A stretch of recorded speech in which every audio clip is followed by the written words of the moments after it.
Deep inside Ekpe, along the Lagos Lagoon, more than 145 villages are tucked away, far from the bustling city life. Lagos State, a vast expanse of lagoons and creeks with substantial coastal terrain, is both a place of interest and enigma.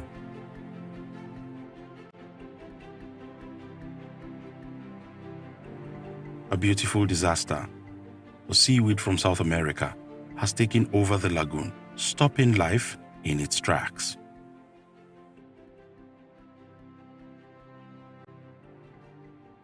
As far as the eye can see, water hyacinths create the sensation of endless green fields peppered with brilliant pink flowers.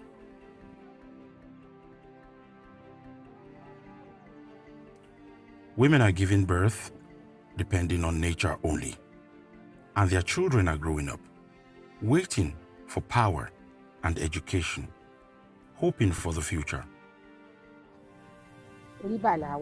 Àmọ́ gbéborùn kò jẹ́ ká jẹun. Àbá síìkì kò jẹ́ ká rí bí jáde. Tá olóyún wọ́n máa ń bímọ sínú ọkọ̀.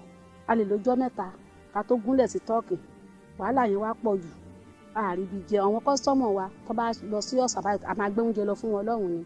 A rí bí jáde. Ó dìtẹ́ẹ̀nì wa nílùú. A rí bí lọ síbì kankan. A dẹ̀ rí iṣẹ́ kankan ọ̀sà là ń ṣe, iṣẹ́ ọ̀sà là ń ṣe. Ṣé ti yẹn sìn? Ọ̀nà mọ́tò yẹn gangan tó wá bá wa ṣe kó dẹ̀ wá bá a la ibi. Apá kó gbèbùrù kan bá a ṣe títì wa. Bá ti bá a ṣe títì wa, a ní gbádùn. From Ologbokere to Bodun, Oriba to Ibon. In coastal villages in Ekpe, people urgently need access to healthcare, clean water and sanitation, energy, and the means to ensure their livelihoods. Omi mímu ó jẹ́ ìṣòro fún wa.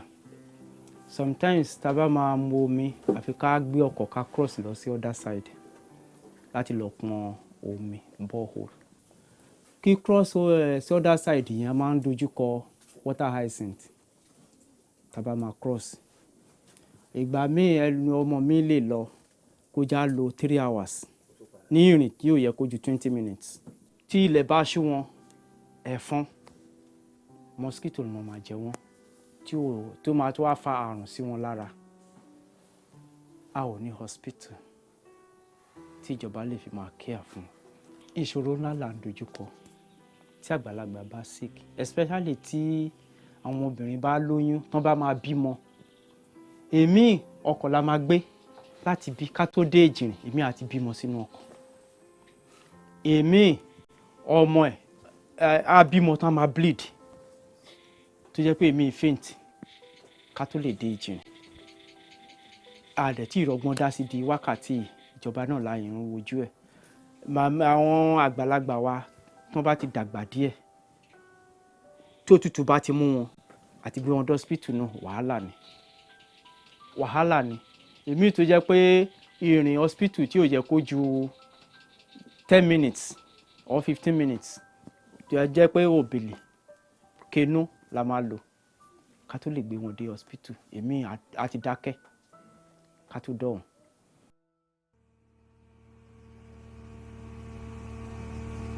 Iṣẹ́ ọ̀sà ni ọkọ mi ṣe.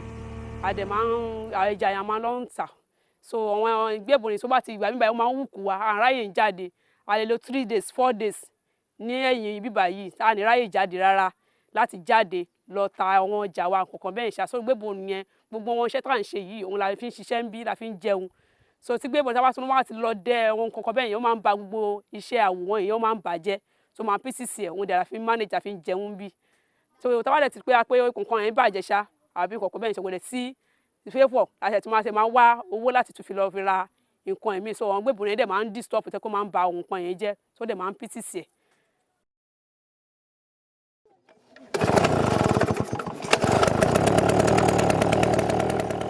Mo jẹ́ ọmọ Ìkòròdú. Mo wá sí bíbá láti wá ṣe iṣẹ́ apẹja torí wọ́n máa pẹja ń lu yìí. Torí ẹ̀ mo kọ́ṣẹ́ mechanic. Mo nídìí owó torí pé iṣẹ́ tí mo kọ́ mo fẹ́ ra irinṣẹ́. Mo dẹ̀ fẹ́ ṣe freedom. Torí mo wá sílùú láti wá owó láti wá ṣiṣẹ́ ọ̀sà. Nǹkan tí mo rí ìbáyìí ni pé bí ìbáyìí bó ṣe wà kò sí iná ń bẹ̀. So school tó dẹ̀ wà ń bí ìbáyìí náà kẹrì kò tí sí tíṣà púpọ̀ níbẹ̀ kò sí tíṣà púpọ̀ níbí báyìí school tó wà níbí báyìí bẹ́ẹ̀ kẹ́ wọ́n textbook tó máa ń fún wọn ní ìgboro yẹn wọ́n gbé wá sí bíbáyìí fún wọn student wọn ní bíbáyìí kò dé tí wá sí títì kò tún sí omi kò tún sí anything bọ́ọ̀ oríṣiríṣi àwọn bọ́ọ̀ tó wà ní gbòòrò kò sí ní bíbáyìí so nǹkan tó ń tẹ́ wa ní bíbáyìí nìyẹn.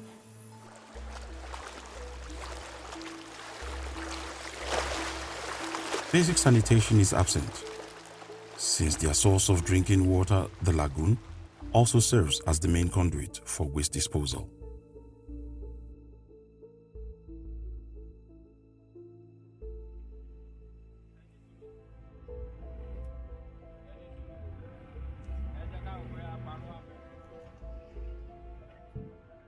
We need to create a coastal development agency at the level of Lagos State that can look at housing, infrastructure, water supply, health system for these people.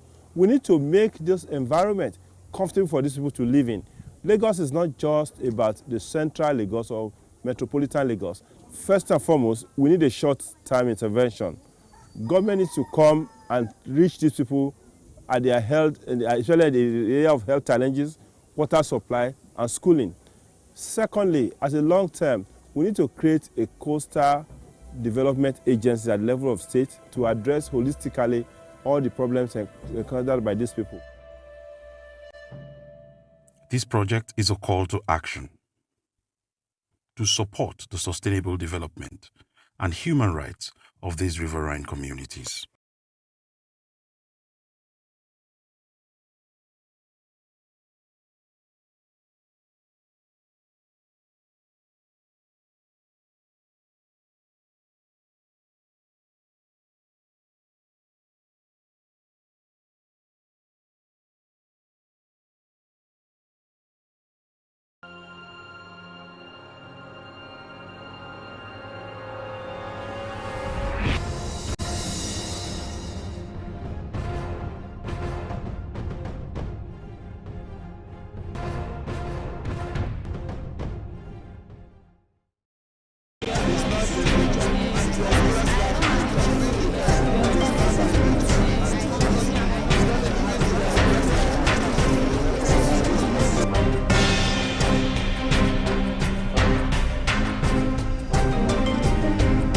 What we really go through is not really meant for humans, because when you're there, like in a small room whereby you maybe like people of 10 people should be in, you come across like 100 people in a particular small room, and when you want to sleep, you have to sleep with your side. Everyone sleeps on sides. You understand? So there's no more space, and you want to ease yourself or make use of the toilet, it's just in front of you. So you can inhale the odor of the toilet, which is not conducive for the human health. So, and apart from that one, the weather is very, very cold, extremely cold. And at night, you don't have something like blankets that will be given to you. So it's not really good for the body, to be precise. And in terms of feeding, you're being given just a long bread. We call it hamsa. Just a long bread. That's your meal. They'll give you three of it. That's your meal for your lunch, your breakfast, and your dinner, which is not healthy at all. I was deported, and I was deported back to the border of Algeria and Mali. Okay, so when we were deported there, it was a Sahara desert, to be precise.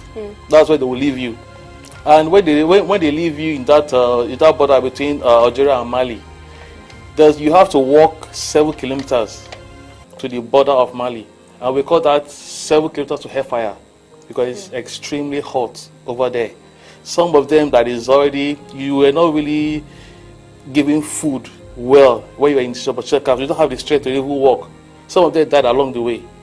Some of them, I'm not gonna lie you, have to drink their own urine just to survive, to have strength to be able to go to that next borderline of the Algeria. So it's really, really hectic.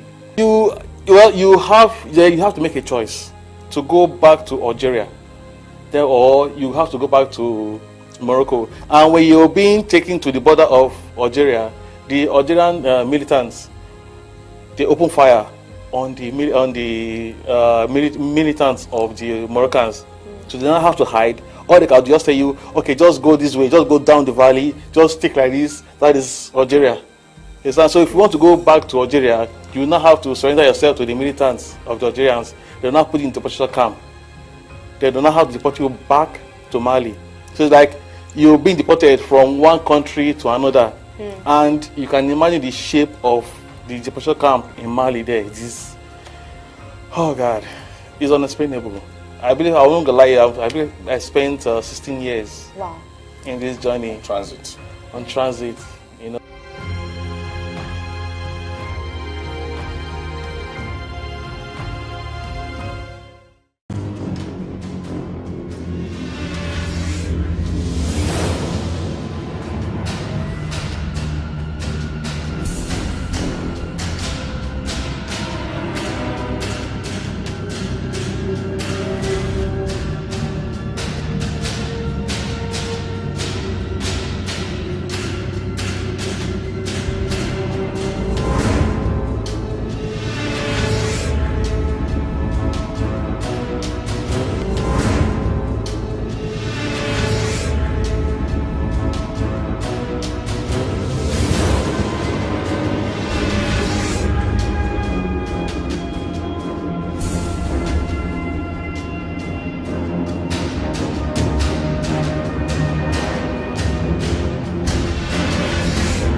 Hello and welcome to another edition of Ecosphere. I am Mary Kanu.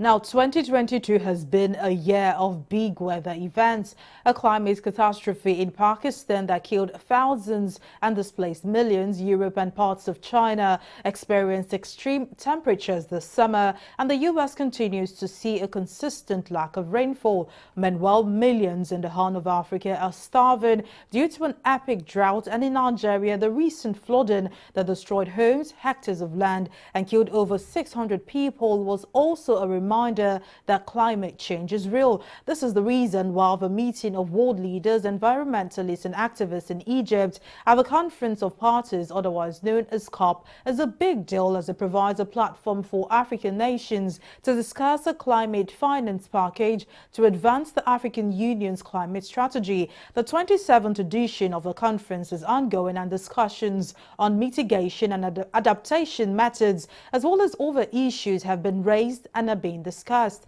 Well, to bring us up to speed with some of the discussions, Aribabu Suleiman, an environmental activist, joins me on the program live from Egypt. It's good to have you join me.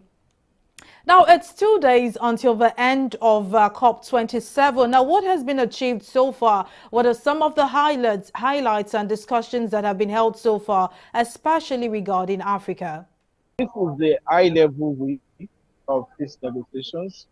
Ministers of various countries will be coming in, while their group of negotiators will be handing over to the ministers in case there are issues that they are unable to agree on.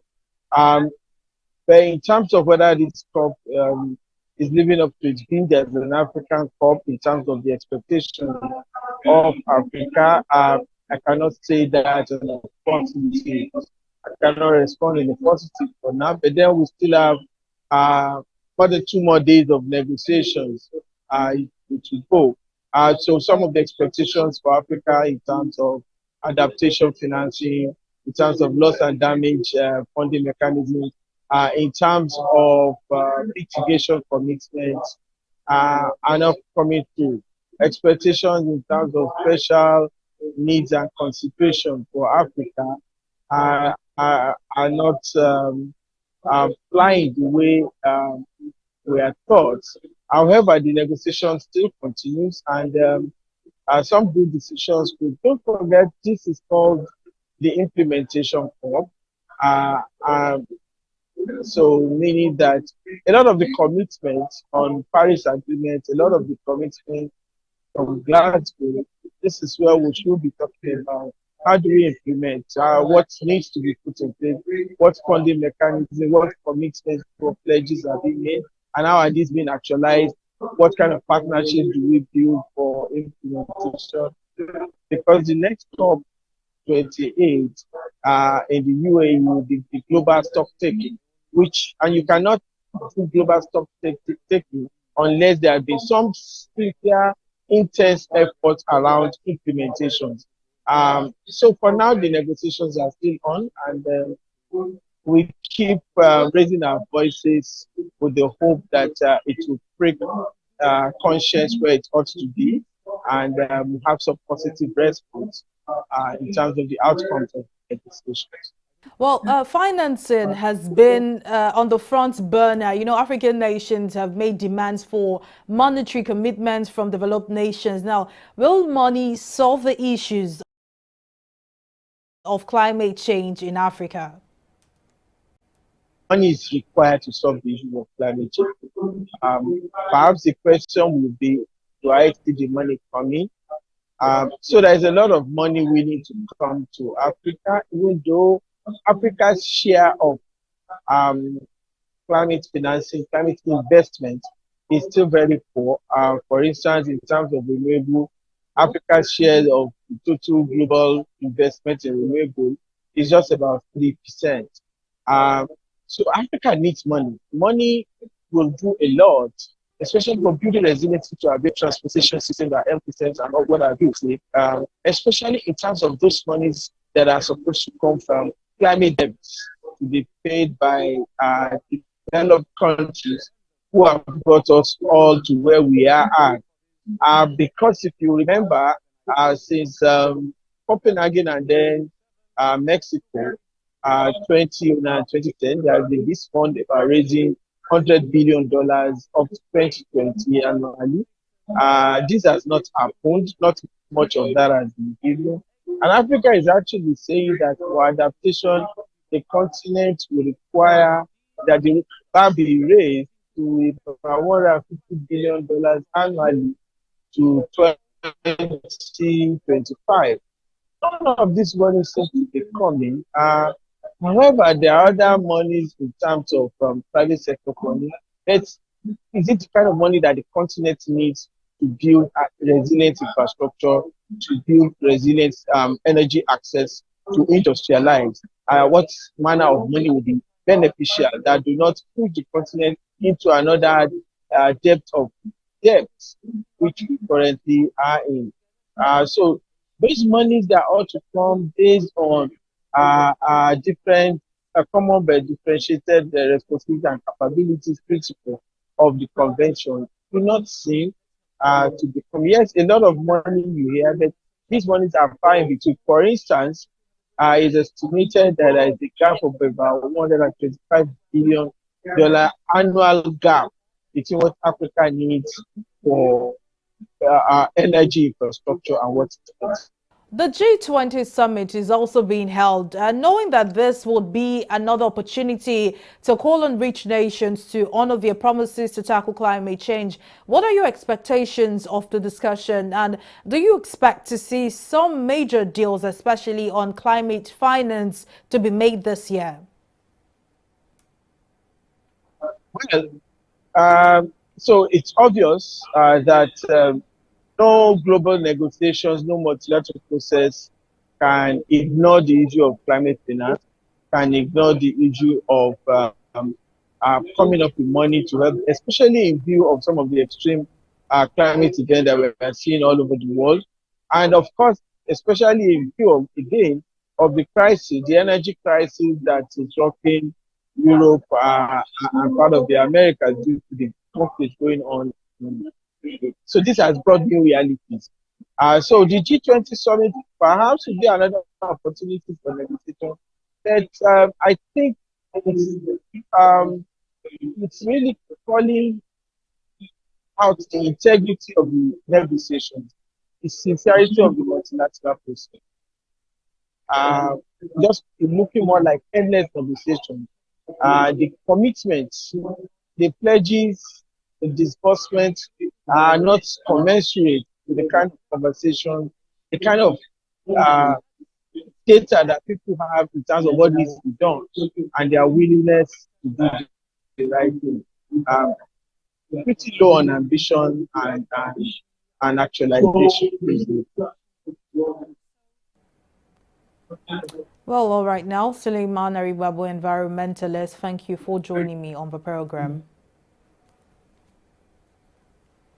We'll take a break now, but when we return, the program will continue. Just stay with us.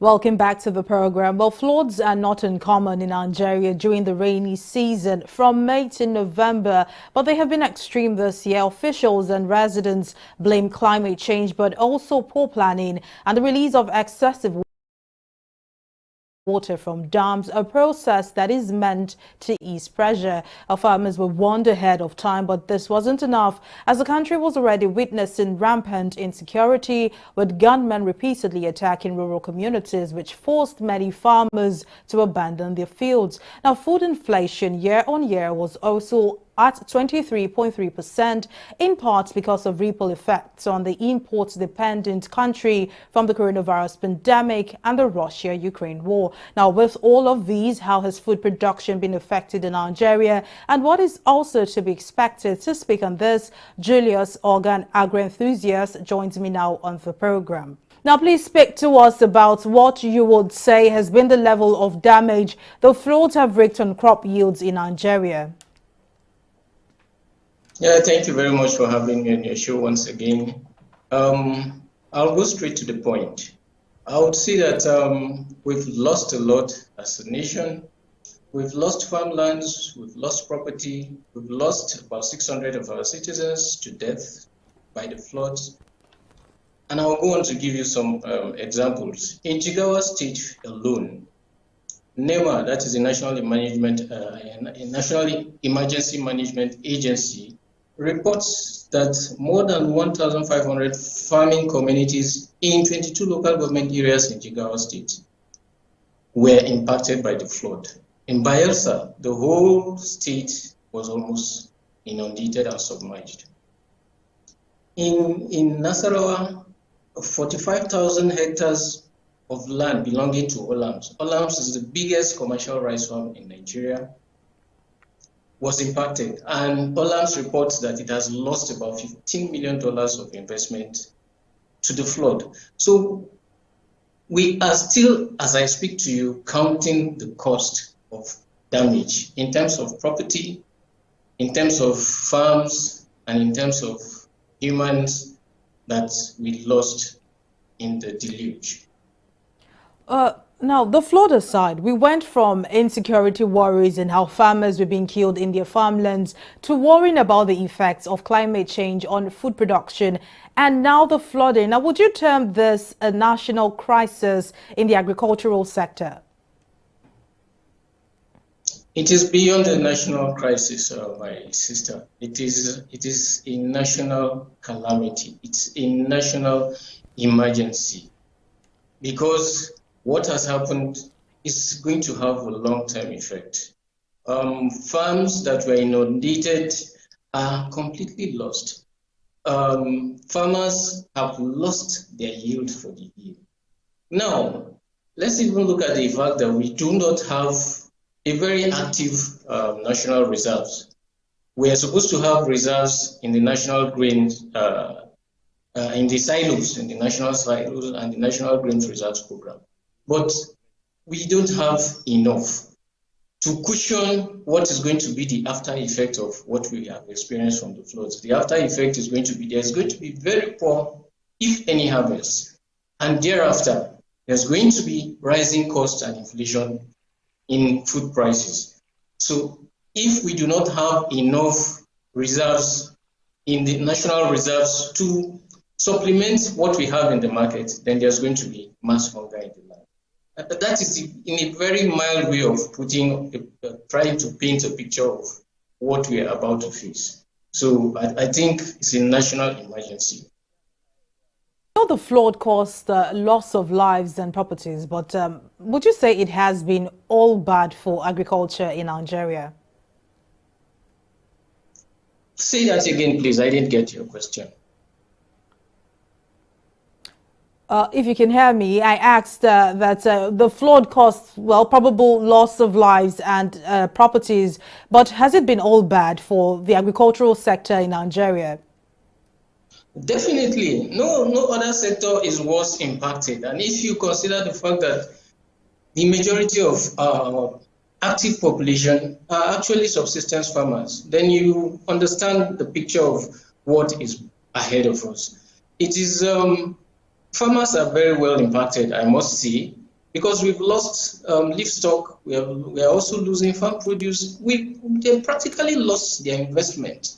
Because if for Olams, for instance, $15 million of rice estate, 45,000 hectares of rice, it's beyond what some African countries could invest in as their total production for the year. So we're actually in for difficult times, I must say to you. There is no way of overstating the impact of what has happened. Because there is, our farming is basically seasonal. We depend on rain-fed agriculture. So the rains came and we intended to, make the best of it. And the rains came in form of a disaster. So you can imagine what it is. I mean, we know that water is needed. So in essence, are you trying to say that that huge amount of flood, the water, did not do anything positive for the crops in the country? I would say both yes and no. Flooding is entirely not a bad incident. It's not supposed to be entirely a disaster, but because of land degradation over time, because of the way we live, because of the way communities and cities are spread, this is why we suffer the shocks even more. Flooding causes damage in the sense that it washes away farmlands, like we saw in Anambra, and we also lost human lives. It causes landslides in many instances, and then it inundates property and washes off crops. It also causes other effects, like the aftermath could be like we'll have waterborne diseases like diarrhea and cholera because water sources have been polluted. So, but then if you look at history, you will see that the Nile River Basin in Egypt, for instance, uses the flood waters as an agricultural production stimulator. So when you have the river basins, which are natural receptacles for too much water, they get silted up with manure. So the soil basically improves after the flood. So you can find out that if you go to some riverine areas, there are people who move close to river basins and cultivate they do dry season farming, especially relating to vegetables on river basins. Why? Because the flood has deposited silted alluvial soil and brought nutrients from other places to the river basin area. That's the benefit of having floods. But in a situation whereby we have degraded land, you find out that the water channels are clogged with refuse or have been built up. Then the water is beginning to find areas where it is going to settle. That is when we have damaging floods. And in places like Anambra, you know what happens in Anambra? The governor has described it as the landslide capital of Africa. So it's that bad when entire communities lose their land and property because of water which is in motion. So that's how bad it can go. There are the positive effects are not nearly as much as the negative impacts we're feeling because of the way we have chosen to live. Well, away from the flood matter, the climate change conference is currently ongoing, and African leaders and environmentalists have made demands for financial aids to solve the effects of climate change. Do you agree that if injected into the economy, money can solve the issue of climate change, and then maybe we can see an improvement in the agricultural sector? I would say that money is not enough. We can burn up the entire world trying to look for money or trying to make money. In fact, the pursuit of money is in the guise of industrialization is the major principal cause and driving force behind global warming. Let's face the truth. The world is going into industrial production and releasing dangerous chemicals in order to make money. But like someone has warned, by the time we finish making money and cutting down all the trees, we'll discover that we can't eat money. We can't live on money. We need the world in order to spend money. So the pursuit of money is one of the principal reasons behind climate change and global warming. We have to face this as a fact. But then we could use money to drive other developmental initiatives like the Sustainable Development Goals. We could use money to pursue the cause of renewable energy. So we stop, like in Africa, we stop the culture of cutting down trees in order as fuel wood. So let's face the fact, we could damage the world in the cause of looking for money. Money is not the immediate solution to this problem. The solution lies in the world coming together and telling ourselves the raw fact that we could make money, but we won't be able to eat money. And the world is wearing away, and time is passing us by. And climate change is global. Everybody is impacted by it. Rich and poor alike. Thank you very much. Climate change is indeed real. Well, Julius Aga, agro-enthusiast, thank you very much for joining me on the program. Thanks for having me. Well, that's how much we can take on this edition of the program. Many thanks for watching. I am Mary Kanu. Bye for now.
You can't travel on a wrong road for too long and expect to arrive at your destination early. Nigerians rode to nowhere. In 1999, after a windy period of military rule, Nigerians celebrated the advent of democratic governance, hoping that Obasanjo will bet the beginning of a new and prosperous Nigeria. Unfortunately, the long military rule, coupled with most military personnel who transmutated from military to civilian rule, created a military mentality that made Obasanjo turn himself into a headmaster, who treated the governors as errand boys who could be whipped into line for disagreeing with the headmaster, using state apparatus like EFCC, while corruption went on unabated. At the end, funds were wasted and till date unaccounted for on a failed third-term bid. Umaru Musa Yar'Adua was subsequently promoted as president, and Nigerians celebrated the election of a graduate for the first time. Even though he agreed that the election that brought him to office was far from free or fair. But he didn't last, and you don't want to go into the political intrigues until Goodluck Jonathan was allowed to come on board. In 2011, Nigerians again celebrated the election of a PhD holder as a president who claimed he had no shoes. But in 2015, after the man obviously, have had some shoes, Nigerians wanted anybody but Jonathan. Away with his PhD. Even if it's a toilet paper certificate, we don't mind, they say. This ineptitude and incompetence was getting too much.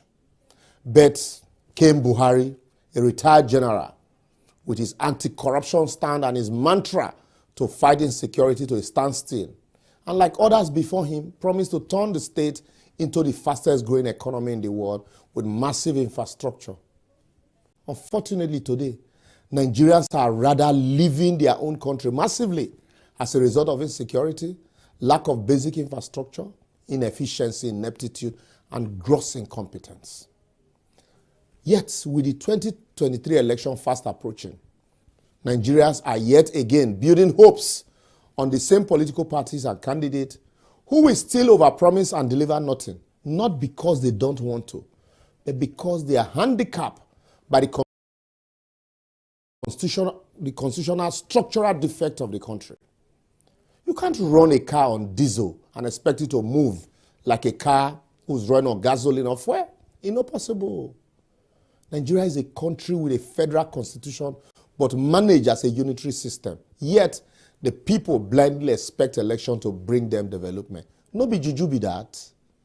No wonder governors like Ben Ayade, Godwin Obaseki, Nyesom Wike and co. during election can hawk appointment of special advisors on a tray like someone hawking akara, appointing almost every youth in the state as SA, yet have no sustainable development plan for creating gainful employment or creating a thriving private business climate that can create jobs for such youth. Even as funds are allegedly laundered through this SA appointment process, yet nobody is worried. Yet, we must all get fixated at the center. Look at all the states of the major contenders at Adamawa, Anambra, and Lagos. None of them can boast of a public pipe-borne water. Yet we are shouting, go and verify. I created Lagos, or I will unify Nigeria. We never start. But second base, Jerry. Countries only develop when they domicile infrastructural development in the hands of the managers at the local level, except in the case of a dictator. Or maybe after the presidential election, we're expecting a dictatorial president. We have to create stronger federating units where the likes of Peter Obi can be free to harness the resources of the East to turn the region into a productive economy as against a consuming one without anyone from other regions bothering to go verify. Or where Bola Ahmed Tinubu can use his leadership experience to synergize the resources in the West and create a sustainable economy for them without him convincing other regions that it is his turn. And Atiku can then be free to not only unify the entire North against insecurity, hunger, and banditry, but harness the potential daring for sustainable prosperity without being afraid of a Governor Wike's threats. The region can then contribute to a weaker center for the benefit of the weaker unit and protection of our territorial integrity. I will therefore advocate that Nigeria as presently constituted is not working, and no matter who wins the election, with the current constitutional structure, it can never move forward or bet a future of our dream. The earlier we collectively realize that we have traveled on the wrong road for too long and must halt our trip and redirect our coexistence before proceeding on the next journey, the better for all of us. Failure to do this, we will soon realize that after the election, that the various agitations from the federating region may have been suspended for the election and will be renewed with greater strength and vigor after the election, no matter the outcome of the election. For example, if Igbo win, the North and the West will start their own agitation. If the West win, the East will renew their own agitation for Biafra. And if the North wins, then the entire East and West agitation might crumble the country. I am not a prophet of doom, but that is just the reality of our future based on the constitutional road we dey travel now. Well, not everyone agrees with me though, but you can share your own thought with us by following us on all our various social media platforms shown on your screen, and also share your thoughts on previous episodes. Remember, the most difficult person to wake up is he who is pretending to be asleep. We all know it is not working, but we pretend that one person can change it. Make we dey deceive ourselves. See you next week.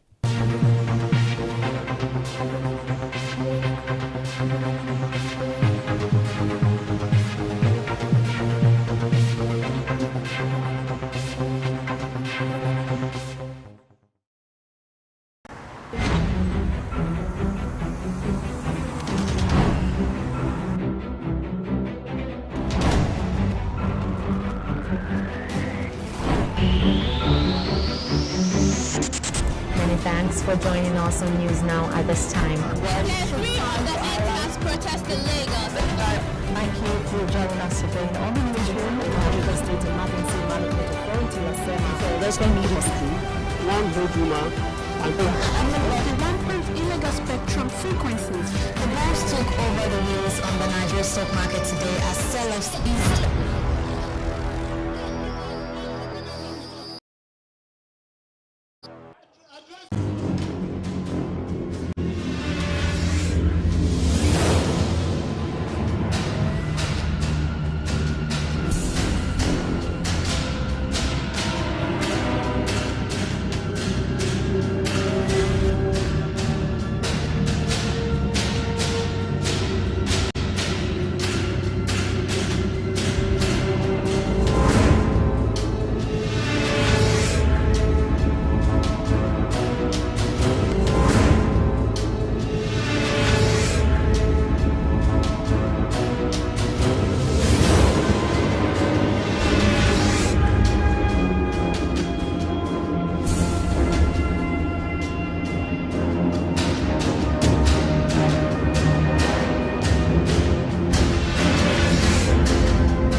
Many thanks for staying with us on the newsroom. I am Abisola Adebayo. The All Progressives Congress APC says the party's 2023 presidential candidate Bola Tinubu is the most competent candidate to get Nigeria out of its current economic rut. Ajiboye, who is a member of the Media and Publicity Committee of the Tinubu-Shettima Grassroots Campaign Council, was responding to a report released last week by the National Bureau of Statistics that over 130 million Nigerians are poor, representing 63% of the country's population. Ajiboye on Monday said Tinubu has what it takes to bring Nigeria out of its economic rut. The APC member slammed the PDP, saying the party was in power for 16 years between 1999 and 2015, but steadily declined the fortunes of Nigeria, which made Nigerians vote in the APC in the year 2015. The governorship candidate of the All Progressives Congress in Taraba State, Emmanuel Boacha, on Monday assured supporters that APC will take over the state in 2023 despite the challenges facing the party in the state. Boacha, who addressed the press conference at his campaign office in Jalingo, said all litigations over his emergence as the governorship candidate of the party will soon be over. The governorship hopeful, who was reacting to the recent ruling of the Federal High Court sitting in Abuja that removed him as the Taraba APC candidate and ordered a fresh primary election within 14 days, said he had appealed the ruling. The People's Democratic Party Presidential Campaign Management Committee has cheered the All Progressives Congress presidential candidate Bola Tinubu over his comment on the PDP's candidate Atiku Abubakar.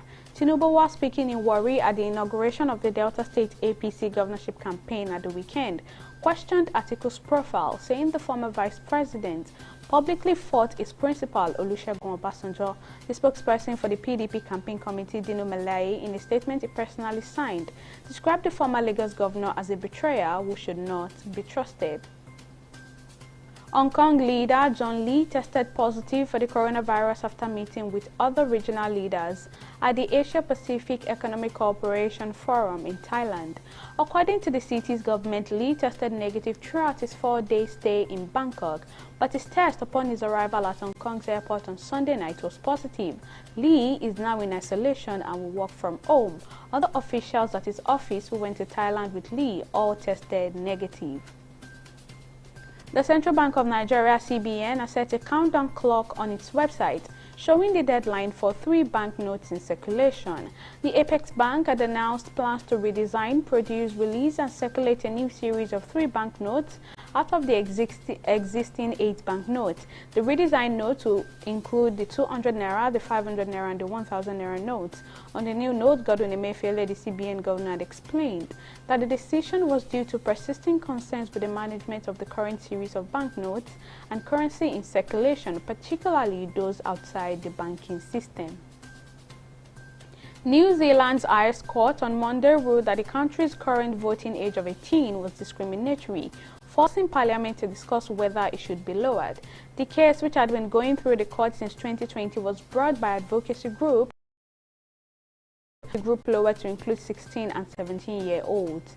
The Supreme Court found that the current voting age of 18 was inconsistent with the country's Bill of Rights, which gave people the right to be free from age discrimination when they had reached 18. The decision triggered a process in which the issue must come before Parliament for discussion and be reviewed by a parliamentary select committee. Captain of Nigeria's male senior cricket team, Sylvester Okpe, says the goal of the team ahead of the forthcoming ICC T20 sub-regional qualifier is beyond the World Cup ticket.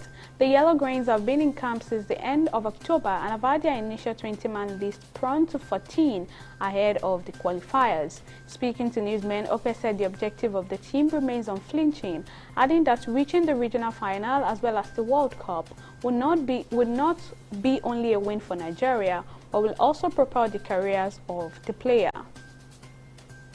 Well, that's all on the newsroom at this time. Many thanks for watching.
For joining us on another episode of Startups, where we acknowledge efforts of entrepreneurs who are oiling the wheels of Nigeria's economy. On the program today, I'll be speaking to the CEO of a company who mentors and accelerates the best high-impact entrepreneurs in the country, supporting them to scale their companies and multiply their impact for the benefit of Nigeria's economy. Come along.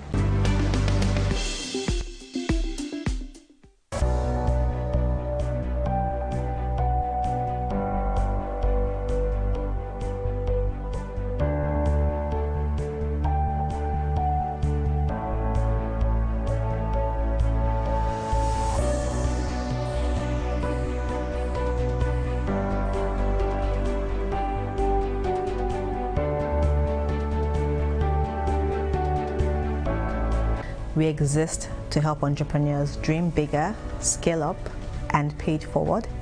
We believe that job creation, wealth lies in the hands of entrepreneurs, and we believe our mission is that entrepreneurs can truly transform economies.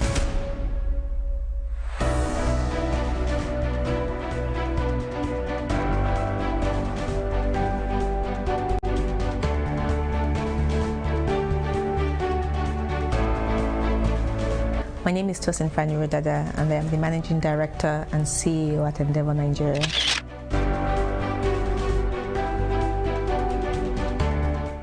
In recent years, Nigeria's push to strengthen the capacity of small and medium-scale enterprises has tripled the number of startups in the country.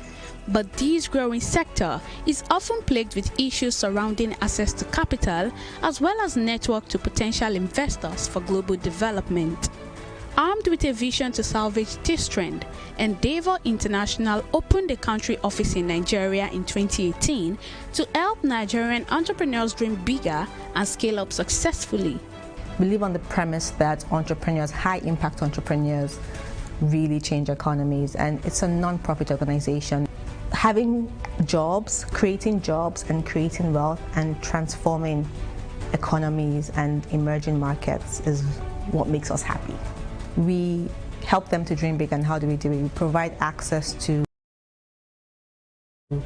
demand-driven services for them. So access to capital, for instance. We help them, we invest in them, and we also help them to raise capital. We help with talent as well. We help with mentorship. So we have a global community of over 4,000 mentors. And so we help them with access to these mentors. We also help them with peers as well. Because we're the leading global community, we have over 2,000 entrepreneurs in our portfolio in different markets, different regions, different emerging markets and underserved markets. And so we're able to connect, for instance, an entrepreneur in Nigeria who is currently going through a challenge with an entrepreneur in Mexico, for instance, who's gone through that challenge already. And our entrepreneurs really like our peer-to-peer community. And lastly, we help with access to market. Again, because we're in 40 markets, it's easier for us to have conversations around scaling to a different market that we have an office in. We're able to help you with like industry deep dives in that particular market, and also help you with introductions, commercial introductions through our mentor network in that particular market as well. Endeavor Nigeria's mode of operation is quite simple. They survey the local startup market, identify companies that are on the verge of scaling, and foster positive business relationships in order to usher in a new era of growth for them. We're very close to the network and to the ecosystem in general, and so we tend to know the entrepreneurs that are on that verge to be scale-ups or on that trajectory to be scale-ups. And we tend to stay close to them. We tend to even start the journey much earlier than when they're ready to be Endeavor entrepreneurs. And so we would have a first call or first meeting with the entrepreneur, get to know the entrepreneur better, get to know their business better, see where they are in terms of how they fit into our selection process. It starts with a meeting with the team, and then you move to the second stage, which then goes into something we call second opinion reviews. And this is where we have mentors in our network. It could be our local network or a global network, assessing a company, assessing the entrepreneur, seeing if the business is scalable, seeing if the entrepreneur will be transparent, in terms of being able to listen to feedback and grow from feedback, and also ensuring that the business is at an inflection point, meaning that where the business is today with Endeavor's support and Endeavor's network, growth will be turbocharged to the next level. And so that's on selection, and then once they come into the network, we then support them with our services. But it's through relationships. It could also be through referrals. So referrals from other entrepreneurs in the network, referrals from mentors in the network, referrals from board members as well, and also from the team. In just 3 years of operations, Endeavor Nigeria has given support to 24 entrepreneurs who are decision makers in more than 10 startups, including unicorns, and have continued to record accelerating growth. We've grown the network, so now we have 24 entrepreneurs leading 13 companies, which is not bad for an office that is less than 5 years old. We have 33 mentors. I think we added about 12 to 15 mentors this year. We've grown the team. We're now a team of 8. Our entrepreneurs, portfolio companies are doing really well. We do have a unicorn in our portfolio. We also have so many other companies that are raising. Some of them have raised their Series B round. Some of them are currently closing that round and also moving to their Series C. But I think what's really important is that these companies are creating jobs and creating wealth. So just from an Endeavor Nigeria portfolio, in 2020, our portfolio companies made $250 million plus in revenue for the Nigerian market, for the Nigerian economy, and that's a lot for less than 20 companies. And also, if you just look at jobs, for instance, Endeavor portfolio companies have created over 100,000 jobs in Nigeria. But like all great visions, its actualization did not come cheap. Bringing entrepreneurs on board does not come on a platter of gold. The chief executive officer of the company, Tosin Fanirodada, says it's been a learning curve and the company is fast improving and surmounting its early problems. In terms of challenges, on the selection side, it could be something as timing, for instance. Entrepreneurs are busy, some of them are raising capital, some of them are dealing with 100 employees for the first time, some of them are dealing with regulators, so they have so many other priorities and challenges that they're dealing with. And so sometimes we have to be patient and not be a distraction and enable them to focus on whatever priorities or challenges they're dealing with at that time. And so sometimes that can slow the selection process down. If I go to servicing, once they become Endeavor entrepreneurs, it's pretty much whatever they're going through, so whatever challenges they're currently facing. In October 2021, Endeavor Nigeria launched its special scale-up program. For 10 weeks, 7 entrepreneurs from 4 companies were given intensive training on how to address common but critical issues which often determine the very survival of a company. The Scale-Up program is an acceleration program through which we're providing support to the most exciting, fast-growing companies in the Nigerian tech ecosystem. There are 4 core aspects of the program. The first aspect is mentorship. So before we started the program, we kind of talked to each company to find out their strategic challenges. So each company was paired with a mentor. So each company has had at least one mentorship session with their paired mentor. And then the next, next aspect of the program is workshops, and these workshops are led by Endeavor entrepreneurs and our board members, and these are literally just workshops on things like storytelling, how to build your team, and hiring and things like that. And so we've had those workshops and those have gone pretty well. And another thing we've done is make commercial introductions, so introductions to people within the network or companies within the network, and we've done that for 1 or 2 companies. So that's mostly how the program has gone. Bringing the majority of high-impact entrepreneurs in the country on its network, as well as fostering economic growth on a larger scale, are some of the paramount projections of Endeavor Nigeria. 2 things for me, actually.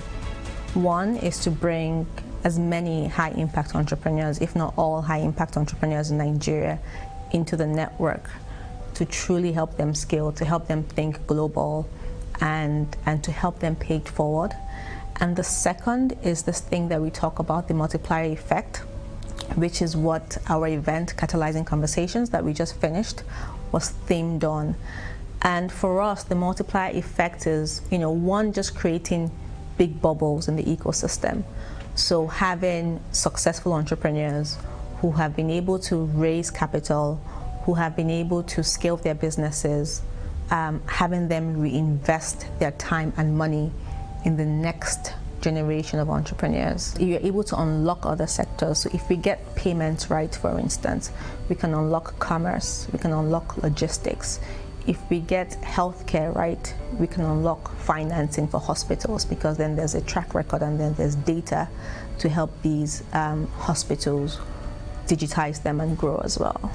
In 2021, startups in the country raised $1.27 billion in investments, representing 44% of the total funding raised in Africa. However, with services that Endeavor Nigeria is offering, this incredible feat might just be a starting point for the country's startups ecosystem.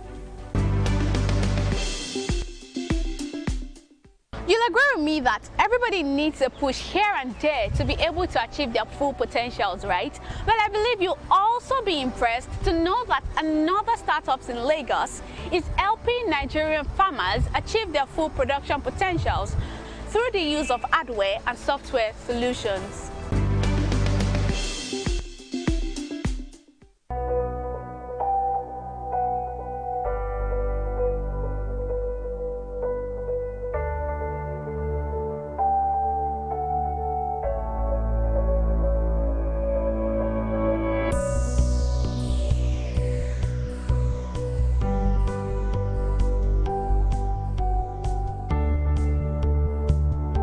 We believe that the future of food processing in Africa is decentralized, and that primary processors are the first people that add value to crops after the farm need to be located as close to the farmers as possible, so that we can be engaged and involved in making those farmers more productive and helping them on a path towards prosperity.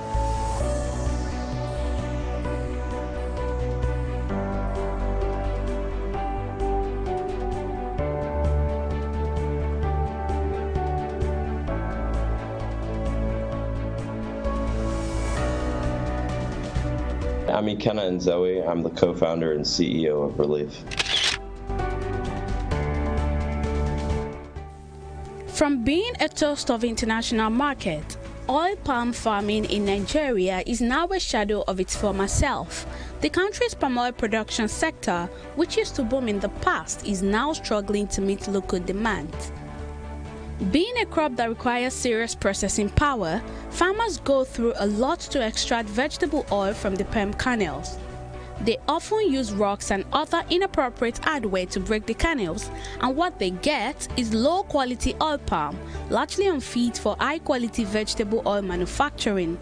Two young Nigerian entrepreneurs, Ikenna Nzewi and Uzoma Yogu, saw a problem that can be fixed. In 2017, they established Relief.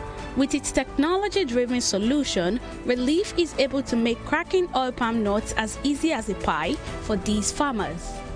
Today, smallholder farmers use rocks to process their palm nuts. So what they'll have is they'll have a rock on the floor, they'll put a palm nut on top, and then they'll have a rock in their hand and crack open the nuts. As you can imagine, this is a very slow process, and it impacts the quality of the palm kernels that the farmers are able to create. And so many of the palm kernels are cracked and messed up, which leads them to go rotten more quickly, or the smallholder farmers include some of the shell from the nut with the kernels, which also messes up the food processing process. So when farmers first meet Relief, they're surprised that we buy the palm nuts, because generally people will wait until the farmer has cracked the nuts and then they buy the kernel from the farmers. But we go a step earlier and we buy the nuts from the farmers, we deshell them with our proprietary technology, Kraken, and then process them into vegetable oil, which is then sold to consumer brands. So farmers are a little bit surprised that we buy the commodity that we do at first, but they're very excited to work with us because we provide financing to enable them to increase their productivity. And then all the loans that we give them, they are able to pay back those loans with the palm nuts. So basically the byproduct, those nuts, which used to be a headache for them to process, they can now use these nuts to basically access working capital to grow their businesses. So it's a win-win situation that's created for both smallholders, Relief, and the consumer brands that we supply. Relief basically provides capital funds and loans to farmers in exchange for the palm nuts. They buy the nuts and process them into palm oil using cracking, a machine they created, then sell the oil to processors and local manufacturers. We operate a network of smart factories with proprietary processing equipment that we've developed ourselves. And we use these factories to buy raw materials from smallholder farmers, process them, and then sell inputs to consumer brands that you would use or find in your supermarket. It first starts with us selecting the site for a factory. We select factories where we can work very close with smallholder farmers within 50 kilometers of that factory. We then go out and make outreach to the farmers, explain to them how our business works and the value that we can provide them. And then we buy their raw materials, process them, and sell the finished goods. So what we do very tangibly today is that we buy palm nuts from smallholder farmers. We crack them with our proprietary machinery, which is called Kraken, and then we sell vegetable oil to consumer brands that use it. So when we enter a community, we finance the ladies first. So generally, we'll finance 100% female beneficiaries for the first couple months of working in a community. The thought process there is that oftentimes the women in communities are more willing to try out financing schemes and fulfill their side of the bargain. And as other members of the community see that the financing scheme creates a win-win solution and that the farmer makes more money and Relief makes more money, we give them cash so that they can buy more palm fruit and millet and create more palm oil for themselves, and then the nuts or the byproduct that used to give them a headache are what they use to pay off that loan. So we get nuts in exchange for the loans that we've provided them. Due to the economic impact of the coronavirus in 2020, food prices globally have continued to be on the rise. Prices of vegetable oils in particular have surged, showing an increase by almost 110% over the past year. But with more money and knowledge of agricultural best practices that Relief is providing for the farmers on their network, they can improve their production capacity. Food commodity prices have increased as a result of COVID and just a higher level of uncertainty. And some of those effects are expected to last for the next year or two. And so the best thing that we can do in the market today is to create a platform for more productivity and more supply. When there's more supply in a commodity market, prices go down, right? So if you look at oil palm smallholders in Nigeria today, they are literally at 10% of the potential yields that they could be getting from their trees. So we could make them 10 times richer if we are able to invest in cultivating their oil palm trees correctly. And that is a multiple year investment process that's required to restore the efficiency of these trees. But on the other side is a 10x opportunity in these folks' income. So when we see high food prices and high food prices for consumers, we have an opportunity to increase the productivity of farmers so that there's more supply in the market to meet the demand. Nigeria's population grows at about 3% per annum. We'll be the third most populous country by 2050. And so we need to start helping smallholders focus on food production rather than having them involved in every step of the value chain, from cracking nuts with rocks to finding traders to transport their stuff to, etc. The food factories in the country need to do a better job of helping smallholders focus on farming, and that's what Relief's role is. Nzewi says the quality of their product as well as high demand enables them break seamlessly into a competitive vegetable oil market in the country. Our buyers pay us in advance for our vegetable oil because the country has far more demand for vegetable oil than it does supply. There are estimates that peg Nigeria as having twice the amount of demand for vegetable oil than supply. Others cite about 60% more demand than supply. And so we're certainly in a seller's market. Now, the government of Nigeria and the central bank has made oil palm a priority crop and is creating a local environment for domestic production to be more productive.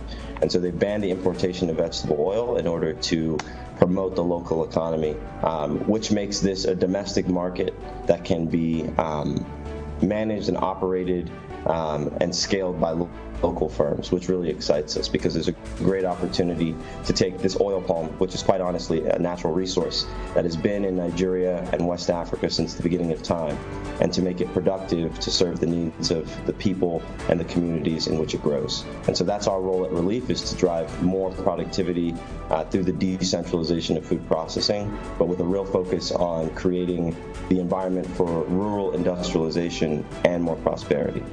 Despite having an edge in quality of production, Relief has kept its products affordable. Since its break into the market 6 years ago, it now services over 2,000 smallholder farmers.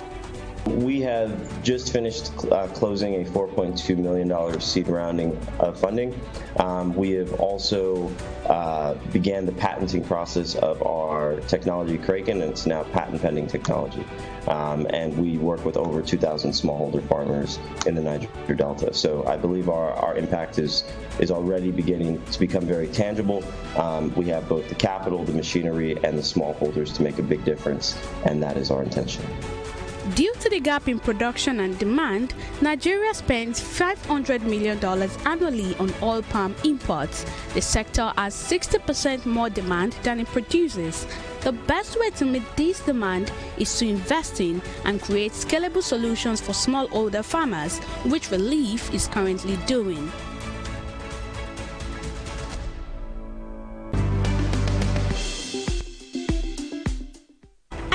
On this edition of Startups, thanks for being a part of it. Till next time, I am Abisola Adebayo.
ma na ta mi ro gwe ore pipe wu e ma na ta mi ro de pe wa wo lele bile ko yen re you know go mi yan na dran de uga lo wo lo iku do re we no mi do ohun lo do wa do lo ohun lo wa. We want to beg the government so to talk to Femi Adelaja. When he's coming here, we bring the white boat, that last one, the last one boat will come with it with many soldiers. Nobody can near the boat.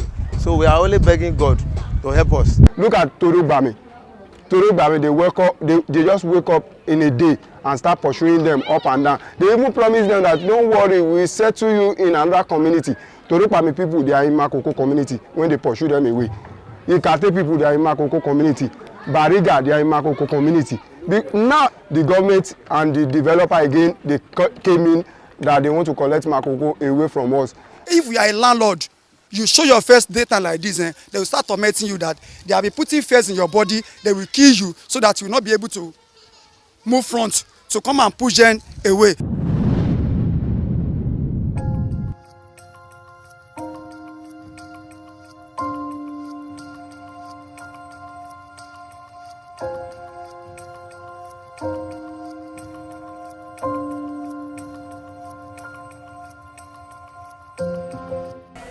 Makoko community is an urban slum, which the Lagos state government considers a dent to its megacity ambition. The government wants to relocate and resettle the people of the community so it can redevelop the place.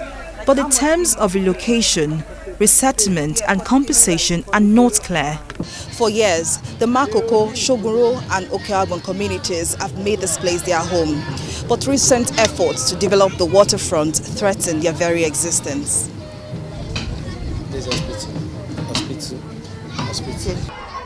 So where exactly does the government plan to relocate the locals? What happens to the fishing community? And how does a mega upscale property solve the city's housing deficit? TV360 Nigeria launched an investigation into the redevelopment plan of the Lagos state government and sought to find answers to these questions.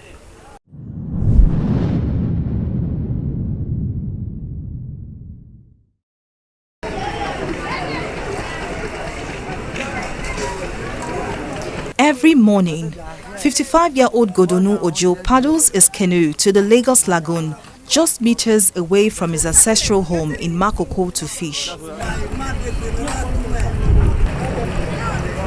Like thousands of other fishermen in the Makoko waterfront community, Godonu survives on the daily income he gets from selling his daily catch. But the reclamation activities of the Lagos state government, in partnership with the private developer FBT Coral Estates Limited, threatens not only the livelihood of Ojo and other local fishermen here, but also their homes.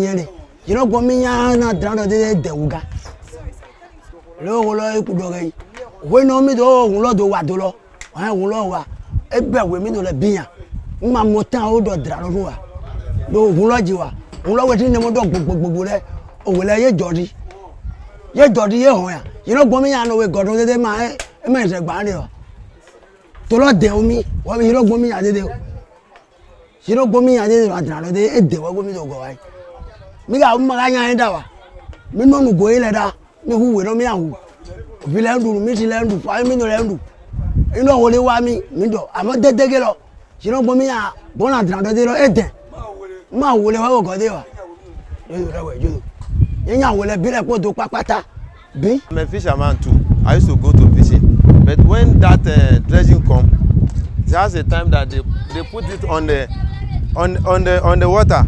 That time the water float with it. When somebody pass, that boat with it, there's something that used to bring sand will disturb the person. Even though the big wave is coming, the boat can capsize. So we try to manage until they put it on the ground of water. But that thing drive the whole fish to the sea. So that thing now can drive the whole fish to the sea and drive them moving around. They will not come nearby. From the fishermen who toil all day on the lagoon, to the women who smoke the fish, and then finally to the fishmonger who trades our wares at the popular Makoko seafood market, the survival of each resident is tied to the Lagos Lagoon. But residents say the sand-filling activities on the community waterfront has made fishing very difficult. According to the Lagos State Commissioner for Agriculture, Abisola Olusonya, the artisanal fisheries subsector of the state's fish supply chain presently contributes 80% of local fish production, which accounts for 40% of the state's total fish demand. She added that it also provides a major source of livelihood for fishermen in the state, and Makoko is one of the sources of the city's fish supply. But despite its economic viability, the Lagos state government would prefer that Makoko, Iwaya waterfront community does not exist.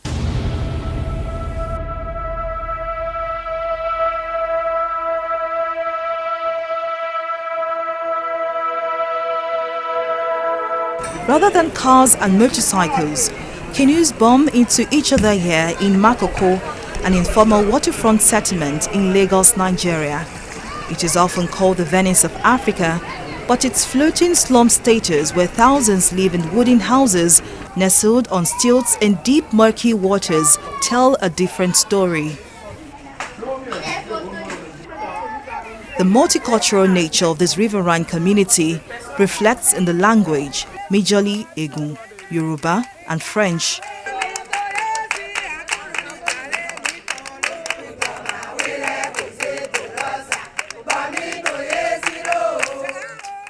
Despite being a slum, life here is tranquil.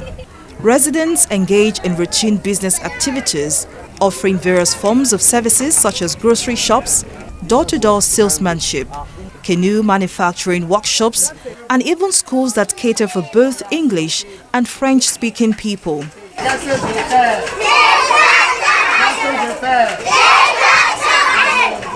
are you doing?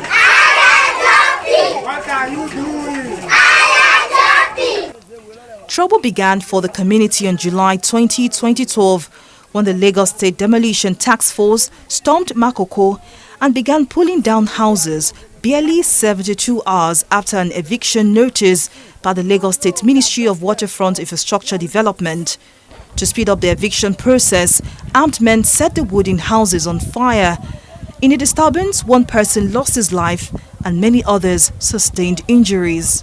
Dubai na team do bon orudo to gbo we sin oro lo mga team ton gari do mi ma team ton lo ma chenchen o hole ton lo ma chenchen ton yo e mo do yin ale yo ado gbe ami amo gbe do mi lo ma ba yi clear ani gari mo no e joru ba lo yero ya beto o ya beto ya beto lo mi do rano nu je jo yi ba no lo yeje nu sanji do asaweji ayi yeje nlesin sanji do yan be me leson to o me lo wo lonu egenle po mimo nu genle gbo ejo do wo lonu do ni ijo lo me mimo so ya nu gbele gbo do wo lonu. Again in 2020, the Lagos State government announced the reclamation of 54.58 hectares of Makoko for redevelopment by developer FBT Coral Estate Limited. But this plan has been widely rejected by residents of Makoko Iwaya waterfront community. Tí a fẹ́ kí wọ́n kó wa kúrò nínú omi bí. Ọkọ̀ tó wà ńbẹ̀, a fẹ́ a like ẹ̀ lálálálá ni mo wí. Torí bó ṣe wọ́n ṣe ń ṣe fún gbogbo wa àwọn èèyàn wa. Bó bá ṣe díẹ̀ díẹ̀ nísìn, wọ́n wá kó wọn kúrò. Wọ́n ní níbi kankan fi sùn sí. Gbogbo wa, nìkan wà nínú bòté, wà nínú ọkọ̀. Bó bá níbi kan wá sùn sí kò dáa. Àlọ́mọ wẹ́wẹ́wẹ́ ọmọ pọ̀ mo fẹ́ afẹ́ kó wọn sí àlè kúrò ń bí but bí ìjọba fẹ́ tún àwọn sukuu ṣe fún àwọn ọmọ wa ó dà. I'm a graduate of BSP Polytechnic. I graduated there, and it's from this fishing money that I was sent to school. We have many students here. We have more than 200 students, more than 300 to 1,000 students that are schooling here. We are all trained, all sent to school with this fishing money. If there's something that place, how are we going to survive? How are these people going to survive? Fine, they are talking about development. I know it's not good for we to be staying like this, like wasted. There's no way, there's no place to put waste, dustbin, you understand? No good health center, no government school here. But we ourselves, we support their motion that said they want to develop, but it shouldn't be that way. If truly they will develop the community, they should come. We, the youth, the community, everybody will discuss in a democratic way. They can't just go there and impose dredging or impose any forced eviction on us. There's no place that can be free to them other than fishing ports. I don't know where you want to take them to. I don't know where you want to develop for them. The only place they can live peacefully is at the fishing ports. So, no to the land grabbing. You know, we have experienced a lot of things, and now we have come to say no to the land grabbing, and let us not be chased from our homes. The locals, made up of 3 fishing communities, Makoko, Okwagbon and Sogoro, have organized themselves on different occasions to protest the government's relocation and redevelopment plans. They say rather than build the much-needed infrastructure the community needs, the government is employing subtle means to steal their land and redevelop it for the benefit of the city's rich. In 2017, thousands of people in Otodogbame an informal fishing community were left homeless when officials of the Lagos State government and armed policemen conducted a forceful eviction. The raid led to the destruction of homes of about 5,000 people and the death of a man who, according to the Justice and Empowerment Initiative (JEI), was shot in the neck. Look at Torobami. Torobami, they just wake up in a day and start pursuing them up and down. They even promise them that don't worry, we will settle you in another community. Torobami people, they are in Makoko community when they pursue them away. Ikate people, they are in Makoko community. Bariga, they are in Makoko community. Now everybody now in Makoko community, all the people you have chased away, you have promised to relocate them in another community, which you didn't even do. And you now chase them to, they run into Makoko community. Now, the government and the developer again, they came in that they want to collect Makoko away from us. These particular people are the people that spoil Otodogbame. They went to Otodogbame. They sound-feed the waterfront. They make it impossible for the people, the fishing people, to move outside. Since they can't move outside, they use the sound to block the waterfront and then wage war on them, calling the touts, the police, without informing the governor. So when they started this thing, they killed more than 5 people were killed during Otodogbame first eviction that took place in 2017. In an apparent move to avoid public backlash, the state government chose to adopt a new approach of dialogue with the representatives of the Makoko Iwaya waterfront community. But things quickly turned sour when the locals felt sold out by their leaders, or bales, as they are called in the local language. Residents showed us an MOU where the bales signed an agreement with a private developer, FBT Coral Estates Limited, giving consent to the state government's proposed redevelopment and regeneration plans. The residents, however, argued that the MOU was signed without the general consensus of the community. When they came, they proposed the plan. The youth, everyone in the community doesn't support their motion. So we said no. Suddenly they went to meet with the developer Femi of FBT Coral Limited. So when they met with Femi without our consent, we heard that they signed an MOU. They signed a MOU. When they signed the MOU, we heard about it. We are not happy because we didn't meet together to discuss this. So we were angry. We asked them that we are not in support with this MOU they signed. So they were like, we are the leaders. Anything we want is that. Anything we want is what you will take.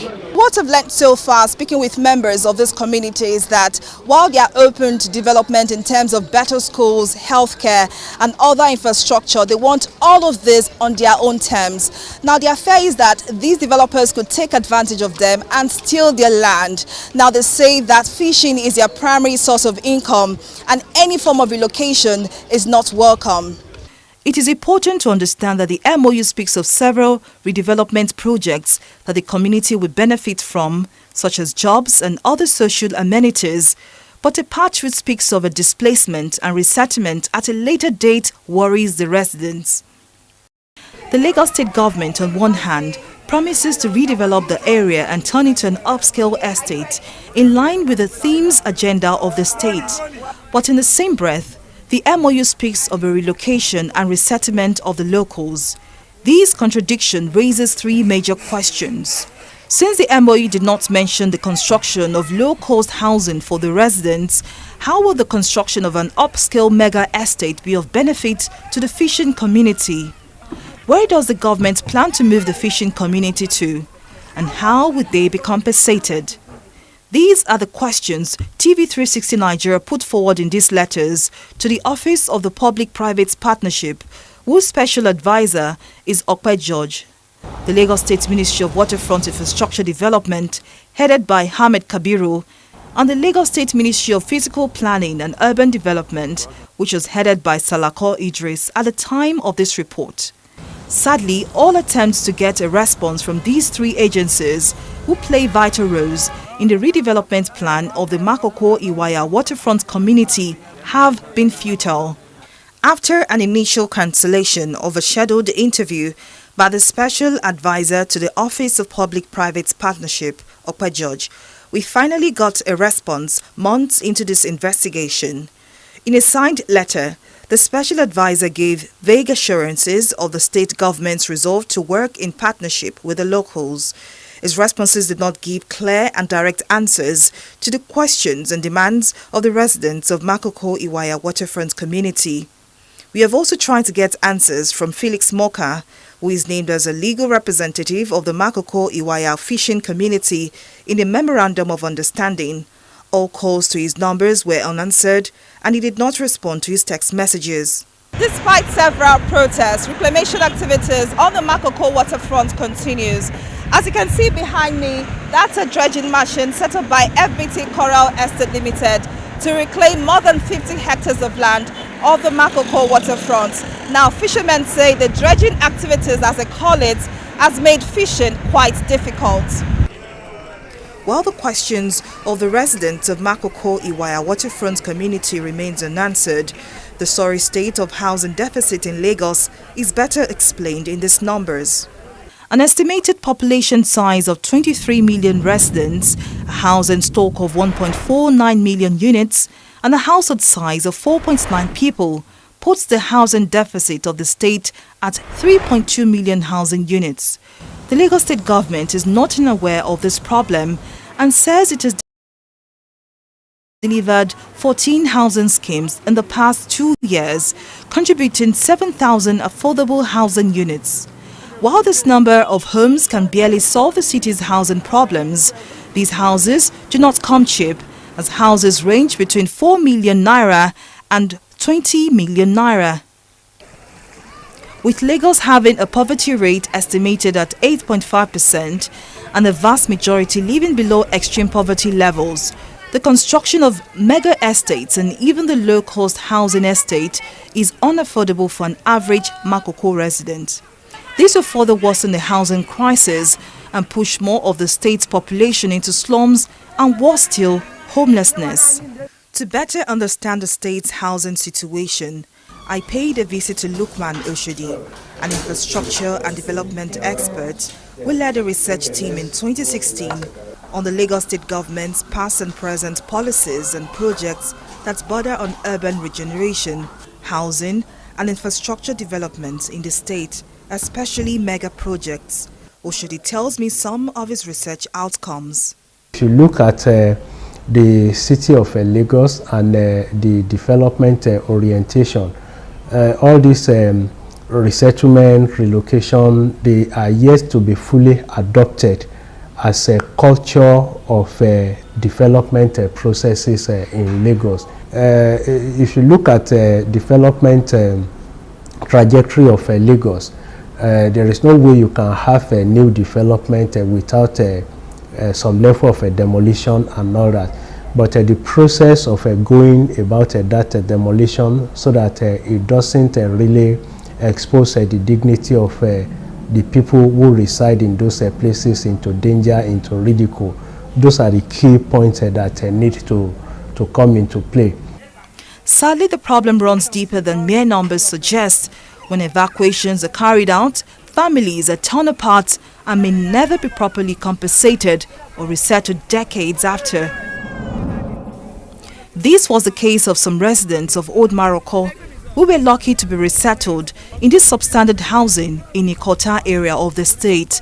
Now 70 years old, Roslyn Odimoko was a young mother and wife in 1990 when she and her husband lost their homes when the then military governor of the state, Raji Razaki, ordered the forceful eviction of more than 3,000 residents of Morocco. When they give us notice 7 days that they're going to let everybody pack away, we think say that is a joke. Before the 7 days, they bring bulldozers, soldiers, surround all the whole Morocco. That day of 7 days, they start demolishing all the whole places. That's during Rasaki regime, that 1990. Like I myself, I sleep for main road for good 2 weeks because nowhere to go. I have children. My husband is there. Many people, we don't know where to go. 7 days notice to go out is how Morocco. Some people are sleeping under bridge everywhere. The government still call us when we are reporting. Where are we going? Where are we going? Then give us say that we come and take our allocation paper for this 80 years a year. We went there. Then give them. Like we have 2 houses. They not even give us 1.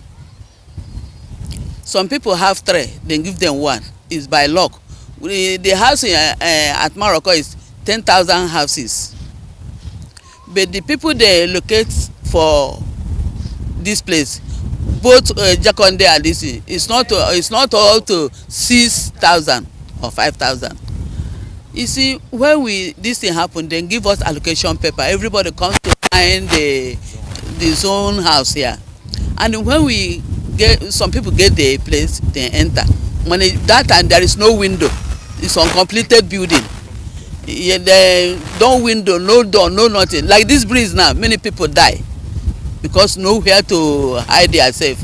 Before we use zinc and everything, putting for the doors and this thing. After then call us again for roofers. Even they give us paper for the roofers, for doors and the roofers, and we take it and come and fix it by ourselves. While the eviction has been described as one of the largest forced evictions in Nigerian history, the people still face the threat of losing everything as land grabbers and encroachers threaten them daily. February this month, this year we just say caterpillar just coming. They bring sand, fill all this place. When they break, they will continue fill. When they break, they fill. When they break, they fill. We go and meet them and say, who send you this work? Because we know because they have gone and this OPC people. And then we cannot go and meet them. We send people go and meet them. Where are you coming from? Who send you? They say they want to develop care. If you want to develop, not be developed. If you never see us, why you say you want to develop this place? Nobody against developer. The only thing, if you want to develop, you have to come to our community and ask us, say, what happened? This is our landlord or this is the landlord. Well, we don't discuss with you, just continue to break our house. We just begin the drag. After when we drag, they don't give us any results. We have to go back.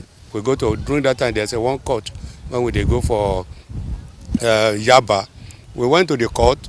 We complained. They said we should bring our allocation paper for court. We submit all our allocation paper. Still, we tell the court, say they are breaking the house. Let's give us stop those people for us, Joshua. They say no, they cannot stop. This is how they normally treat us in this community like this. You see these people you are seeing there, so he's accusing the landlord association. They are the land grabber and they are the agent of the land grabber. They are working for Manuel Eberu and they are working for Yemi Idowu, which is the aircon owner. So that is the way they threaten our in 2017-2018. They kill like our 4 or 5 men. When they come again, this 2022 again now, there's an old woman, slum. So also a pregnancy woman also die in these cases like this. Even though around 2:30, they also tormenting. If you are a landlord, you show your first data like this, they will start tormenting you that they will be putting fears in your body. They will kill you so that you will not be able to move front. So come and push them away. We're just about running up our interviews with the residents of Ikota Estate when a security operative who did not identify himself came to us and ordered us to pack up our cameras. He also accosted some of the residents. He said they encroached on the area, and he also threatened to identify them and deal with them if they do not leave that area. He was also seen filming some of us and the residents to leave. Now, in response, the residents have told him that this is their land, and they also tell me that this is the way these unknown security operatives come around to harass them. Makoko isn't the only community in the threat of an eventual displacement, and Old Morocco is just one of several communities that have ceased to exist. Believe it or not, this part of Lekki in Etiosa local government area, used to be a thriving town of Maroko, which more than 300,000 residents called home. Maroko was adjacent to Ikoyi and east of Victoria Island. While all traces of old Maroko has been destroyed to make way for this affluent neighborhood, the original residents make do with substandard housing given by the Lagos State government as compensation. The human and psychological effects of their eventual eviction and the apprehension of what the future holds reflect in the dynamics of human dignity, protection of aquatic life, and preservation of indigenous communities in Lagos State. Folashade Ogurinde, TV360 News.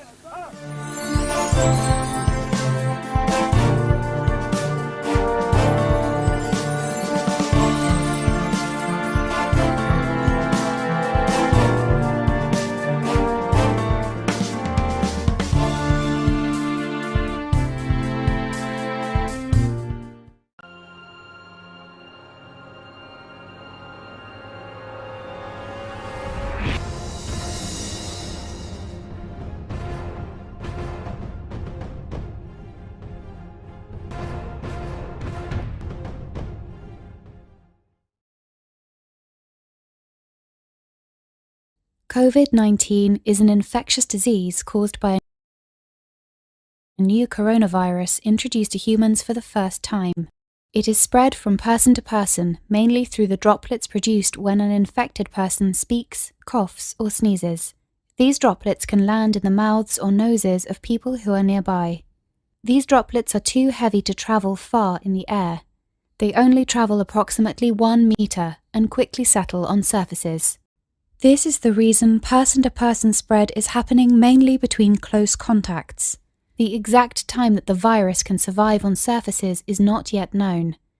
So it is wise to clean surfaces regularly, particularly in the vicinity of people infected with COVID-19. Hands touch many surfaces, which can be contaminated with the virus. You should therefore avoid touching your eyes, nose, or mouth, since contaminated hands can transfer the virus from the surface to yourself. When coughing or sneezing, cover your mouth and nose with the bend of your elbow or use a disposable tissue.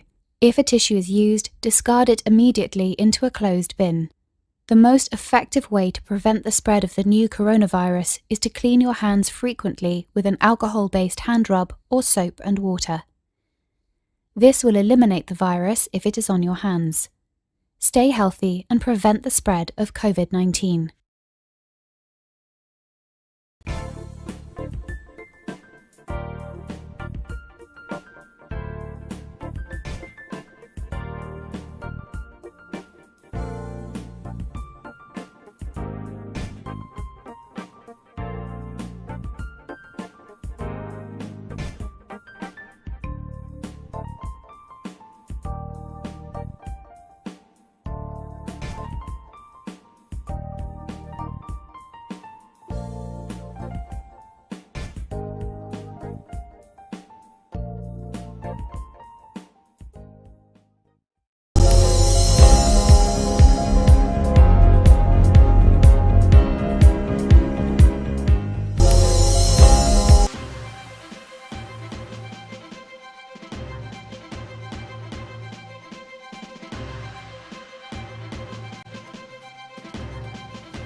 Thank you for staying with us on the newsroom. I am Abisola Adebayo. The presidential candidate of the new Nigeria People's Party, Rabi Kwakwanso, says it's erroneous for any presidential candidate to assume the 2023 presidential election is a birthright. Kwakwanso spoke during the weekend when he was featured on Editors Forum, an initiative of the Nigerian Guild of Editors in Lagos. During the run-up to the presidential primary of the All Progressives Congress (APC), Bola Tinubu, the eventual winner, had described the 2023 elections as a stand to be the president. Kwakwanso, however, said the APC and the PDP have failed Nigerians, adding that some presidential candidates are shying away from debates. The Zamfara State Coordinator of the All Progressives Congress Presidential Campaign Council, Senator Kabiru Marafa, has argued that there is nothing wrong in a Muslim-Muslim or Christian-Christian ticket, saying the whole issue is hypocrisy. Marafa, who addressed journalists after a consultation meeting with various groups in Gusau, the state capital, assured the public that the party is committed to victory in the 2023 general elections. According to him, the APC always promotes unity among members and preaches peace. He said Nigerians should not be deceived as the country is not governed by religious principles. Ahead of the 2023 general elections, the Independent National Electoral Commission (INEC) has called for support to enhance women's participation in the election. The electoral body made the call at the Garki International Market during a sensitization visit, which was organized with the support of the European Union under support to democratic governance in Nigeria and aimed to educate women on electoral processes. The Deputy Director in charge of the Gender Relations Division, Victoria Esamesi, told the market women that voting of women into elective positions will enhance the quality of their lives in terms of healthcare, agriculture, procurement, business, and access to funds, grants, and loans. She thereafter discouraged them against vote selling and mortgaging of their conscience and future on mundane things. China's Guangzhou has locked down its largest district while schools across Beijing have moved to online classes as authorities battle numerous COVID-19 flare-ups across the country. Guangzhou, a southern metropolis that is home to almost 19 million people on Monday, announced a 5-day lockdown and suspended dining in services and shut nightclubs and theaters in the main business district. COVID cases are rising across China with flare-ups in regions ranging from Zhengzhou in central Henan province to Chongqing in the southwest. The Independent Shareholders Association of Nigeria has kicked against the Central Bank of Nigeria's imposition of 0.5% levy on commercial banks to fund the Asset Management Corporation of Nigeria. According to the shareholders, AMCON had now received 453.47 billion naira as levies from commercial banks between 2020 and the first quarter of 2022. The shareholders said the corporation received 146.9 billion naira in 2020, 180.6 billion naira in 2021, and 125.9 billion naira in the first quarter of 2022 as levies from commercial banks, adding that there were deductions from the imposition of 0.5% charges on banks' total assets on and off balance sheet imposed on banks. According to the shareholders, these levies by AMCON were harming the returns on investment of the commercial banks in the country. Israeli Prime Minister-designate Benjamin Netanyahu won a defamation suit on Monday against a predecessor who had alleged that he, his wife, and his son were mentally ill, but the court deeming the remarks a bid to harm Netanyahu's political career.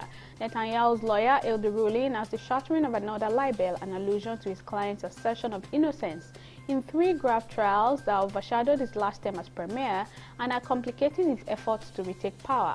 Ehud Olmert, who served as centrist premier between 2006 and 2009, made the observation in a television interview last year, shortly before the conservative Netanyahu, then heading a caretaker government, was toppled by an alliance of cross-partisan rivals. England, Wales, and other European nations would not wear the One Love armband at the World Cup in Qatar because of the threat of players being booked. The captains, including England's Harry Kane and Gareth Bale of Wales, had planned to wear the armband during matches to promote diversity and inclusion. A joint statement from 7 football associations, however, said they could not put their players in a position where they could face sporting sanctions. Well, that's all on the newsroom for the day. Many thanks for watching.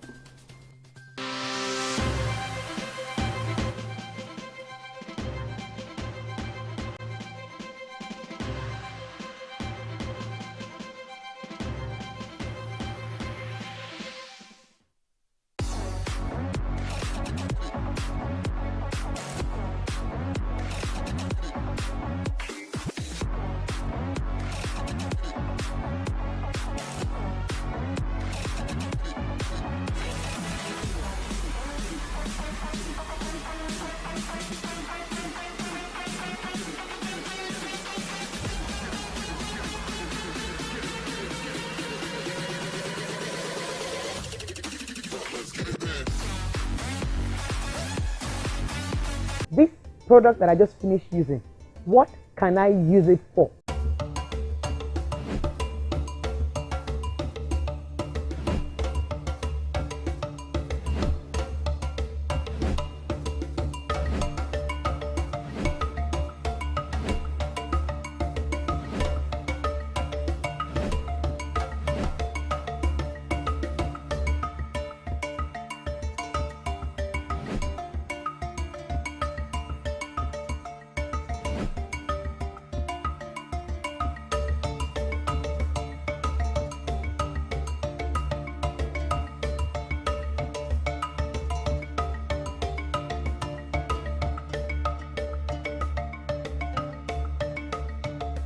My name is Jumoke Olowo Okere. I'm the Creative Director at African Creative Sustainable Synergy Hub. We were initially known as African Creative Hub, but now we have added 2 wings, Sustainable Synergy. And we are based in Ibadan, but we reach out to the whole world.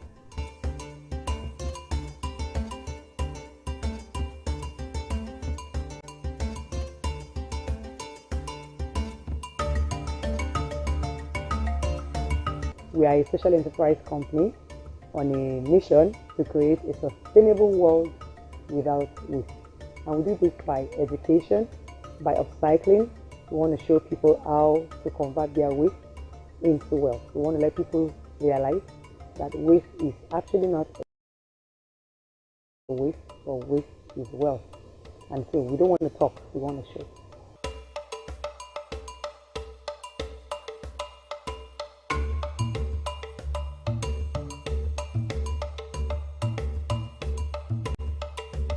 For 12 years now, I've been working with waste, and I realized that each time we meet a new person and during our interactions, once we are talking about it and they keep asking questions like, what do you mean waste is wealth? What do you mean I can turn my waste to this? What do you mean I can use my waste for this? I realized that so many people have a lot of questions. But one thing I noticed is that if I don't say anything and I just show you the wealth that we've created from waste, the person gets the idea faster, the understanding is there faster, and they become disciples faster. So I don't need to sweat once I can show. So we realize that instead of trying to talk to people about waste is not waste, waste can be reused, just show them. Because in our interactions, we realize that once we show people, they catch the idea fast and they are willing to join on board because they can see that they can actually do it also.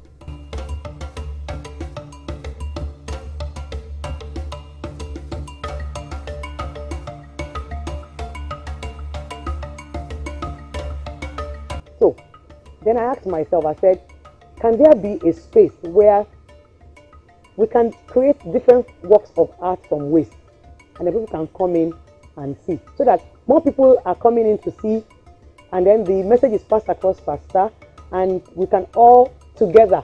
You know, there's this prediction I read about recently that said by 2050 there will be more plastic in the ocean than species. It means that we are counting down. If I don't do something about it urgently, you don't do something about it urgently, then that disaster is going to happen to us.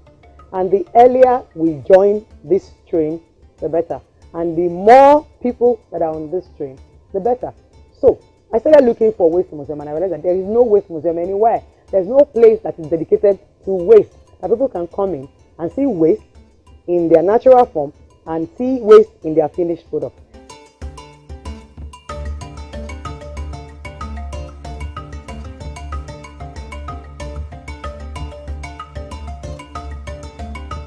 What we call finished product is also a natural product for another artist, because you know art is unending. If I create a design, for example, with this bottle waste, this is a 4-liter keg of oil that has been used and discarded. Now, if I create a work of art from this and I put it on the wall, somebody can get this and add some other things to it and turn it into another thing. Then somebody else can take it from that level, add something else to it. So it keeps evolving depending on who is using it. So I realized that there's no space like that. And then the next question I asked myself is, if there is no space like that, why don't I create that kind of space? Then I asked myself again, I like asking myself a lot of questions. And so I asked myself again, what do I have that I can use to create this space? Then I answered myself that I have a small space that I can use to start.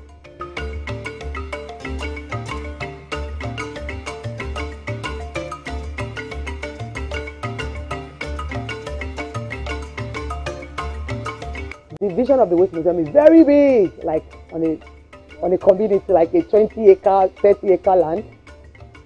But I have less than a plot. And I said, okay, you know what? Let me start with what I have. So I have the skills, I have the space. Let me start. Then it can grow. So that when you come in and you see what we can do, then you can say, oh, I want to go and do this, and then it will keep growing.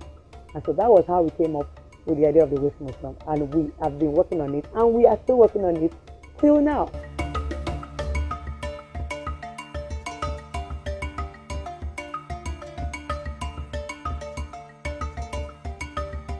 There's nobody that hears about this that doesn't ask questions. Now it's like an icebreaker. You heard about it, and here you are. If we didn't do this, I won't meet you, and you will not be here today. So that is the reception we've had. Anytime people hear about it, they're like, waste? You mean waste, Ibadi? And I'm like, no, W-A-S-T-E. And they're like, Idoti? And I'm like, yes. And then they ask, what do you mean waste museum? So are you dumping waste in the building? I said, then you need to come and see, because we need to show. We want to show you crazy stuff that you can do with waste. So the reception has been interesting. There's been filled with a lot of curiosity. People come in to see what is here, and then when they come, they go with, wow, so it's possible. Oh, so we can do this. Wow, so you can use this for this. So it's been good.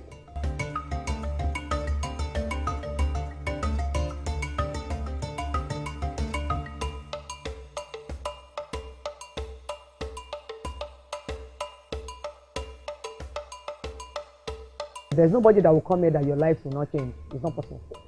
I've not seen anybody that comes to the Waste Museum and they don't go home with something.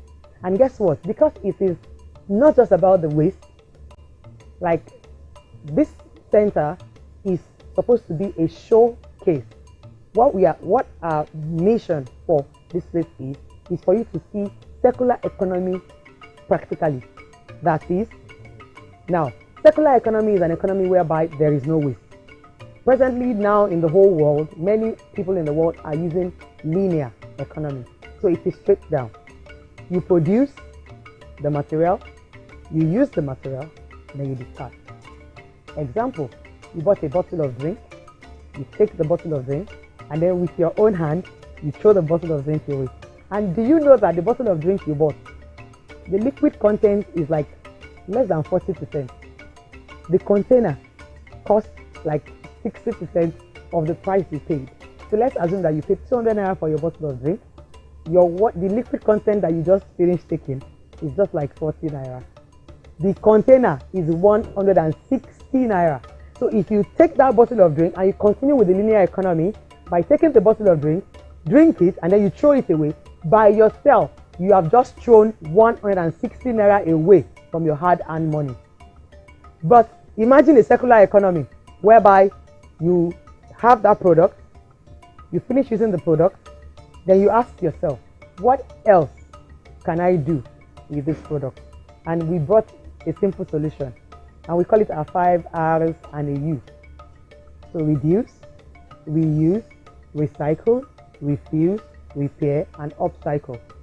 So with these 5 R's and a U, you can ask yourself, this product that I just finished using, what can I use it for? What else can be done with it? Instead of me using my hand to throw it away.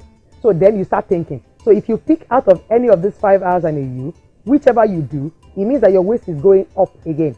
You are reusing it, so it's going back. So it is not wasted. So it is a zero economy. And that is what we run at the Waste Museum.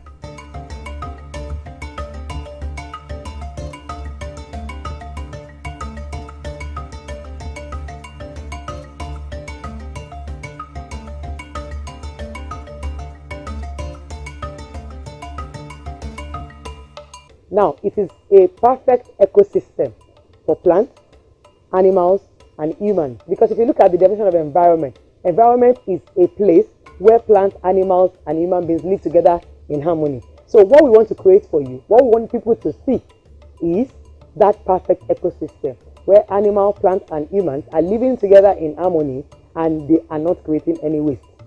So the waste from the plant will be used by the animal, the waste from the animal will be used by the plant, and the waste from the plant and the animal will be eaten by the woman.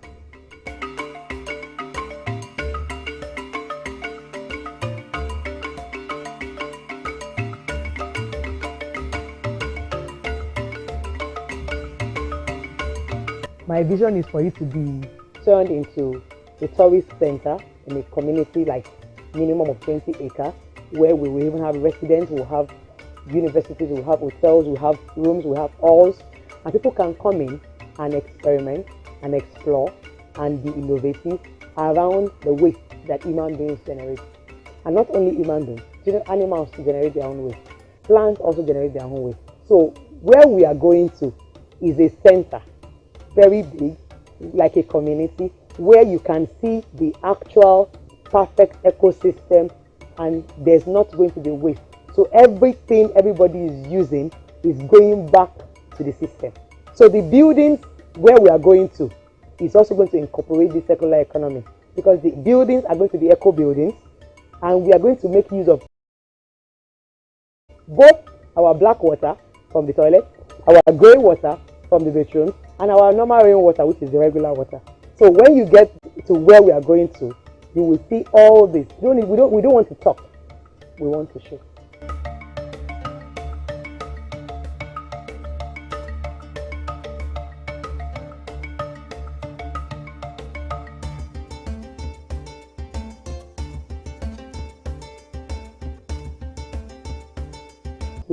We have different programs that we do in primary school, in private schools, and we also have interns that come in, and we also have people that come in here for excursions, and depending on what they pick, they can pick just for the tour or they can pick a workshop. If it is a workshop, it means that they're going to sit down and actually practice. They will take a particular waste. Sometimes we ask them to come with waste as part of their payment to coming into the waste museum. So they turn that waste, we teach them, we show them, we empower them with the skill, because we are also a school, we train. So we empower them with the skill that is needed to convert that particular waste into wealth, into works of art that they can take back. So sometimes when they do that, then they donate to the waste museum. So some of the arts you see here are some that I made by myself, some of the ones that our students make from school. And then we also have a competition. We started a competition 2 years ago. We call it Creative Eco Summer, Creative Eco and Day competition. It is in secondary schools and primary school, in public and private school, and they are supposed to explore waste, any form of waste, in 3 categories. So we have fashion, we have art, and we have science. So each of the students will go into their own community, pick up any waste of their likeness, and then turn it into either a work of art or in science or in fashion. And so they come in and showcase their work. We had the first edition that came in 2019, and then 2020 we couldn't do it because of COVID. And so 2021 we are not going to do it again, and then we'll start again, after everything has normalized by the grace of God in 2022. So some of the works that they do, they donate to the waste museum. But everything you see here, most of the artwork you see here are all from waste, apart from the structure, apart from the building.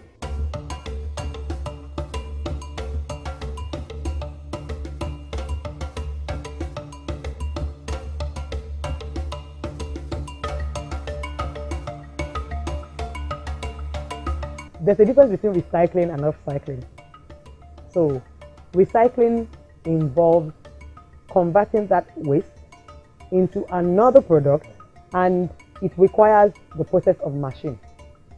So, example, if I want to recycle this plastic bottle, maybe into a nylon, or I want to recycle it into a t-shirt, I will need big machines that will break this down, convert it into flakes, turn it into pellets, melt it, turn it into string, and then convert it into whatever they want to use it for in the final product. That is recycling. So recycling is more capital intensive and it requires a lot of manpower, skills, and all that. But upcycling, which is more of what I do, means everybody can do it. Upcycling means you take that particular waste, just add some little touches to it, and turn it into a work of art. So when you are done, you can still identify that waste and say, this not okay. Example, check out my jewelry. This is a jewelry, but it is made from bottle covers. So this is upcycling.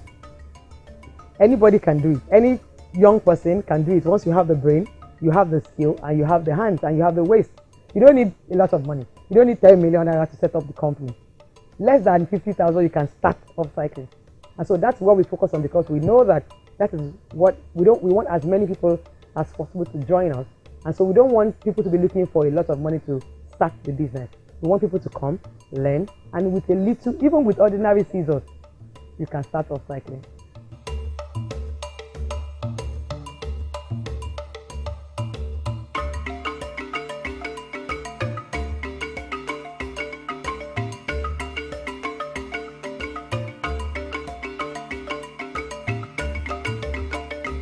I didn't do this in school. It actually started in my kitchen. Over 12 years ago now, I gave birth to twins and I was home on maternity leave. And for the first time, I noticed the amount of waste I was generating in my flat. My twins were taking 1 can of naan every day. So it means that every 7 days, my store is filled with 7 cans. And we just finished taking food from these things. They are still solid. Why do I have to throw them away? I started asking this question. Why do I have to throw the waste away? And that question led me to becoming an artist, because I kept asking questions. And then I realized that the fastest and easiest way I could convert each of these waste to is to turn them into a work of art. And art is very versatile. Art is very, very wild. You can keep working on a particular product, and as soon as you work on it one step, somebody likes it already. And then somebody else will say, oh, I can add this to it. And so it started evolving. So what I did initially was to gather all the materials together, started experimenting, because all this is a new field. Ecopreneurship, as far as I'm concerned, is new because we don't have any manual. We are the one coming up with the manual every day, trying a trial and error. We will fail today, we'll bounce up, we'll learn from the mistakes of the failure, and then we'll, work it again tomorrow. So it's a new field. And we have some artists already that are trained, that are beginning to come into waste now. They were artists before. They went to school to go and learn how to do artwork.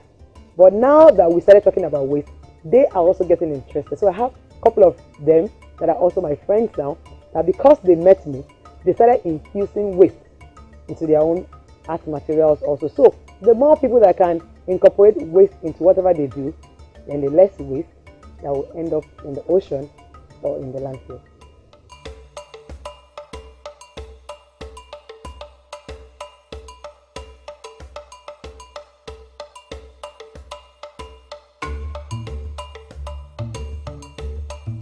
Everybody needs to take conscious effort of what they do with their waste.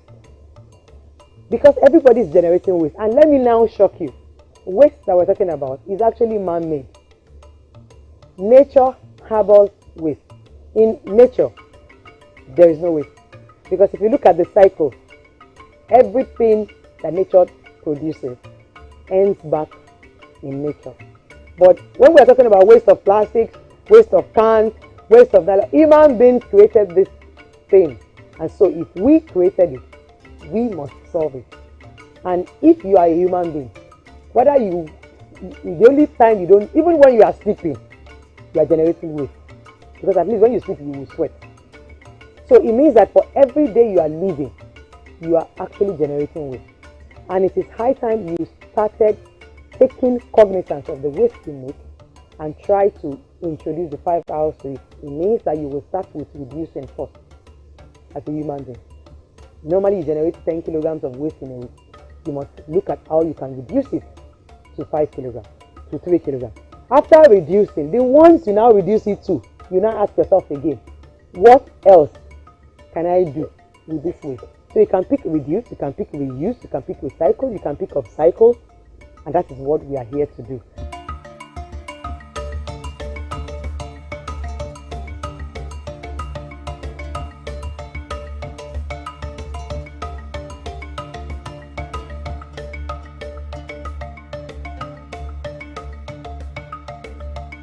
For as many people that can join us, what we want to achieve is that once you come to our hub, you take it back to your own space, because we don't have to come to your own space. So you come here, you learn from us, take it back. Then you from there spread it to your own community. So that way, we don't have to be the one doing everything. So you come, you learn, you take it back. You take it back to your community. People in your community take it back to their own community, and then it keeps spreading, and then it becomes, like the tentacles that can reach the world. So, as human beings, you must be aware that you are generating waste, and if you don't manage that waste very well, it is going to end up in the environment, and if it ends up in the environment, it will affect the coming generation, and that means you are not living a sustainable life. A sustainable life is about living today without hindering the future generation from enjoying the same benefits that you enjoy. Let me give you another example. if you get a parcel of land now, the first thing you want to do is you want to cut down all the trees on it.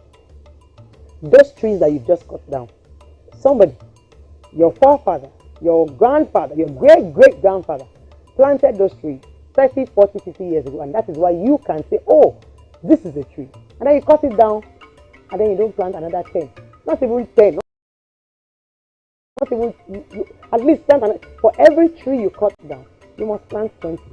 Because it's not all the 20 you planted that will survive. And so if you want to make sure that your children are alive, grow up in the future, your great-grandchildren see what is called a tree, then you must plant 20 down. Because if you cut one down and you don't plant any, and I cut one down and I don't plant any, I want to predict that by 2050, our children will be looking at trees in books because we will have finished cutting down all the trees. So we all need to get up now and get involved.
On this special episode dedicated to one of the most essential premarital questions asked, we will be examining that particular question that can only solidify or thwart a marital journey. I am Mr. Adolf and you're within the four walls. Take a look at the green board.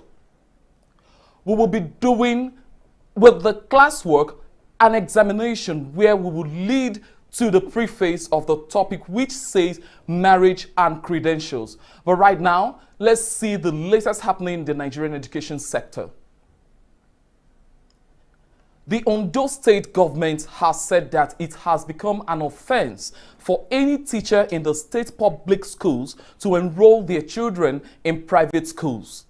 The head press and Information Services of the State Universal Basic Education Board, SUBEB, in a statement in Akure, explained that government was worried over the situation despite its huge investment in public school sector. Now, this news is what I will be calling a special guest sometime to discuss why Ondo State is taking this step. We'll take a short break. When we come back, our special guest will be joining us to discuss marriage and credentials. Don't go, we'll be right back.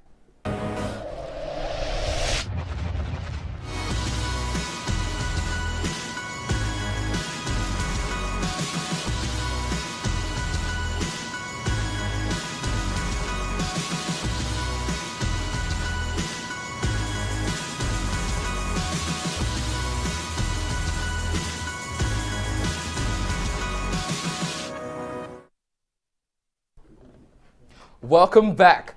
Marriage and marital considerations have always begun with cultural, psychological, economic, and legal demands. Yet, the discussion on the academic qualifications of spouses are deeply considered, but will never be admitted publicly. Four Walls is set to x-ray why education attainment of spouses are so critical these days. To discuss this, I'm now being joined by two special guests, Uche Wazigo, a real estate expert, and Adiola Odufuwa, a food engineer. Welcome to the show. Welcome. Good evening, everybody. My name is Uche. Nice to be here. Good evening, everyone. My name is Adiola. Great to have you on the show. Now, let's start off with understanding why it is now very important for spouses to begin to consider how educated, how qualified, how many credentials their spouses need to have before they go into marriage. Let me start with the lady. Adiola, what do you have to say about that? Okay, so it's very important that the man is as educated as I am, even if not necessarily to the same level, but he has to have a certain basic level of education. I don't want to get married to someone who cannot help with case assignments, someone who I cannot brainstorm with, someone who I cannot share ideas with. I don't want an empty head for your husband. It's basic. So you need to have a certain level of formal education. Without that, it's a no-no. Uche, she just said something that it has to be basic education at least. Somebody who is... Would you fall in love with a lady and to get married, would you consider level of education as a man? I would consider it, but I would consider it as secondary, because basically you are looking at somebody who is actually compatible. Then if she has educational qualification, then is a plus. I look at the educational aspect from the point of economic situation of Nigeria. I've gotten to the point where everybody has actually chipped in. So if she's more qualified, it means it gives her that privilege to actually get a job and be able to earn more and be able to chip into the economy or the finance of the house.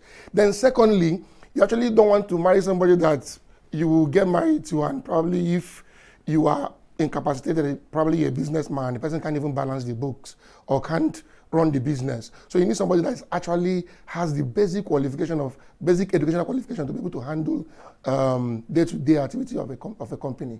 Okay. So I think that's why people actually go for that. Okay, this is getting interesting, because education, for example, it has to do with several levels. For example, if I'm talking to you, Uche, right now, with your university degree, and you're looking at the spouse now, who is going to be your wife, to have possibly an NCE or something slightly lower as we usually consider it. Would that matter to you when choosing? It definitely matters. I can't imagine myself marrying somebody who can't actually have even NCE. Not having NCE or not having WAEC means you can't literally read and write. Although some people are self-taught, but what we're looking at is we're looking at people who are actually educated formally. If you have the formal education, it means you can actually be able to communicate. Having NCE means you can actually relate to some level of me when I'm talking to you. But if you can have BSc, Masters, it's even better. It's more preferable, because some people actually takes time for them to actually grasp and understand what you are saying. And having that educational exposure actually plays a key part. All right. Adiola, let me come to you with this. You are a woman. I understand that the modern women these days believe that it has to be sometimes 50-50. I don't know if you believe in that school of thought. Now, if you are that kind of a woman who wants to continue that marital journey with a man, and it's going to be 50-50, then considering credentials, considering educational background and all of that has to be something of importance. What do you make of your husband's educational background where it has to be 50-50? Okay, so the point is, in as much as he's educated, he has basic understanding of how to communicate and how to run events, how to run a business and stuff. It is good enough. Fair enough. It doesn't matter even if it's NC or it's a teacher's training college certificate, because we all know that there are so many graduates who cannot even reason. They're not intellectually sound. So it's not about the degree that the person is holding. It's about the person himself. If he already, it could probably be one of all these not so blue collar jobs, and then he has a formal education, maybe SSC or NC or something. But if he is able to project well and is open to learning, and he has an open mind, vast knowledge, it's good to go. It's not until he has a master's. Excuse me, let me bring it clearer. Okay. Being able to communicate with you, being able to understand, being open to learning, it is one thing. The economic aspect of it, because you need to be highly placed to earn enough to satisfy the woman and make the marriage run smoothly. Remember that communication and all of that, love and so on, it's not the only thing that keeps the marriage running. Yes, I know that, and I do not disagree with it. But the point is this: there's many graduates that do 30,000 naira jobs. It's not about what you studied; it's about what you have in your head, what you can offer. So there's some people who probably didn't go to university, but they have so much to offer a company or a business. Take, for example, these tech guys these days. Not all of them are university graduates. You could have an NC and then you go, you take CCNA courses, you take web design, you take all of those courses, and you're more highly placed than a computer graduate, a computer engineering or computer science graduate. So it is what you have to offer. I need to know what is in his head, what is he bringing to the table. I don't want someone who has a master's and his master's is already redundant. He cannot break forth, branch into new fields. No, that's the basic thing. It has to be open. Let me pan to Uche quickly. Uche, I understand that you're a married man. I am. You have a family, yes. A growing family. Now, before your marriage, did it ever cross your mind that you could possibly end up with a woman who is earning perhaps 2 times, 3 times more than you, who is far more educated and more exposed than you? Did it cross your mind? And if it did, what were your calculations and resolution? First of all, earning power was never part of my calculation, but it crossed my mind that I could be marrying somebody who is actually more educated, in the sense that the person could be actually more qualified, having masters or PhD or what have you. It might even shock you that my wife is even more qualified. But being qualification on paper is different thing as being exposed and being able to reason well. Reason well, what do you mean exactly? Reason well in the sense that you need to actually train yourself to that point of being able to understand every level. I mean, part of being educated is not even just about solving the mathematics. It's part of you understanding how to reason. Let's say, as I am now, I have trained myself in a way that I can communicate with even somebody who has a BSc, a PhD, or even somebody with NCE, and they won't get offended. All I need to do is just switch in and bring myself to that level. So I thought if I'm going to marry somebody who is actually more qualified, what I need to do is actually step up my game. You know, I'm able to actually be at her level so I can actually understand what she's saying. And by so doing, we can actually reason well. Because you tend to see there's a communication gap when you have somebody who is way, way, way advanced educationally and the husband is actually laid back. So when the woman is talking something else, the man is thinking something else. Let me give you an example. There was one example one of our lecturers those days used to give. He said, before I will allow my son marry a woman, I will first of all ask for the woman's credential. I don't want to have children that they will give birth to children that will look like their mothers, and when it comes around, they will start speaking nonsense. That's what I'm talking about. Is a professor, by the way. The first professor in mathematics in my school, by the way. Okay, let me paint a little picture and make it more vivid for you. If you have a wife who is more educated, more exposed, perhaps had studied in a foreign country, and she has a job in one of the highest paying firms. Now, when it comes to domestic conversations, there are certain things she would bring in within the conversation that could puncture the ego of a man. I am not saying that this is eminent, but then it can come up. And the psychological aspects in it can be that she is relegating you to the background, because based on decision making, perhaps for travels and all of that, you could see that you might not be able to afford certain trips, and she is going to afford them and make the decisions how the trip is going to go. What do you do in that situation if it happens? I told you, first of all, you have to build yourself, build capacity. With what? by reading books and exposing yourself, understanding people. See, most people who actually are have inferiority complex, it was out of not having self-confidence. If you have self-confidence and know who you marry, then you shouldn't be more particular when issues come up. You shouldn't look at issues and, or is it because you're educated more than me? Look at issue dispassionately and look at issue factually, so you can be able to tackle them. Not, oh, is it because you are now more educated than me? No, that shouldn't always come. That's you having inferiority complex. And how you deal with it is by actually exposing yourself way beyond what you have learned in the four walls of the university. So if you have somebody who has gone to overseas to actually study, and I am here in Nigeria, it doesn't stop me from reading books abroad. It doesn't stop me from actually watching films and learning and asking people what, and so I can actually prepare myself for that marriage. All right, so, let's take a listen to what a woman is going to say, because she is right here, and from the women's perspective, I think she's going to represent. What do you feel, Adiola, if you're in a situation where your husband is the one that is mega educated, highly exposed, from that background that can sponsor education to the highest level, and perhaps as a wife, you don't have all that merit? How are you going to navigate through that marriage and have everything balanced with your background, your educational attainment and all? So one thing I've come to notice from what I've seen around is no matter how versed you even tend to be, once one of the partners is ahead, there are always certain times when there are always slight issues where one party is making reference to the other party's low level or thereabout.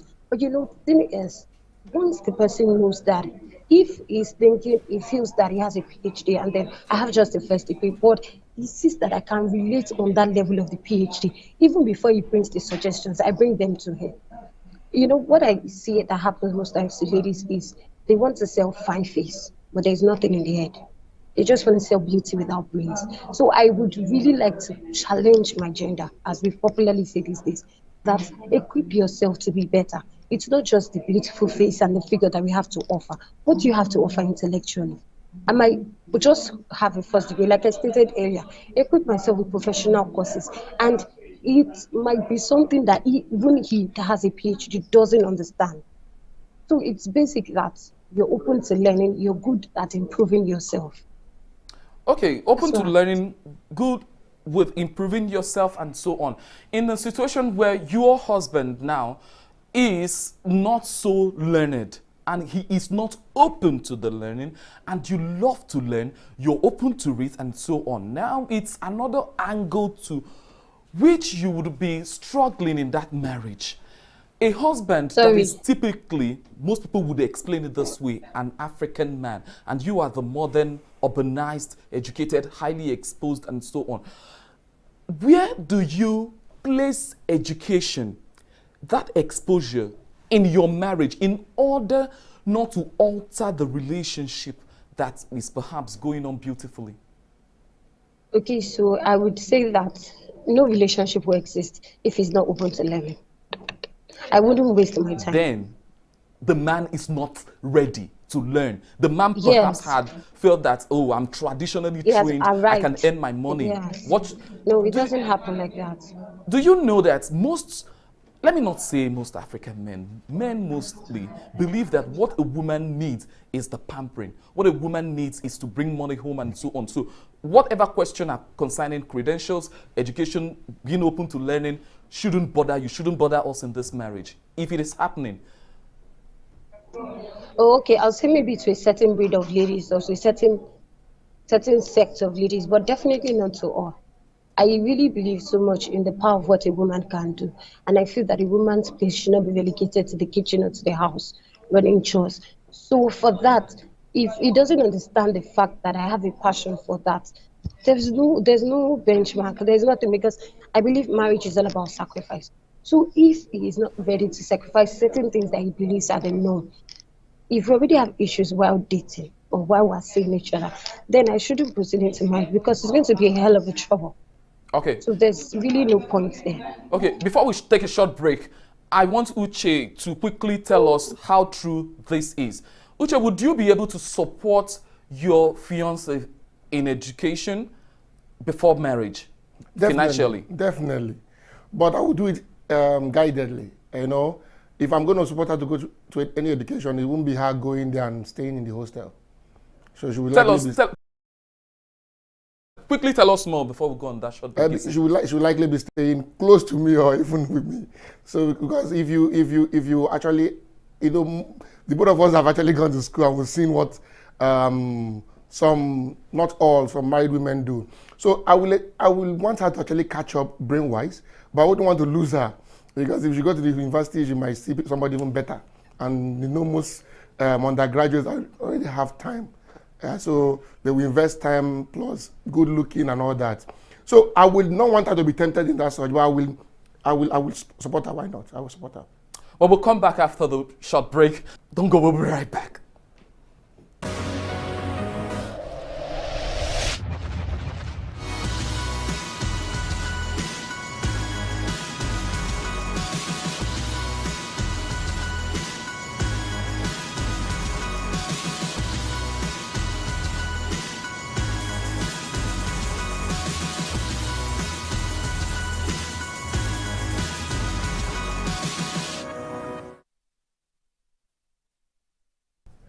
Welcome back. Still with me is Uche Wazigo, a real estate expert and a food engineer, Adiola Adufuwa.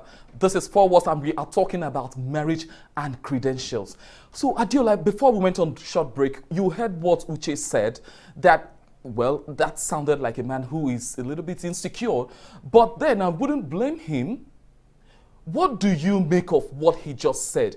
Do you think it is important, for example, you have a younger brother who you need to advise towards his marriage, and you find out that he's sponsoring his fiancée in school? What would you say or do? Okay, so it's two ways. I'd advise him to prepare himself two ways. It's either she comes back refined to him or she goes with someone else. Because so many times I had colleagues who were married while in school, and I knew what happened to some of them. Some of them were still loyal and faithful, but a lot of them, really, the temptations that come around, they are unable to stay on. All right. But then, that is married people. So don't see that they are just engaged. Yes. Anything can happen. Engagements can be broken. So it is better that I support him, that you're close by, you can monitor. Even with the monitoring, you can still lose your friends. So. Okay, so we are going to do a grading, but before we start with the grading, let us quickly get this perspective cleared. Uche, first and foremost, what advice would you give young men who are planning to settle down, in case someone who is ready to settle down and someone who they're in love with, it's not so educated and time is running out? What would you advise that young man to do? If the person they're getting married to is not educated? Yes. And time is running out. There is no time. First of all, does the woman check all the boxes? Can she communicate with you? Is she the type that is willing to learn? It's not even about going to university or going to the forwards. Is she willing to teach herself? Is she willing to learn from you? If she's somebody who can easily be taught, why not? When she checks other lists, why not? You can go ahead with the person and marry the person. But just like what my co-guest said, if the person is not willing to learn, I mean, you can only force the horse to the river. You can't force the horse to drink water. It would be a no-no for me. All right, Adiola, in preparing for marriage, what would you advise a young woman to do? Because in as much as we believe that the man is the head of the family, of course, the woman is said to be the homemaker. What advice would you give to a homemaker, well, a ready-to-be homemaker? Advice is that she should bring something else to the table aside from her beauty. It is enough. We have enough situations where ladies are just getting married for the fun of it. They want to belong. What are you willing to offer him? What do you have to bring to the table? It's not getting married to you to come and become your father.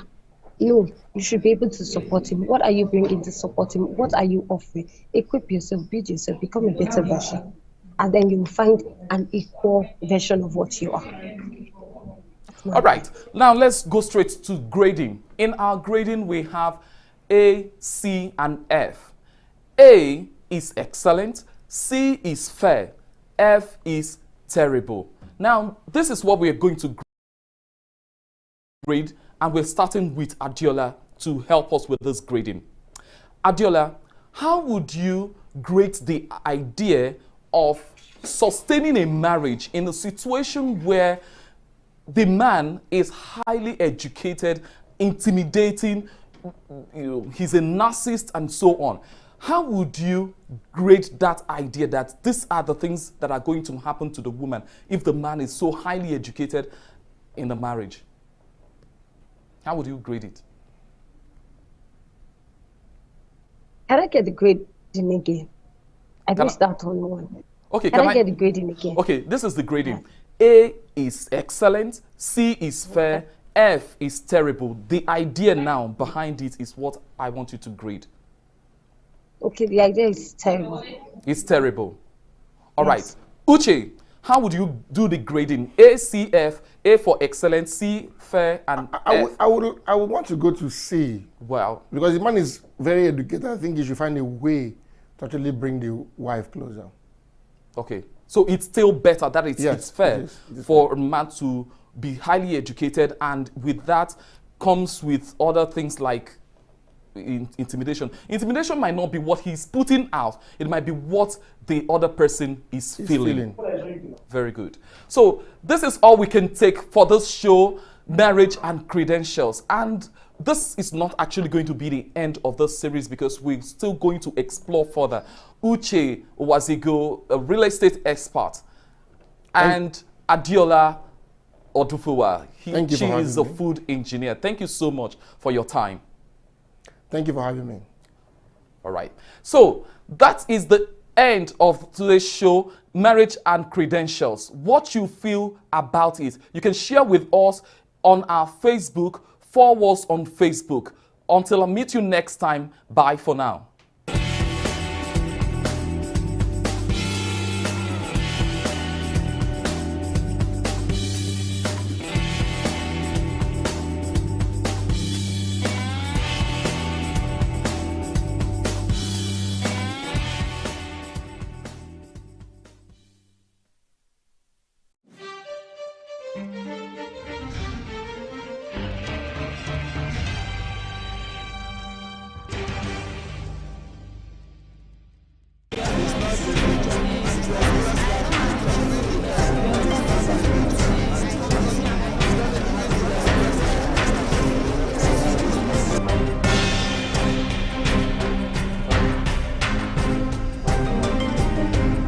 What we really go through is not really meant for humans, because when you're there, like in a small room whereby you maybe like people of 10 people should be in, you come across like 100 people in a particular small room, and when you want to sleep, you have to sleep with your side.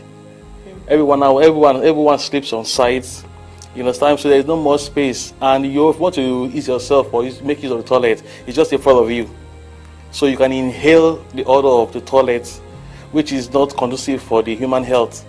So, and apart from that one, the weather is very, very cold, extremely cold. And at night, you don't have something like blankets that will be given to you. So it's not really good for the body, to be precise. And in terms of feeding, you're being given just a long bread. We call it hamsa.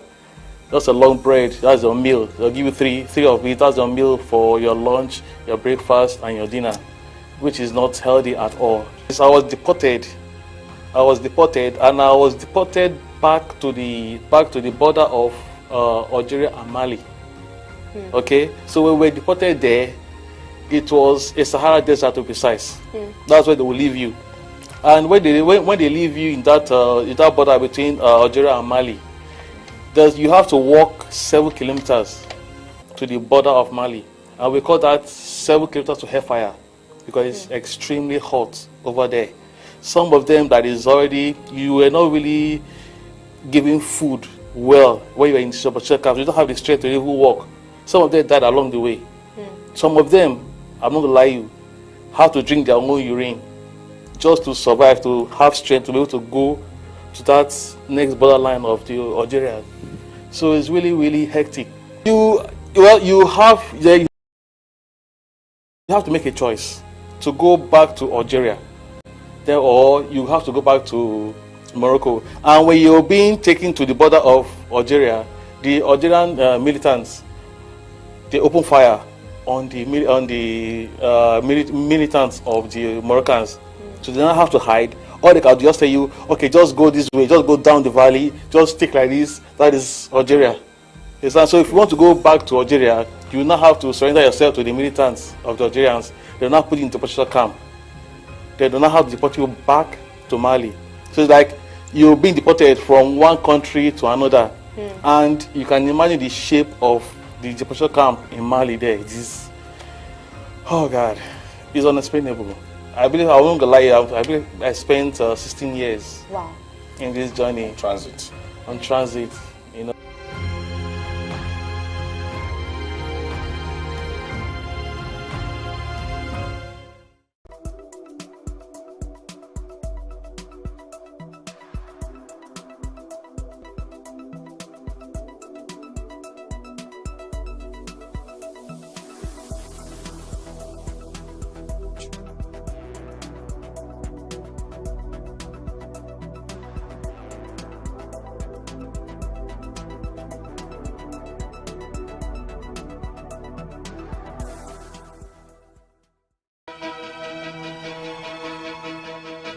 Opinions are free, facts are sacred, but truth is universal. How, in practical terms, can we, for instance, de-escalate the tension? President must see himself as the President of the Federal Republic. We know where the enemy is. 3 places. The Lake Chad Basin, the border area between Nigeria and Cameroon, and then the Sambisa Forest. On TV360, we give you a complete dose of everything. Opinion, facts and undiluted truth.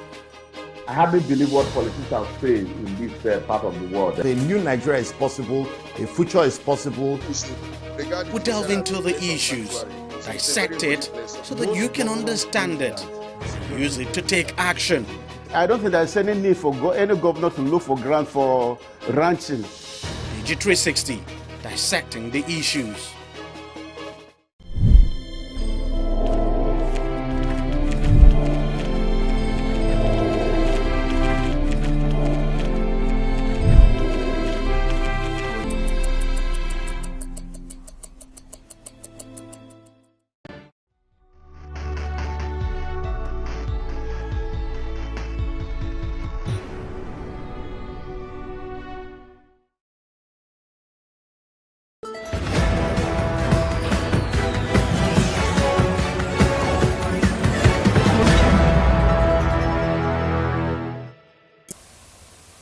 You look at Lagos and you'll think you're in one big dustbin, residents say, as they narrate ordeals with pollution. According to the World Bank, at least 30,000 people die yearly in Lagos due to pollution, and the tales told by some residents bear witness to these statistics. This is home to over 300 families who reside in Itire on the Mushin local government area, a community built around the canal that has been transformed into a home recognized by the Lagos state government. Gaining entrance and a mixture of different putrid smell welcomes you. Children running around exposed to the biohazard, chemical hazard and physical hazard of living in this area. So many years now we don't face this mess. If you can look around, you can take a cameraman to observe the area. Even you, where they talk to me, they perceive some odors. We get some small children here. She be see us here. We dey chop here, we dey feed here. We are human beings, we not Nigerians. Some days ago, one big rain will fall for this area. Small pikin for that park we did that side. Water carry pikin go. If you ask anybody for this area, they will tell you the story. And then they come from mosque, so as I hear the story. But today now, okay, imagine the dirty around and all that. Rain never fall. If rain fall now, all this dirty now, you go enter person's house, you go enter anywhere. cholera everywhere.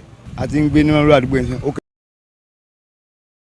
At maybe 15 years. Okay. Tajo wà nínú àdúgbò yìí. Tó ti yé.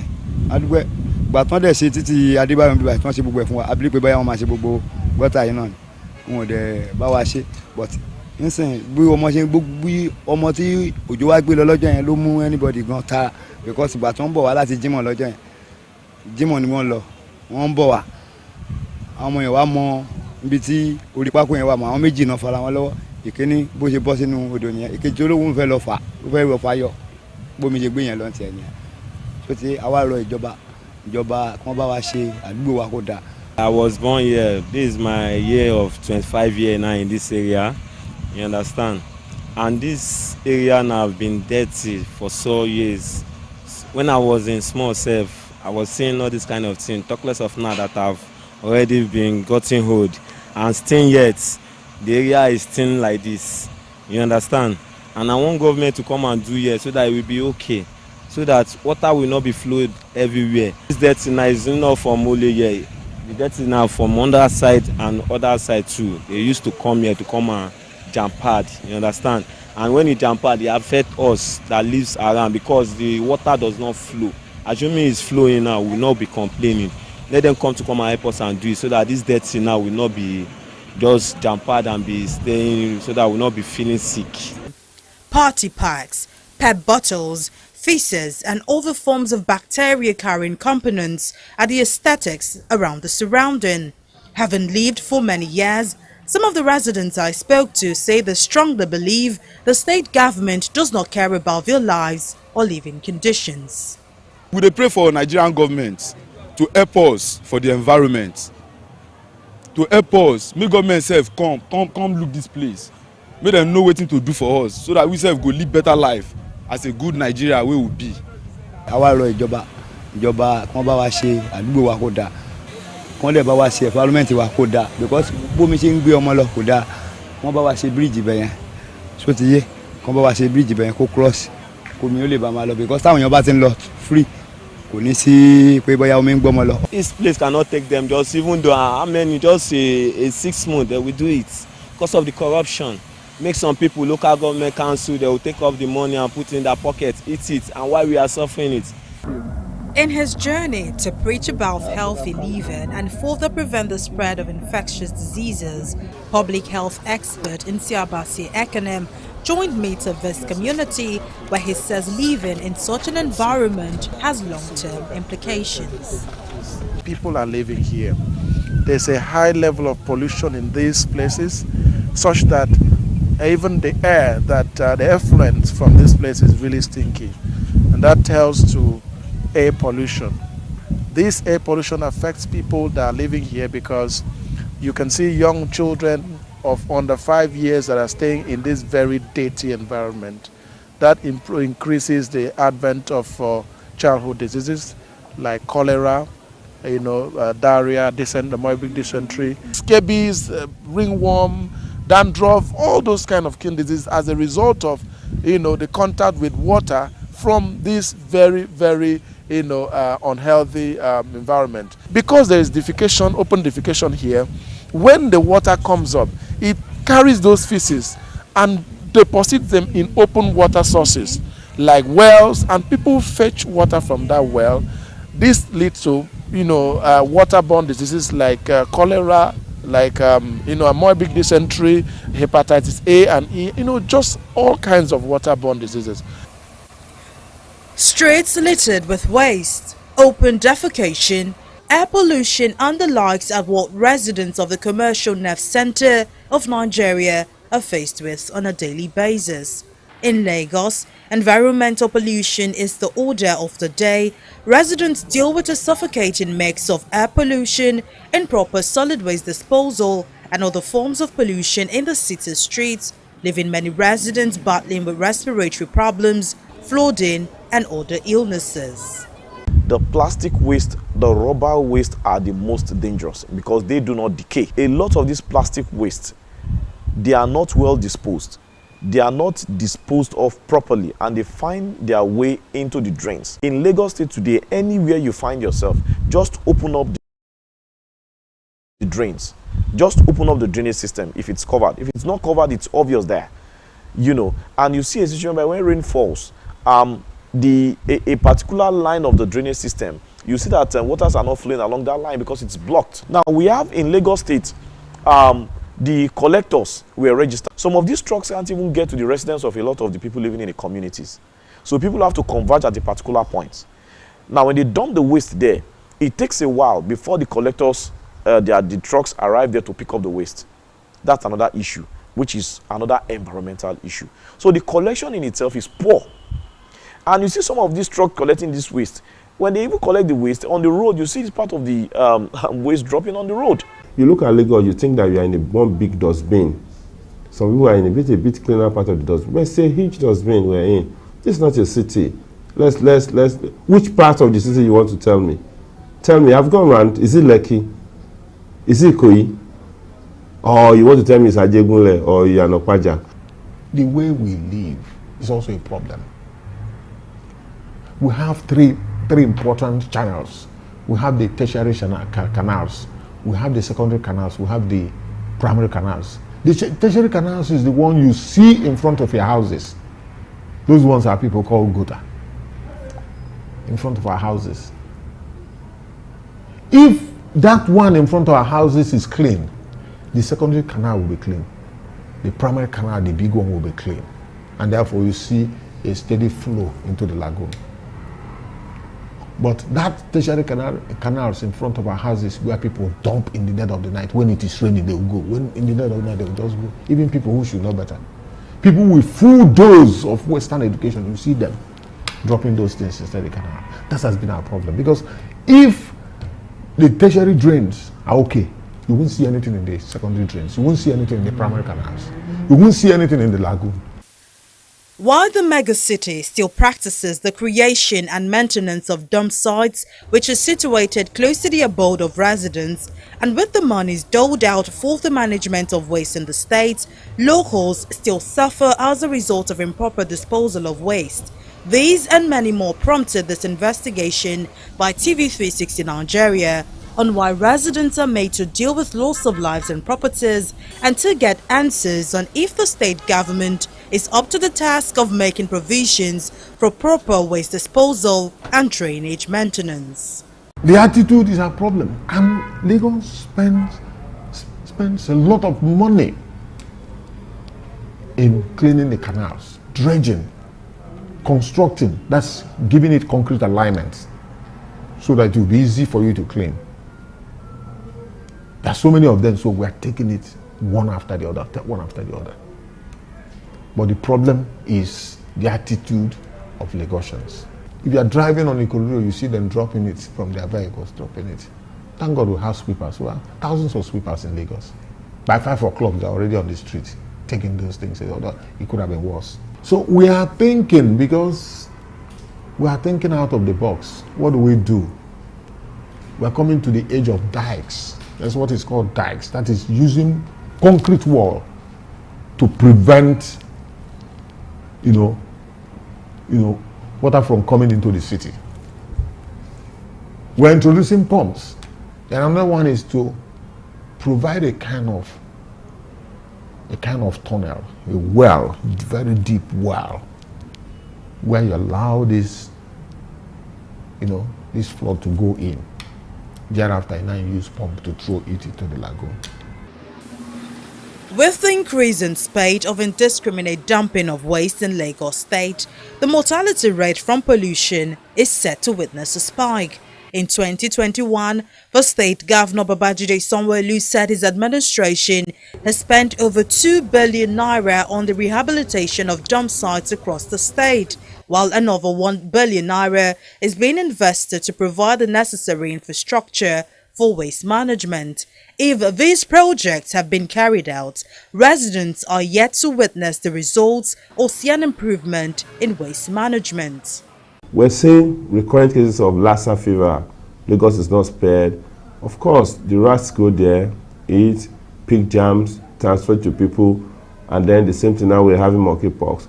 So in reality, if we deal with the challenges of waste alone, I am sure that our health system will be good. Our health itself will be good. Now, when you now get to the waterways, plastic floating, dead animals floating, dead human being floating, microplastic dropping into the water, fish swallowing them, we eating the fish. It's a scandal. It's honestly a scandal. I think the more we put attention to the challenges of the environment and how waste is handled in this part of the world, the better for us. A mega city, 25 million people, still counting, and we cannot get waste right, waste disposal right. We're not ready. The poor waste management system and then the flooding, they go hand in hand. So I just want to ask, would you think this is a challenge for the government? Because then again, we have the rules, don't dump your waste, and every other thing that the state government puts in place, but then people do not obey this. So is this a challenge for the government? Would you say the government cannot handle its residents? No. You know, just like every other society, you know, these things are when you are trained for a long time. When you do something, when you are trained to do something, you know, right from day one, you will comply. You will comply. We are not throwing our hands up into surrender. We are doing our work. We are not complaining, but we are doing advocacy. We are talking. We are having meetings. We go for retreats. We talk to Lagosians through radio and television. We will continue to do that until we get civilized in such a way that you cannot, when you finish your bottled water, you know, through the window. We'll get to a time when people will not do it again. We'll get to a time when you not see, you know, plastics on our roads, you know, cellophane paper, this takeaway place, you will not see it. Environmental pollution is not the only challenge residents face as a result of improper waste disposal. The rising issue of climate change, a resulting effect of human activities, has upset the balance of nature. Rising sea levels, extreme weather conditions and intense droughts can wreak havoc on people's livelihoods and communities. A visit to an environmentalist helps paint a clearer picture of the disaster that awaits Lagos State if nothing is done about the nonchalance of residents and the government. In Lagos, we have a situation where dump sites are located or sited away from the community, but there is no restriction that halts urbanization to that located dump site. So, for example, there's a place called Yanoba. The place was located about 25 years ago, and it was far from city. But there was no restriction in terms of urbanization, urban development. Today, there are houses surrounding that dump site. So, health-wise, the people living around that place are not safe. That's one. The Olusosun dump site at Ojota, when it was located, houses were far from that place. You know, it's a place that in those days, because the methane, when the heat from methane starts coming out, you see smoke coming out. You think they are burning the waste. They are not. It's the methane that is reacting. All right. So you see this is from distance. But today, houses have been built around that place, such that people who are living there, they are not safe. The water system is poisoned. It's not safe. All right. Then the methane that comes out of that emits from that place, it's not safe for the humans living around there. Lagos State generates 13,000 tons of waste daily, but not all of the waste ends up at designated dump sites. Some end up in canals, drains, and on the road. In terms of management of the dump sites, usually in most countries, these things are kind of like privatized to companies who are genuinely involved in environmental activities, to experts who understand this thing. Right, the government cannot do it alone. The government is expected to generate, to bring up, put up legislations. You know, they are supposed to be a kind of, they try to stabilize within the private sector and the public sector, right? But they are not expected to manage the dump sites. Professionals who understands the dangers and the kind of harmful chemicals that comes out of that dump site are supposed to manage the dump site. But here, an agency was created, LOMA, to manage that dump site. Okay, and those dump sites are not well managed. We gathered every year to discuss the environment issues in Lagos State. we call it the Climate Change Summit, where a session is dedicated to waste management.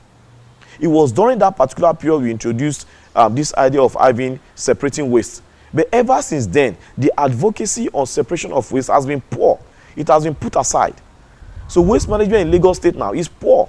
There was a time they made it mandatory for every house, every building to have a waste bins, the big bins. Then Loma produced all those things. Today, what do we have? Do we have them at all? People have to find a way to just get their waste sorted out somewhere. During the same time of Ashola, every last Saturday of the month was the Environmental Sanitation Day, where everybody in the community will meet and they will discuss and they will see what they can do. Okay, these are the issues, these are the community issues, how they dump their waste, if they are going to dig the floor, and a lot of things they do. But since they cancelled the monthly sanitation, what has been happening? People pay less concern in terms of what happens within the environment, especially on waste disposal. This sight and the smell being emitted and inhaled is a regular sight and way of life for Lagosians. Dumping waste at designated dump sites located around residential areas are a breeding ground for different sorts of contagious illnesses. Despite the fetid smell, trading activities take place around these dump sites while motorists, passers-by and residents close to the dump sites battle with the stench daily. I'm not okay with it because I have breathing issue. Though I thank God that God is taking control. But this thing has affected me again after I got cured. So government should do something about it. It has affected everybody around this place. Both residents, bypassers, everybody. Every living human being is being affected by this thick smoke here. According to the World Health Organization, globally, almost 1 in 10 people are estimated to fall ill every year from eating contaminated food, while 420,000 die from foodborne diseases, which can be deadly, especially in children under 5 years of age, and out of the 420 deaths, 1/3 are children. The World Health Body also says making the environment healthier can prevent about 13 million deaths yearly and avoid 13% to 37% of the world's disease burden. When these places have been contaminated with pollutants, with debris, it blocks the flow of water.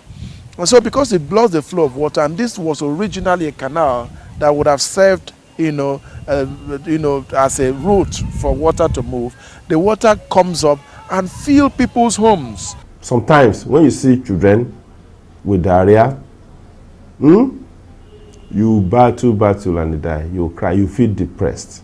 I remember in one of the situations, one of the instances, the baby was probably playing, a day before and got bad. The mother, they were trying to do what they like.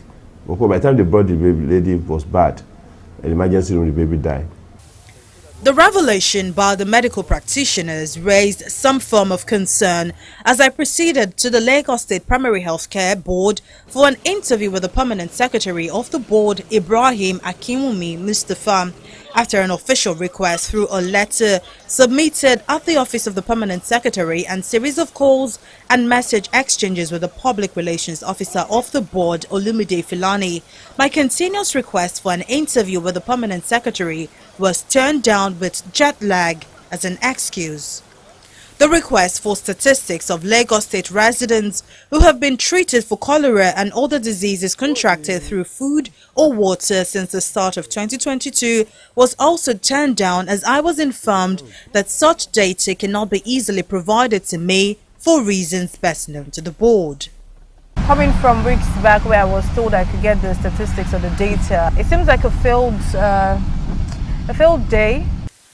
However, according to the Nigeria Center for Disease Control, in its July 4th to 31st, 2022 report, citing routine case-based data and outbreak line lists retrieved by the National Cholera Technical Working Group, Lagos had 47 suspected cases of cholera, with 1 death. Also, the European Center for Disease Prevention and Control states that as of July 31st, 2022, A total of 3,610 cholera cases, including 91 deaths, were reported from 31 states in Nigeria, and that as of September 16, 2022, 1,087 suspected cholera cases, including 13 deaths, were reported in Nigeria. A sit-down interview with a public health expert on the way forward is next on the agenda as Dr. Akanem narrates the poor living condition of Lagosians and its side effects. I have managed a number of patients who had cholera. Some had hepatitis A, some had amoebic dysentery, and others had diarrhea. And of course, there are clear symptoms of this condition, like vomiting, stooling, of course, like abdominal pain, and many other symptoms that are characteristics of cholera or amoebic dysentery or hepatitis A.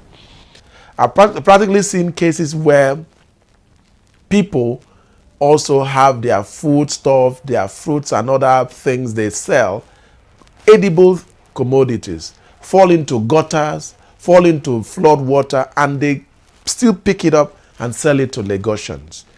These are some of the things that are causing the myriads of diseases that we see in Lagos year in, year out.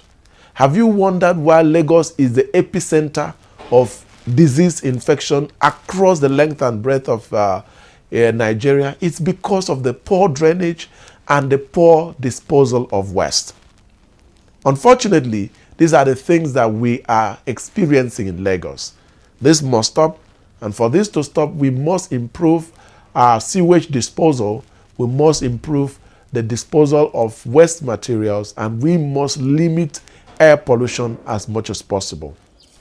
Taking a walk around the surrounding of the health expert's residence, and you can tell the reason behind his passionate call for a cleaner Lagos.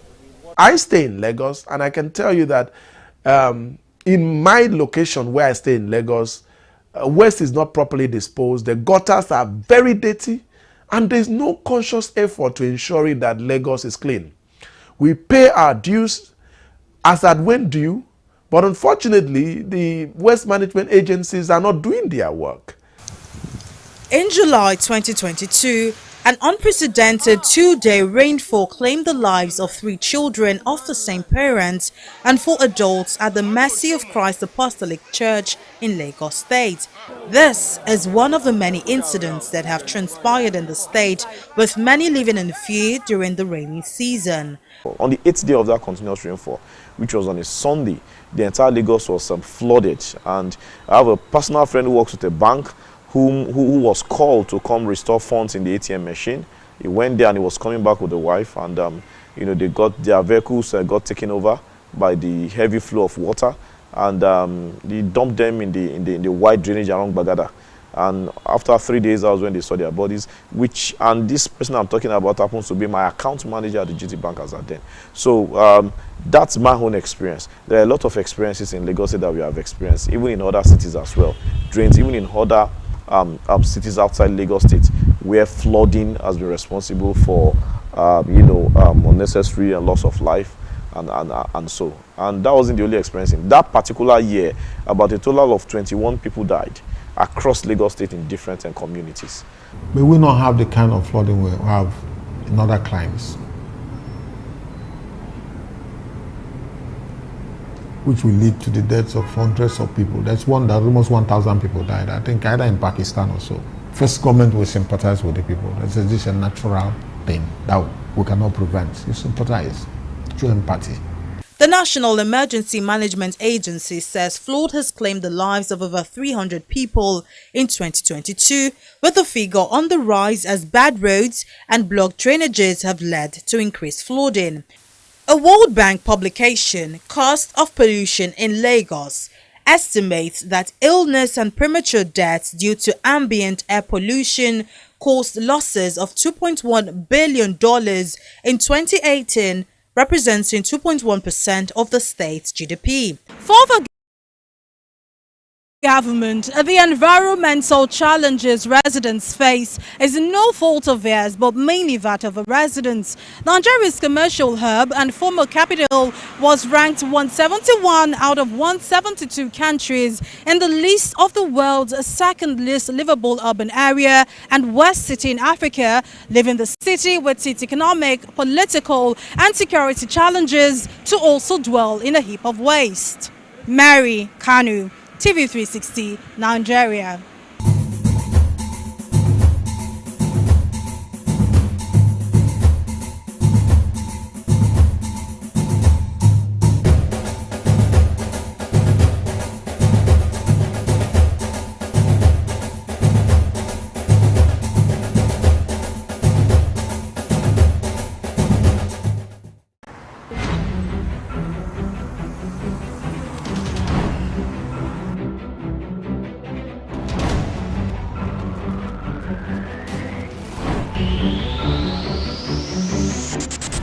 Thanks for joining us on News Now at this time.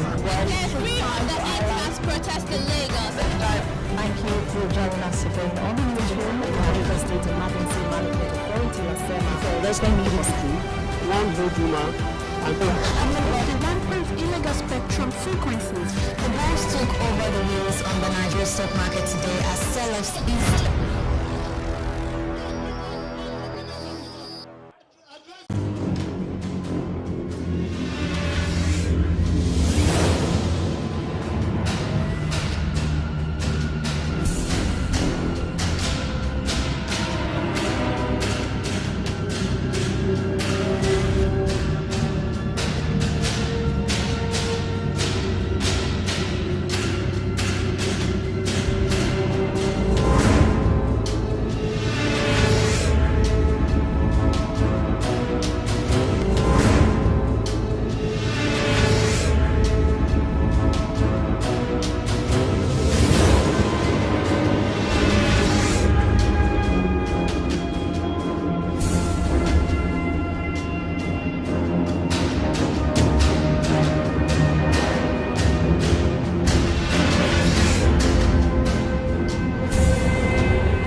Hello and welcome to the program. I am Folashade Ogurinde. For the 9th straight month, Nigeria's inflation rate has seen a steady rise. In the month of October, the Consumer Price Index, according to the National Bureau of Statistics, NBS, accelerated to 21.09%, marking a 0.32 percentage points increase from 20.77% recorded in September. This is coming as food inflation in October 2022 also increased to 23.72% from 18.34% in the corresponding month last year.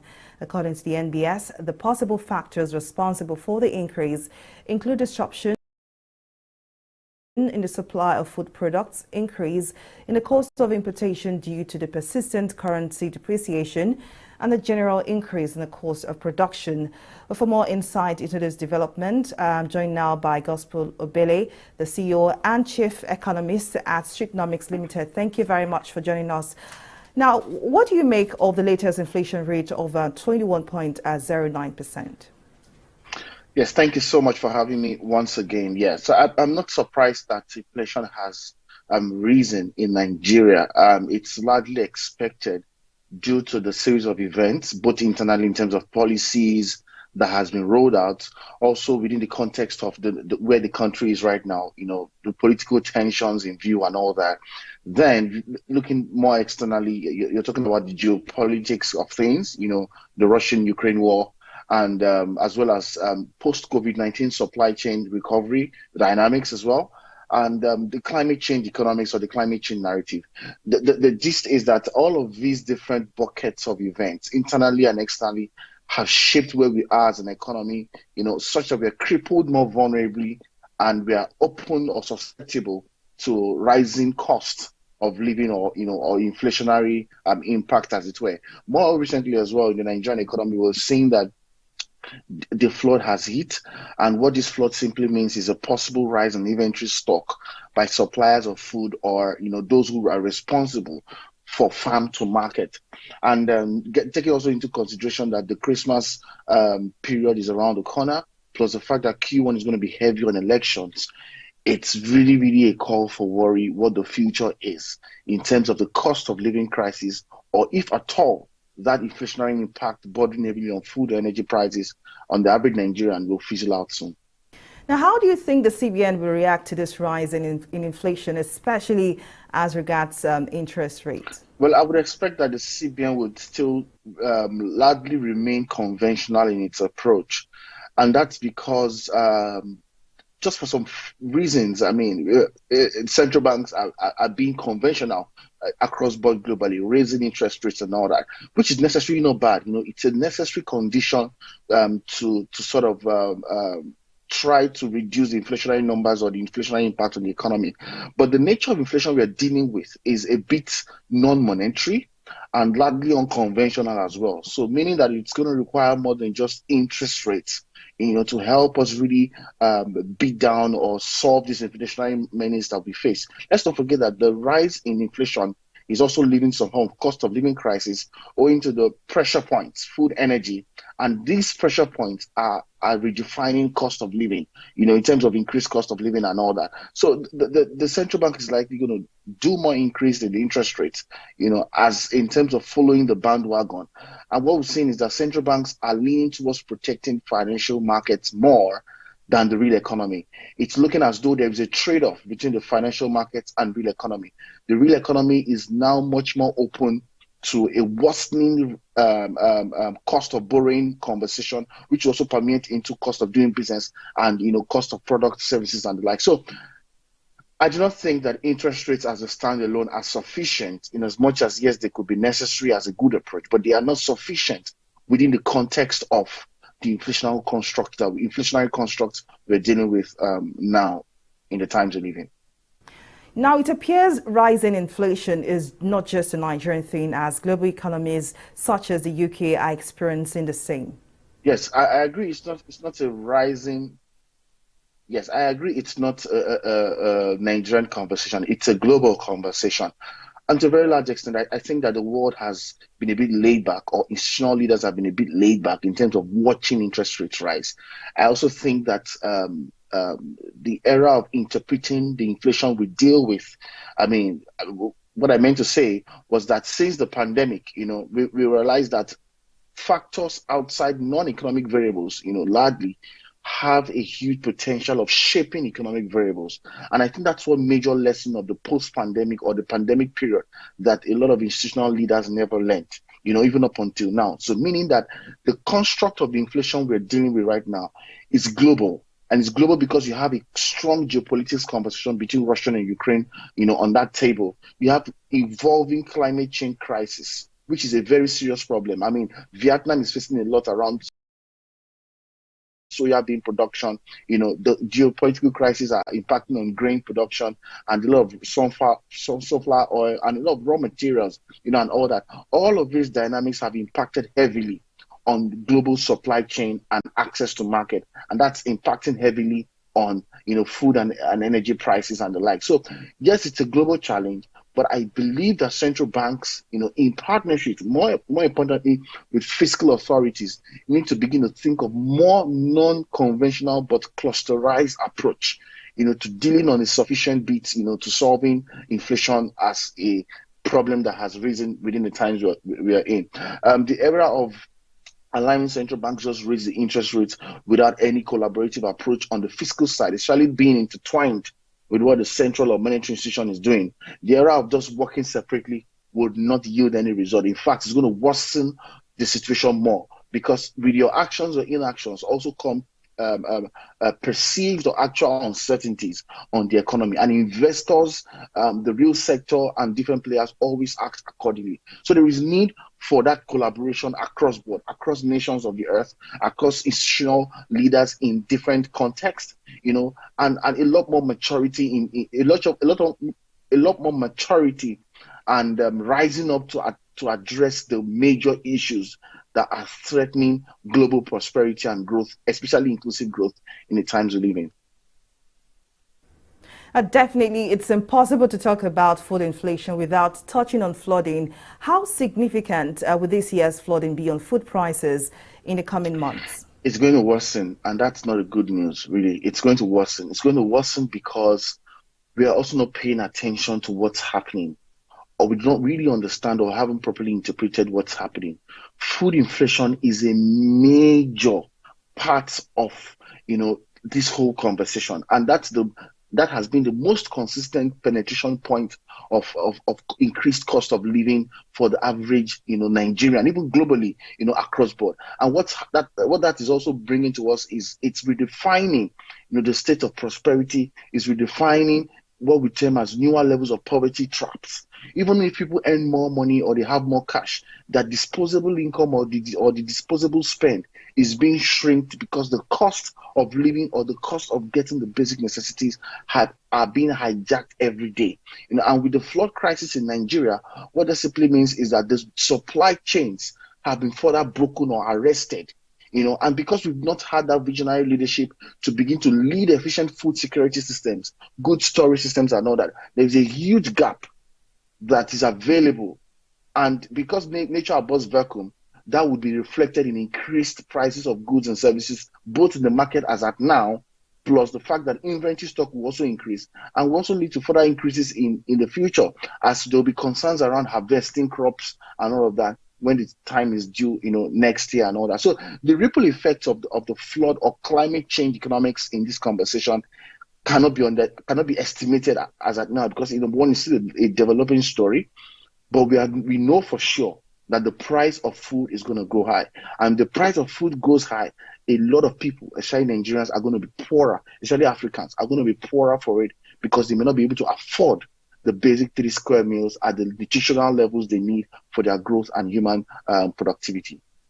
Well, indeed, Gospel Obele, the CEO and Chief Economist at Streetnomics Limited, thank you very much for your time and your contribution on the program. Thank you for having me, Folashade. Well, we'll take a break here, but Money Matters returns shortly. To stay with us.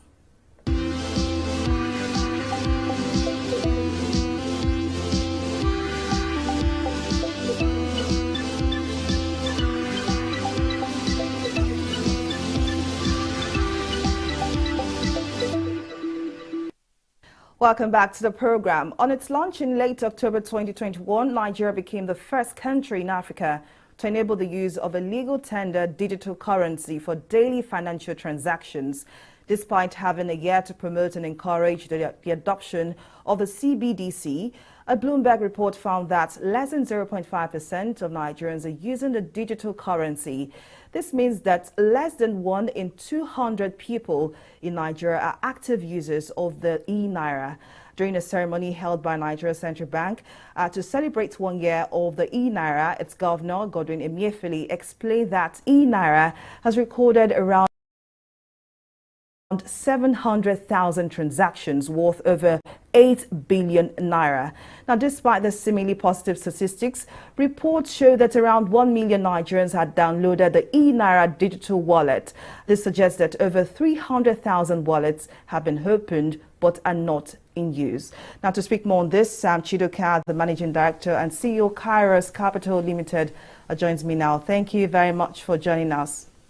Now, the eNaira has marked its first anniversary. How would you rate Africa's first digital currency 1 year after its launch? Okay, thanks for having me.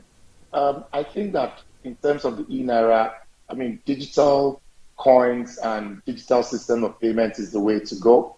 The cashless economy is the way to go, is the way of the future, is the way of today and tomorrow. Cash itself, in terms of when we spend our money in cash, is difficult to maintain. If CBN spends a lot of money producing cash, so the digital currency is the way to go. However, with the eNaira, we haven't seen the type of surge in transactions that we expected to see. The report we saw shows that about 8 billion naira worth of transactions have been done in the eNaira. But if you compare that with the reports we have from NIBS records that between January and August 2022, there was a transaction value of over 200 trillion naira on their e-platforms. So whether it's by bank transfer or NIP transfer or mobile transfers, over 200 trillion naira worth of transactions has been done just in about 7 to 8 months. So that shows you that the eNaira, when compared to other forms of banking transaction, is lagging behind. However, it's a step in the right direction, and if we combine what the eNaira is doing and other digital forms, it continues to enhance the possibility of a digital economy and a cashless economy, which is, I believe, is the way to go. It appears that there is a lag in acceptance and usage of eNaira in Nigeria. What factors do you think are responsible for this? So again, I think that we have sort of overgrown the eNaira as a country. It's just like when if you remember, some people tried to initiate mobile money in Nigeria, and it hasn't quite gotten the traction that mobile money got in a place like Kenya when you have the M-Pesa, right? Because in Nigeria, most banks have a banking app, and just on your phone, you can do transactions. So why do you want to switch it for another means of transaction, right? Because most people can very conveniently make transfers, receive monies, pay for products and services using their banking app that is on their phone, right? Or on the mobile app that is on their tablets or on their laptop. It's difficult to begin to unlearn that and try another system. So eNaira is competing with other forms of digital payments, right? And it's difficult to change when people have gotten used to a system of payment. You recall that part of the motive for the eNaira was to serve as an alternative to other digital currencies such as cryptocurrency, which the CBN is, of course, not in support of. Well, if that was the motive, if that was the drive to create an alternative to cryptocurrency, then we can say that it hasn't achieved that, because if you look at the volumes still being traded in those coins and cryptos, it hasn't quite abated in any form or shape. Even when people have taken some losses, because in recent past, some of those currencies have taken a beating, right? But yet people are trading in those currencies. So in terms of that, the eNaira hasn't quite achieved that. I do not think that the eNaira will be able to replace those other digital currencies in terms of cryptos, because remember that the cryptocurrencies are way beyond Nigeria. In terms of volumes being traded, those volumes are much higher. In terms of peer-to-peer transactions, in terms of counterparties, you're trading with counterparties across the world. But the eNaira is basically, at the moment, limited to our geographical construct at the moment. It's supposed to be a currency, a form of digital form that should transverse the geography of Nigeria, but it hasn't quite achieved that. So I do not think that it will overshadow digital currencies in terms of cryptos in any time soon. Projecting into the future now, do you see the e-naira gaining traction among Nigerians? Well, I can't see it, to be honest. I think that, like anything, it will grow on some people. Some people will use it more than others will. The volumes will inch up a bit. But when you're going to compare that 8 billion naira to trillions of naira in terms of 200 trillion naira being done in 8 months using other digital forms, it's going to be quite a challenge. So those who use it will continue to use it. Some people will still experiment with it and just want to know what it is about. But on a whole, I think that if you look at the whole digital currency space, whether it is e-naira, whether it is transfer using USSD, whether it is banking using a banking app or your mobile app and all of that, or under your mobile platform, those things will continue to grow. As those continue to grow, reliance on cash transactions should naturally reduce, especially when you add POS transactions as well, and we're growing in number of merchants and all of that. So cumulatively, the digital space will grow. In that space, I think the e-naira will still struggle a bit. Well, Sam Chidoka, Managing Director and CEO Kairos Capital Limited, thank you very much for your time and your contribution. And it's a wrap on the program. See you again next time. I am Fola Shadi. Ogurinde. Bye for now.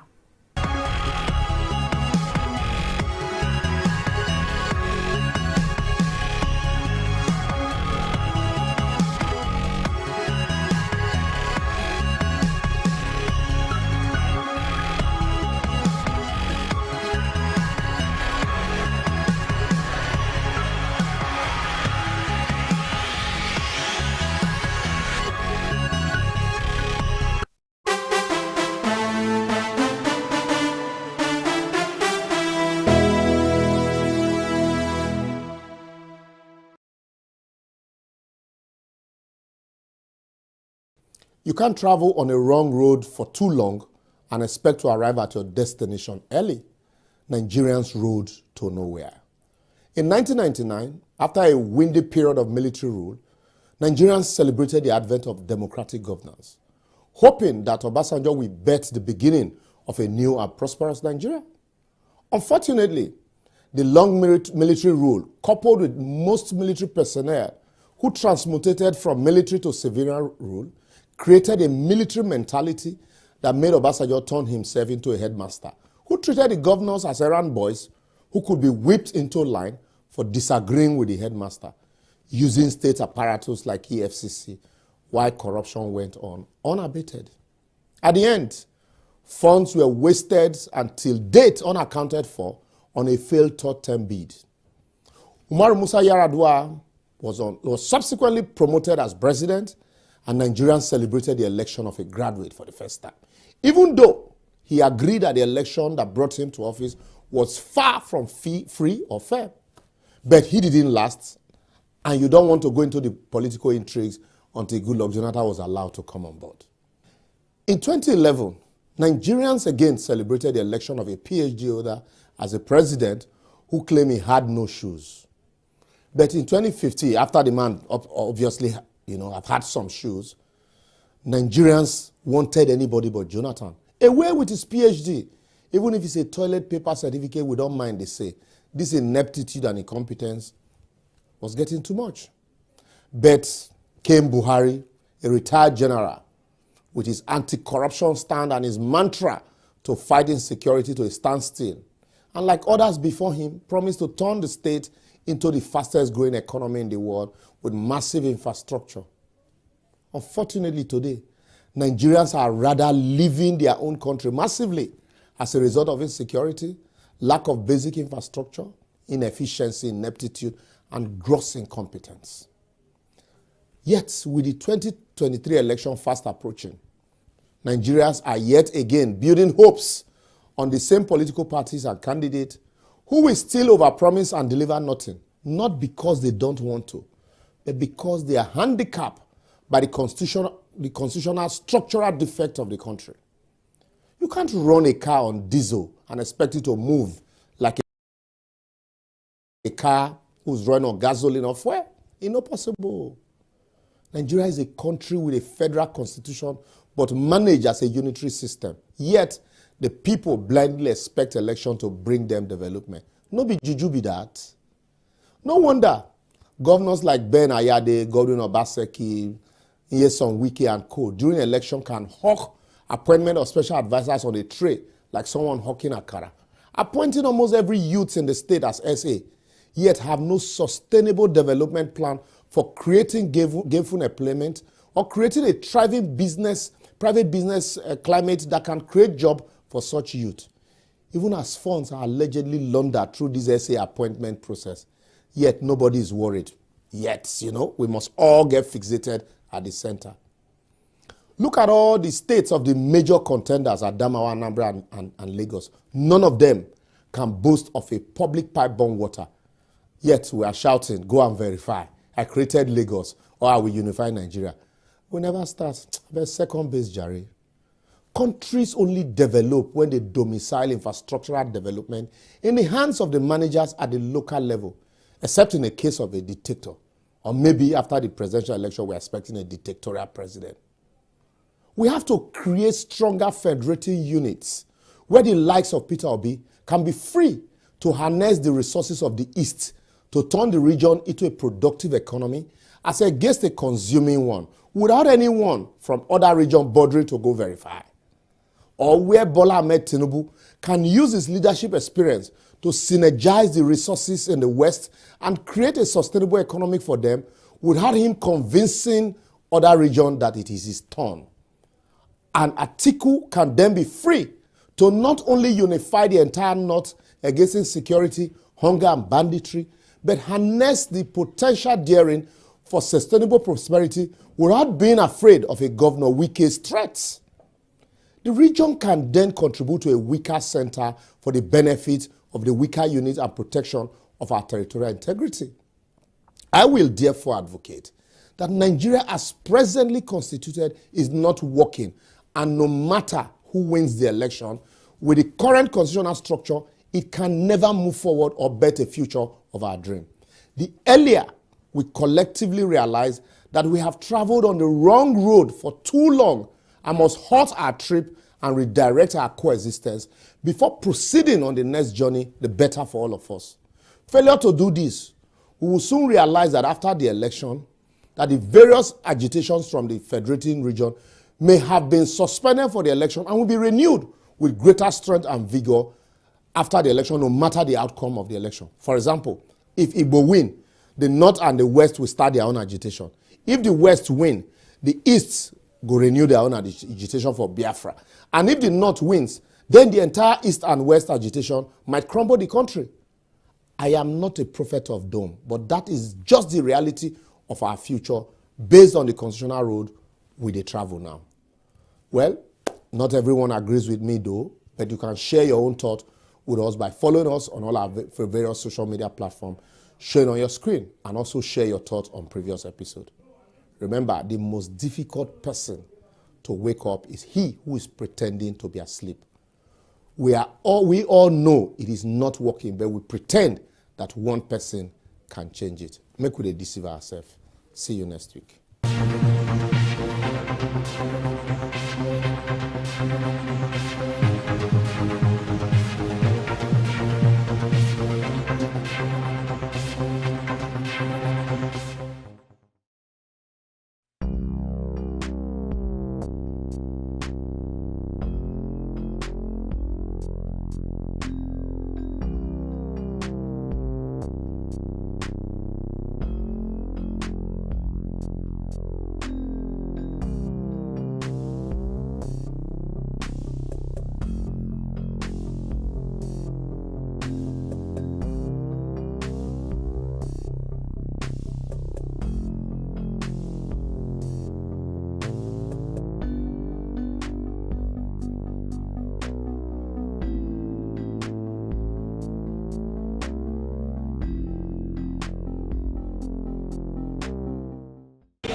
I don't know how to swim. But when they load me in the boat, we were like 155 people in one boat. So when we are going to Italy, we have run many hours.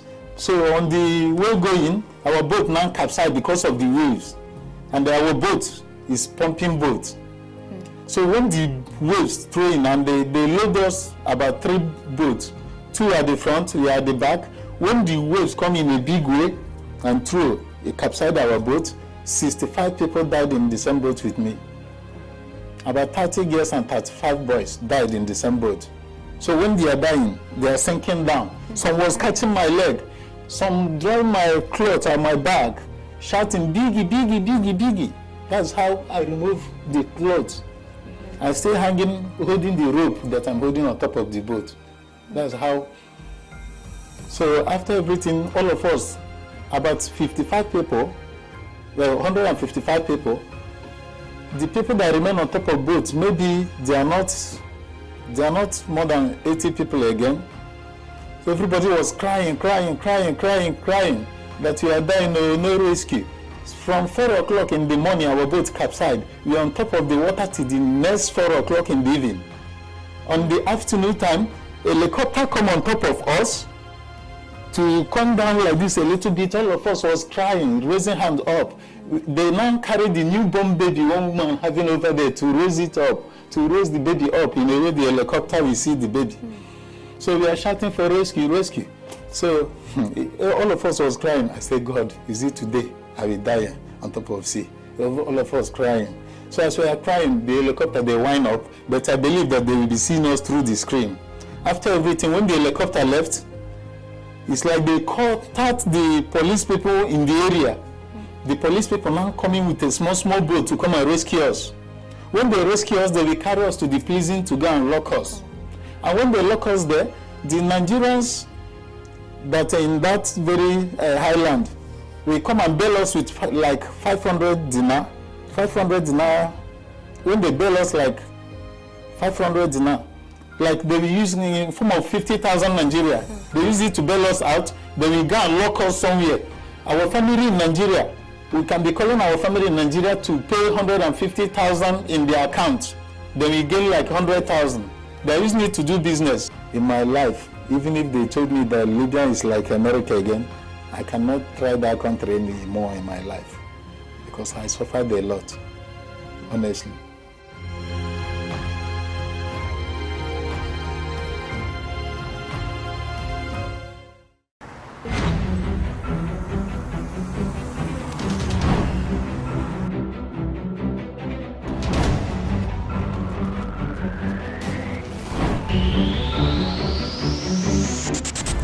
Thanks for joining us on News Now at this time. Protest in Lagos. Thank you for joining us again on the newsroom. The State Emergency Management Authority has said for Western Media School, one vote and the rampant illegal spectrum frequencies. The banks took over the wheels on the Nigerian stock market today as sellers eased.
The majestic River Niger,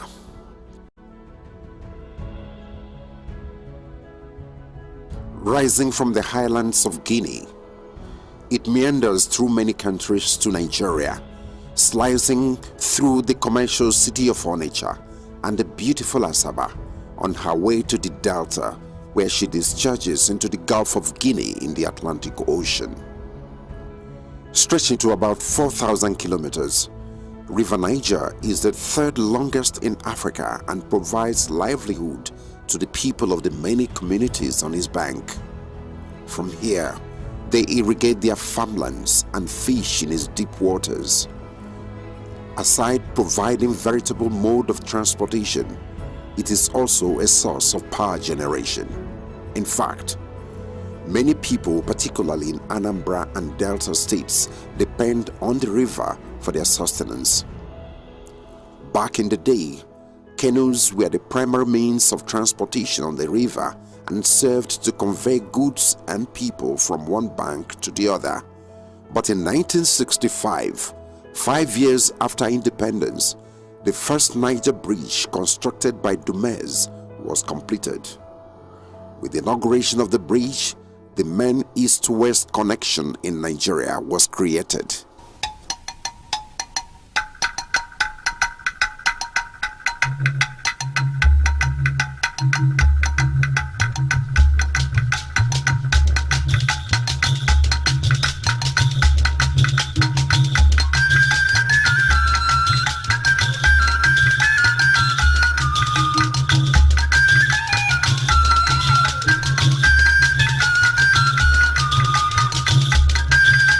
For Southeasterners, homecoming is everything.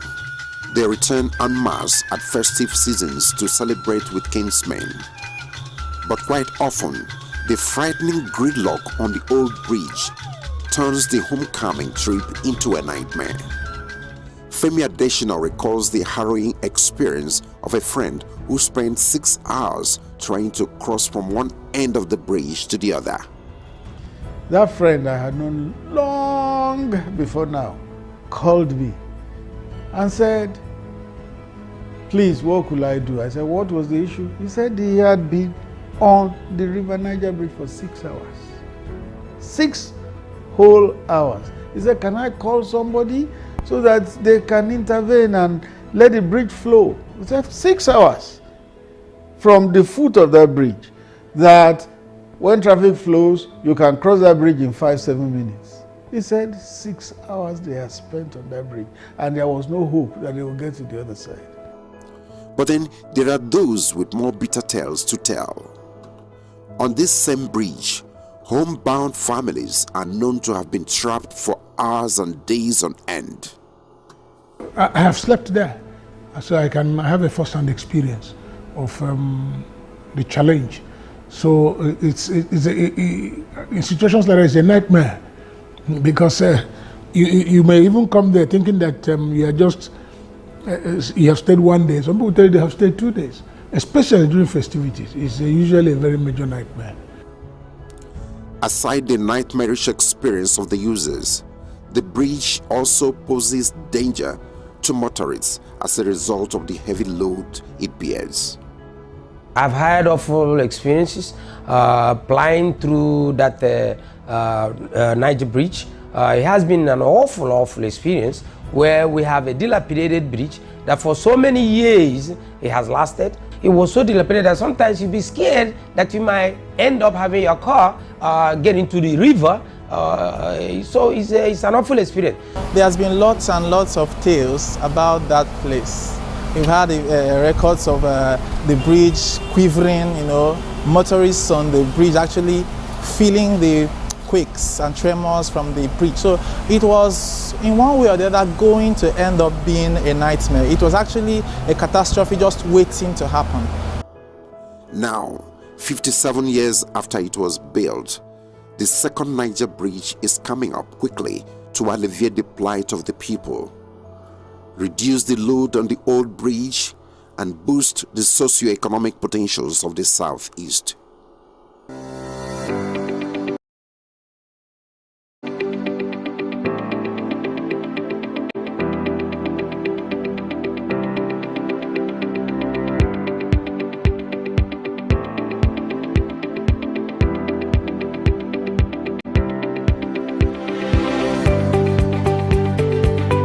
bridge is very nice. It's very good. So we believe that since the new Niger bridge have passed, we believe that development can come.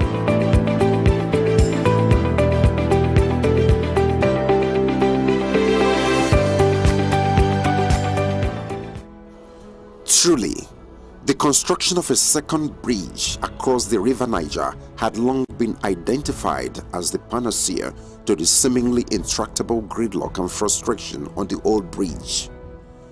Until 2018, it was the subject of intense politicking. While President Shehu Shagari promised to build the bridge, General Ibrahim Babangida challenged Nigerian engineers to design it.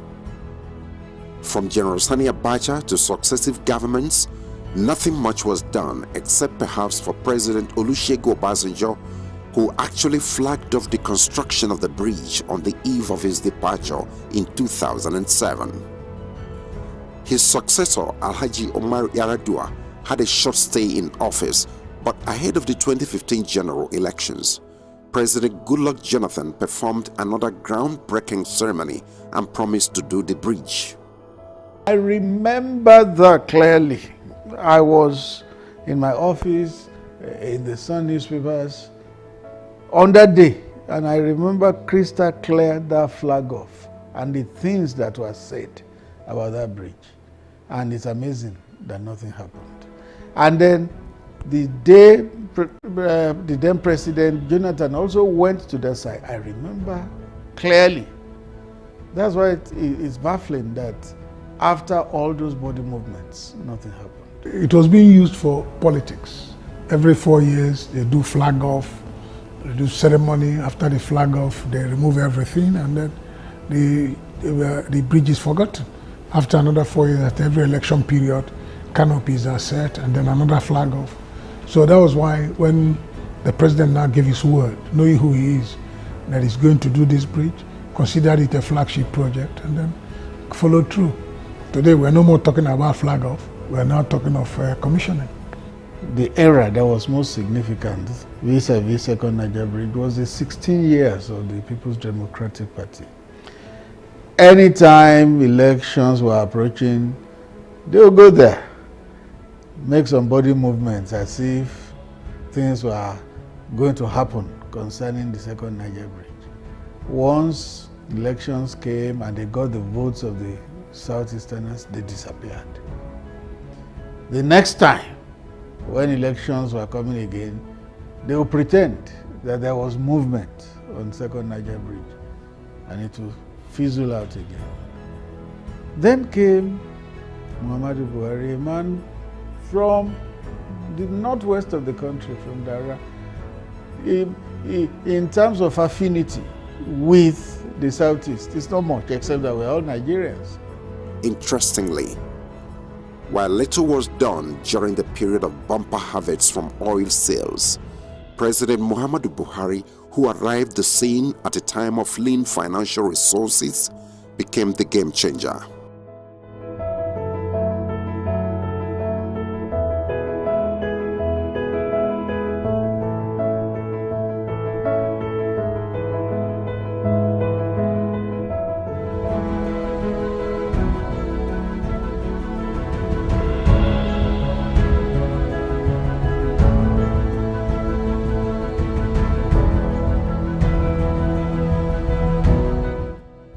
Without the boastful promises and grandstanding of the past, President Buhari plunged headlong into the project. Today, he has succeeded where others before him failed. I think I'm going to say it unequivocally that President Muhammad Okechukwu Buhari, that is one of the greatest achievements that he has done for Nigeria. I'm not talking about Southeast, I'm talking about Nigeria as a whole. Because without that bridge, there will be no movement from Southeast to North, from Southeast to West. So even going outside Nigeria, a lot of folks that come to Aba, buy goods, come to Onitsha, buy goods, now have to transfer those goods to other nation states. It is encouraging, it is nice to see that for the first time, we actually have an administration that has looked into that problem and preferred a real solution in the new Niger Bridge. So I think it's it's a positive step, one that if more of our leaders would emulate, it would make Nigeria a much better place for us to live in. The second Niger Bridge is an engineering marvel being executed by Julius Berger, the international construction giant. Stretching to a length of 1.6 kilometers, the bridge is equipped with a 10.3-kilometer highway. The toll plazas in both directions of the facility have 8 lanes leading to the bridge. The Owerri interchange on the Onitsha-Owerri road is designed to provide direct access to the bridge from Obosi in Anambra State to Asaba in Delta. Construction of 2 secondary bridges at Amakom and Atani communities are also part of the total package. All the 16 booths have been completed. The operation building also completed.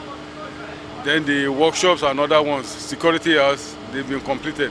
Then the approach road on this project, we have 3 kilometers on Asaba end. Like I said, has been constructed. We only need to put the final layer of the asphalt. Then on the Onitsha end, the Anambra end, we have completed more than half of it.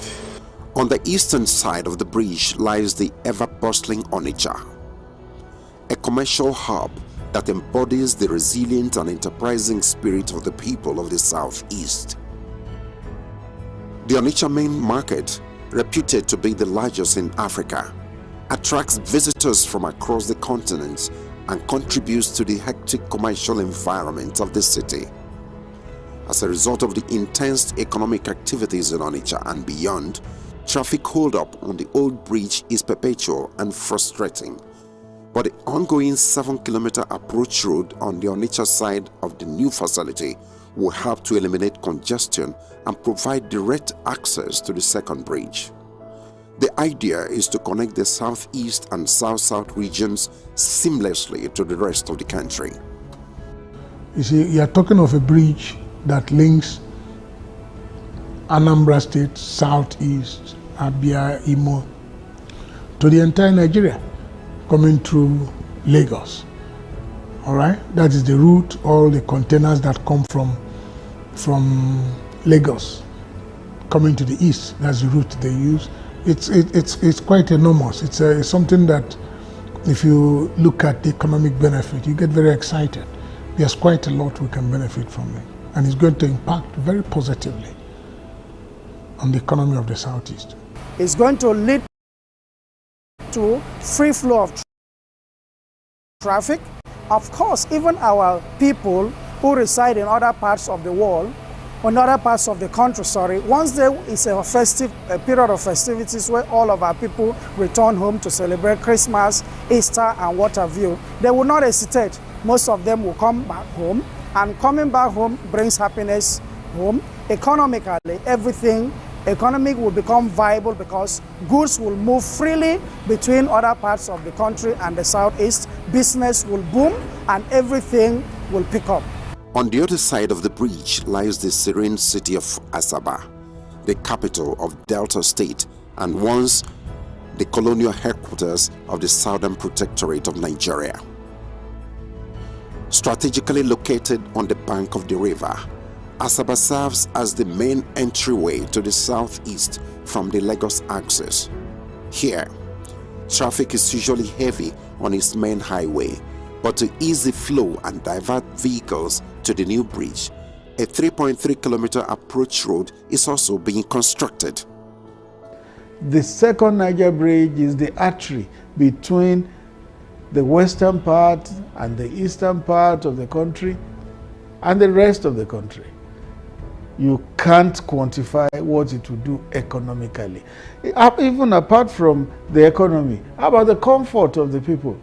Going home at festive seasons, our brethren from east of the Niger love to travel at Easter, at Christmas, and other festive seasons. You cannot imagine the relief they will have on that bridge. They have slept on that bridge before. My friend spent 6 hours last December, but people who slept till the next day have that experience. So the relief will come for them. President Muhammad Buhari is a man of few words. When in 2018 he gave assurance that his administration was going to deliver the project, many people may have taken it with a pinch of salt and perhaps waved it off as a familiar story, a tale by moonlight repeatedly told by past politicians without commensurate action. 4 years after, the dream is set to become a reality. I thank God I'm alive to see the working of that second Niger bridge. They have gone a long way. I am happy over what I see today. They are trying. They are trying. I pray, let the Chukwu Okike Abioma guide them. So far they have gone. It's been a subject of serious politicking over the years. So our people kind of developed a feeling that it will never come. But all of a sudden, here comes President Buhari, who now announced that he was going to do the bridge and immediately started work. It waited this long because they made it political. Instead of really pulling up their bootstraps and working, they turned it to a political thing. That was why whenever elections were approaching, they would go there to hoodwink the people of the region to get their votes. They turned it into a political thing. But then came President Buhari, who was not interested in fooling anybody, who was not interested in the politics of it, was just interested in action.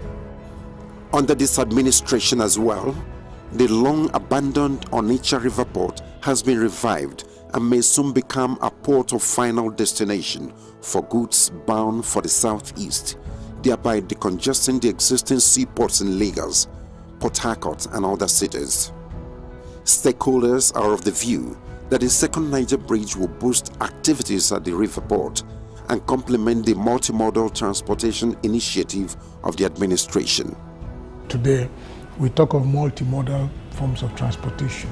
You talk about the road, you talk about the rail, you talk about water and things like that. So this multi-approach is something that has a lot to do with impacting on the economy. So here is the Onitsha River Port, that has to do with the water, and then here is the second Niger bridge that has to do with the roads, but both complement each other. To ensure compliance to schedule and quality delivery, the project site has witnessed high-profile visitors lately. Aside the Minister of Works, Babatunde Fashola, who pays regular supervisory visits to the site, the Chief of Staff to the President, Professor Ibrahim Gambari, recently led top functionaries of the federal government to see the state of readiness of the bridge. The Federal Executive Council has passed tolling policy, national tolling. National is for the nation as a whole. So which one will be concession, toll fares, and so on, that's secondary. Important, let us finish this road. Similarly, the Minister of Finance, Hajia Zainab Ahmad, also came calling with the Managing Director of the Nigerian Sovereign Investment Authority, Mr. Ucheoji, and chief executives of other relevant agencies. For the minister, it was an inspection and assessment visit to be sure the 157 billion naira so far released has been well utilized. I can report to Mr. President and say I have seen where all the 157 billion naira has gone to. This is a project that is very dear to His Excellency the President. It is designed to uplift the lives and livelihoods of the people of the southeastern part and the southwestern part of our country. Indeed, the transportation industry has experienced unprecedented turnaround in the past 7 years. For a critical sector that supports socio-economic growth, it's never been this good. Apart from equipping the National Inland Waterways Authority to provide navigable pathways for the movement of goods and services, stupendous amount of resources have also been committed into developing a functional rail transportation system. In addition to the second Niger and local Oweto bridges, solid road networks that crisscross the country and connect the geopolitical zones have been constructed. when the story of the Buhari administration is to be told, of course, we'll talk about the second Niger bridge, we'll talk about the Bodo Boni bridge, we'll talk about the Loko Oweto bridge, we'll talk about Lagos-Ibadan Expressway, we will talk about the new ultramodern airport in Lagos, the one in Kano, the one in Port Harcourt, we will talk about the new runway in Enugu, we will talk about so many things. Just as the River Niger provides legitimate employment and sustenance for many families, construction activities at the new facility have also given jobs and livelihood to many people from the region. In addition to this legacy infrastructure, critical road projects and monuments are also being executed in the zone. Despite these huge investments, political detractors had actually tried to sell the false narrative of hatred and marginalization to some gullible natives of the area. With the developmental strides that the president has taken to the south, it's not just the second Niger bridge. What about the Enugu-Port Harcourt Expressway, which the president made sure that that rehabilitation of such road is completed? Other giant projects that the president has started and also completed in the southeast is an evidence that the president indeed does not hate the southeast. Don't forget that time was when Southeasterners, people of Igbo extraction, were controlling the levers of development. I'll give you an example. The Deputy Senate President from Southeast, Deputy Speaker from Southeast, Chairman Senate Committee on Works Southeast, Chairman House Committee on Works Southeast, Minister of Finance and Coordinating Minister of the Economy Southeast, Secretary to Government of the Federation Southeast. And all through those periods, not 1 kilometer of our roads, federal roads, that were in terrible state, not 1 kilometer was addressed. And all these people I mentioned are from Southeast. Now it took somebody else who is not from Southeast to now address this infrastructural decay. Now face the reconstruction of these roads, this critical infrastructure. Just to mention a few of the things that this administration has done in the Southeast. And then somebody goes back and says he hates Southeast. How does you demonstrate hate? This president bears malice to nobody. And he has cared for the Southeast as much as he cares for other parts of the country. The second Niger bridge is an important national asset. Aside easing traffic on the old bridge, it is an inter-regional integrator with the capability of boosting economic activities and development in the southeast. Already, the people are beginning to tap into the huge investment opportunities that come with the bridge. You know our people, we are business people. We understand the dynamics and we take advantage of opportunities. It will bring a lot of development to the southeast, a lot. And even south-south, because the bridge is coming from Asaba to Onitsha and vice versa. So the development is not only for south, it's also for south-south. Truly, when the story of the Muhammadu Buhari administration is told, the second Niger bridge will be recorded among its greatest achievements. When President Buhari would have been done and is gone to have his due retirement, and the story is being told, what would never be forgotten will be his footprints on the sands of time in terms of infrastructure.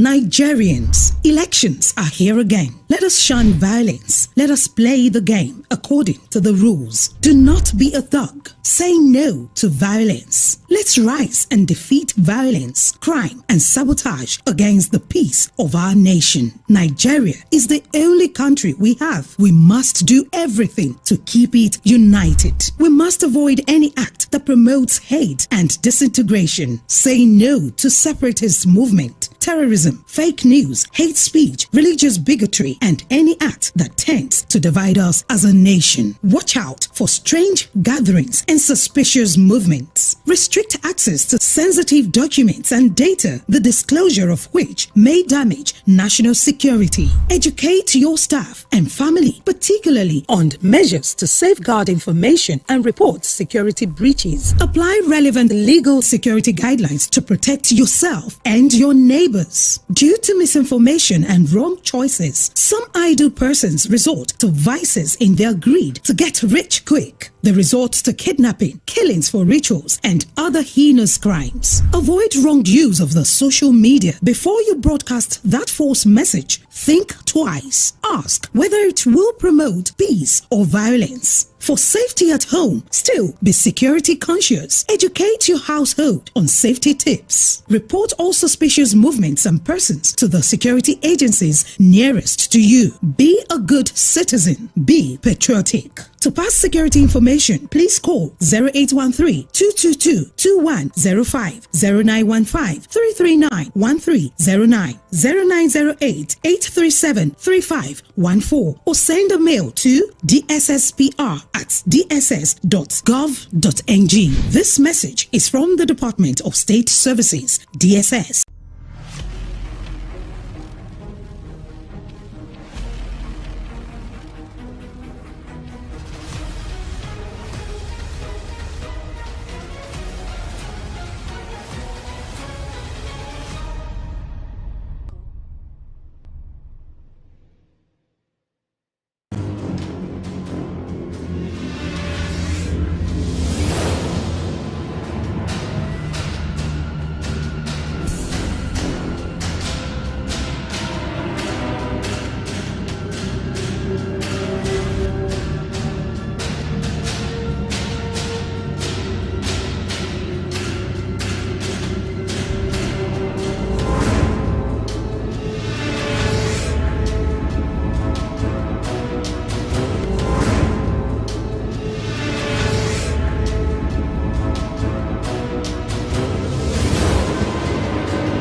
Hello and welcome to the program. I am Abisola Adebayo. This year's COP27 Climate Summit in Egypt is finally coming to an end, with nearly 200 countries racing to strike a deal to steer the world towards cutting planet-warming emissions and scale-up finance for countries being ravaged by climate impacts. Some negotiators and observers warn that failure to agree on such loss and damage funding could sour the United Nations talks and thwart other deals. The issue has leapt to the top of political priorities at the summit after more than 130 developing countries successfully demanded it was added to the agenda for the first time. following more than a week of talks that left much unresolved and featured speeches from dozens of world leaders, but scant announcements of new fundings and pledges to cut emissions faster. Negotiators now face a mammoth list of items on which to clinch deals by the end of the week. Announcements so far include a few $100 million of funding for poorer nations pledged by Germany, Australia, the United States of America, and others, far off from the hundreds of billions that vulnerable countries need to cope with escalating droughts, floods, and rising seas every year. Government ministers have since taken over the negotiations in the summit to also hunt for a deal that attempts to avoid any weakening of ambition to address climate change. So, as this COP27 summit really achieved its target, and did it eventually live up to expectations? Joining me to discuss all of this further is Olumide Idowu. He is the co-founder of International Climate Change Development Initiative. Thank you so much for joining me on the program, Mr. Olumide. So, you know, it's just a day until the end of COP27. What would you say has been achieved so far? What are some of the highlights and discussions that have been held so far, especially regarding the African continent? Yeah, thank you very much for giving me this privilege to speak. Just so you know that as we are fighting for the climate conversation, and as we are fighting for the response for African countries, I can tell us now that the loss and damage conversation lately, we've been able to get the technical support from the developed country. But that was related to the San Diego agreement. But we are still looking at what is going to happen. And as I'm talking to you, another session is starting again on the loss and damage conversation. And we are always, you know, according to the African Group of Negotiators, we've not really gotten what we are looking for, because as long as Africa is the part of continent that is suffering and, you know, past is the brunt of climate change, then this conference is supposed to be an implementation conference, but we are not seeing that as of now. 2 days ago, gender, you know, constituency also have the same thing. Nothing is coming forth. We don't want to continue to have promises. We don't want to continue to have pledges that is not, you know, translate to implementation. Australia, United States have pledged another money. How come are we getting pledges when the one that pledged a couple of years ago, the $100 billion, have not really even been, you know, given to developing countries, the global south?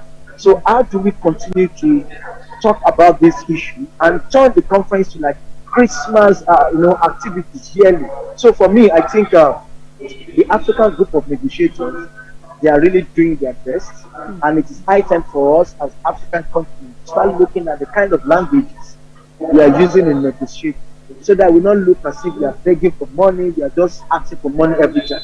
But we need a concrete action that will put us in a place whereby everything we talk about will really come to implementation. But for this conference, I think we are still a step backward as well again.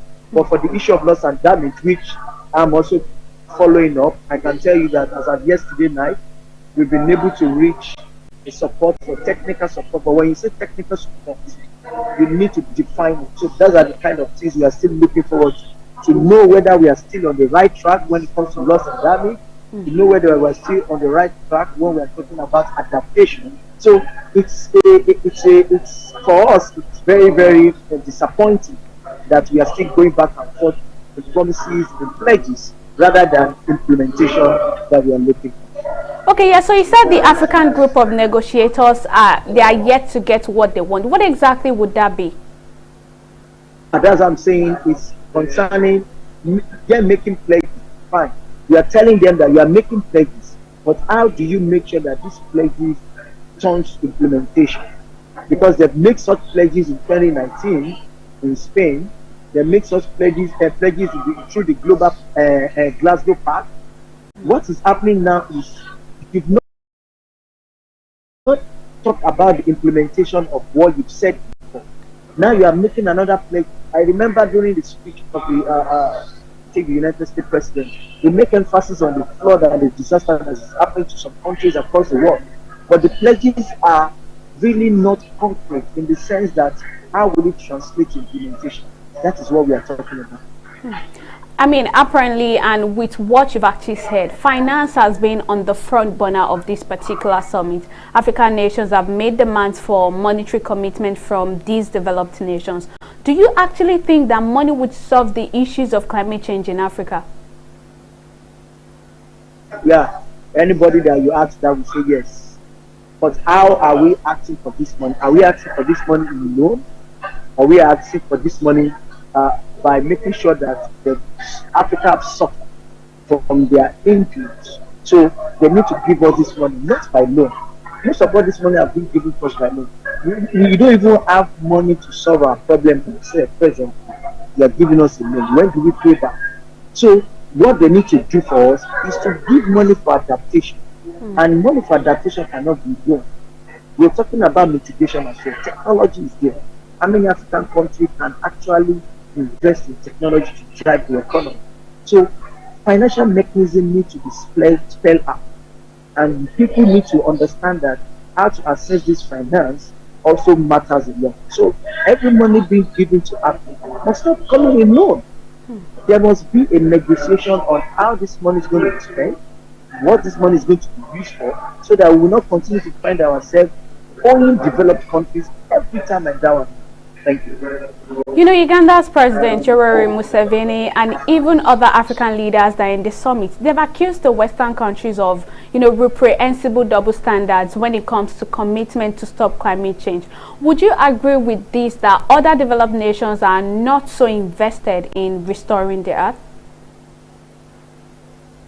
Well, that's a conversation that needs to be because every leader of every country is making sure that they speak to their needs. For the case of Nigeria, we're talking much about the energy transition to our ETP, the National Determined Contribution. We're also looking at loss and damage. But for every country that is talking about anything, that means that is the urgent action that is needed to be solved. But why I always bring in the African group of negotiators is because they are the ones that negotiate on behalf of Africa in some particular instance. The issue of climate finance, the issue of loss and damage. So each country have their own demand, and those demands are also bilateral conversation with investors, with institutions. So those world leaders that have said their own is based on the need of their country and how they see climate change today. With the summit finally coming to an end, would you say there's been workable agreements in place that would maybe shape climate actions before the next summit next year? We are always hoping, but I'm just optimistic that we will still get back home and nothing.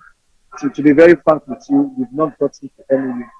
And the only thing I've worked in this conference is that a lot of countries have had a lot of bilateral agreements with institutions that is also promising. But these promises are promises that is tackling some specific issues. But when it comes to the negotiation table, we've not really gotten the developed country to make commitment.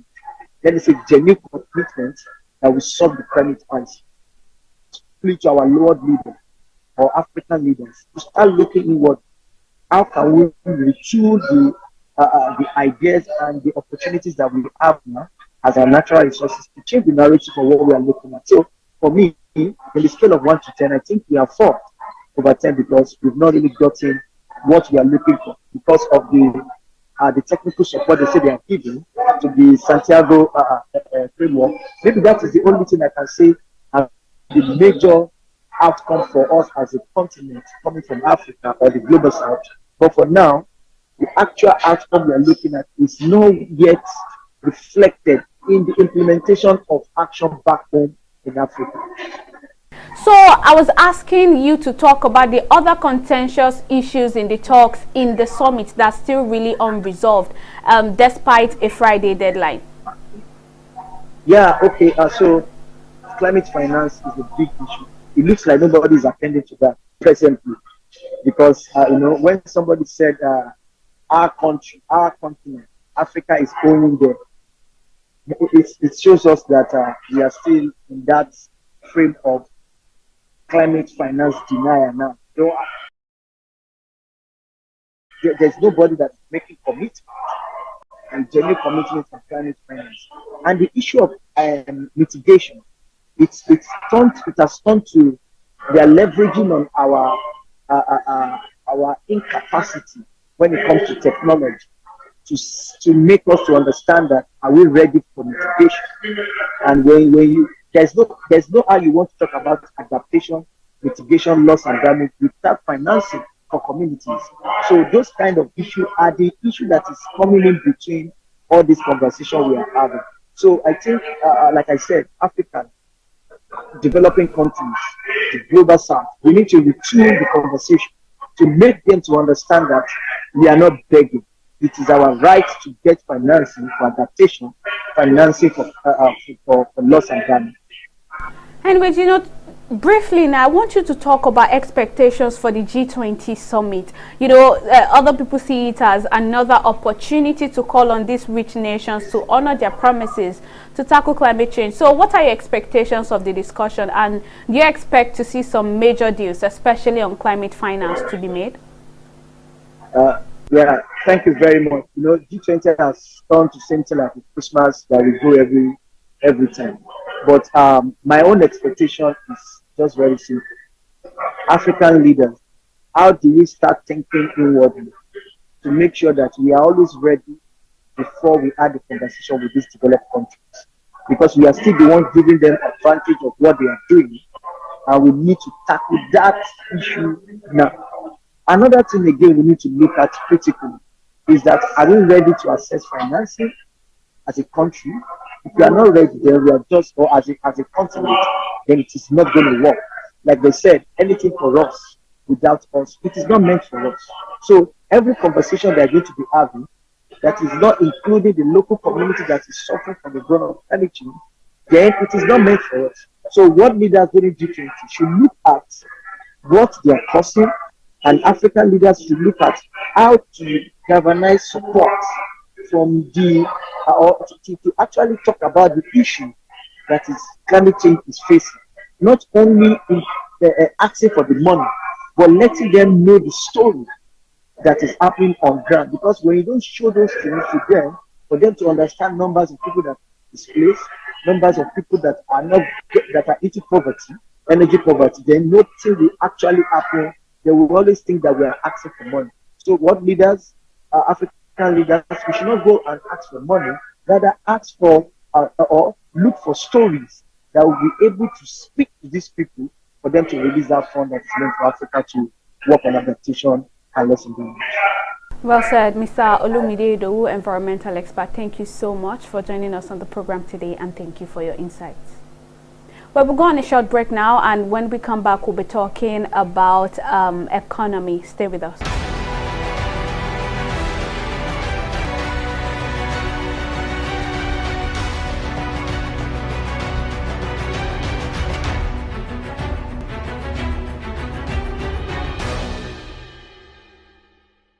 Welcome back. Let's now turn our attention to the economy. For the 9th straight month, Nigeria's inflation rate has seen a steady rise. In the month of October, the Consumer Price Index, according to the National Bureau of Statistics, accelerated to 21.09%, marking a 0.32 point increase from 20.77% recorded in September. This is coming as food inflation in October 2022 also increased to 23.72% from 18.39% in the corresponding month last year. According to the NBS, the possible factors responsible for the increase include disruption in the supply of food products, increase in the cost of importation due to the persistent currency depreciation, and the general increase in the cost of production. Now, for more insight into this development, I'm joined on the program by Dr. Chijioke Ikechukwu. He is the MD CEO of Dignity Finance and Investment Limited. Thank you so much for joining me on the program. Let me start by asking, what exactly do you make of the latest inflation rate of 21.09%? What would you say are the possible factors driving this increase? And are we actually going to continue like this even as we move towards the festive season? I mean December now.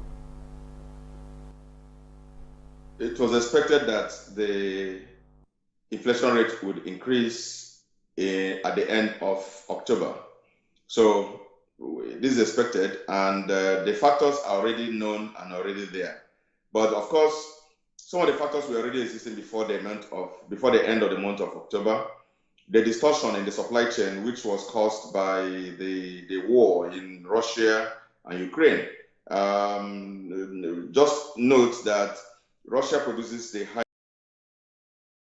highest quantity or volume of grain and wheat in the world, and of course followed by Ukraine. So these are two largest producers of these grains, and that has affected the prices of bread and other things that depend on flour for production.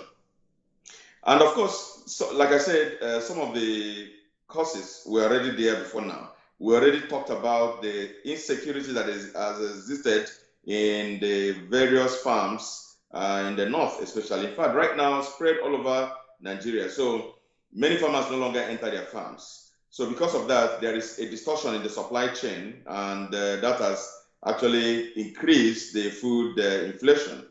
We already know what the diesel price, energy cost is today. You just know that many people that are producing one thing or the other are no longer are struggling to actually cover their costs because of the high cost of production.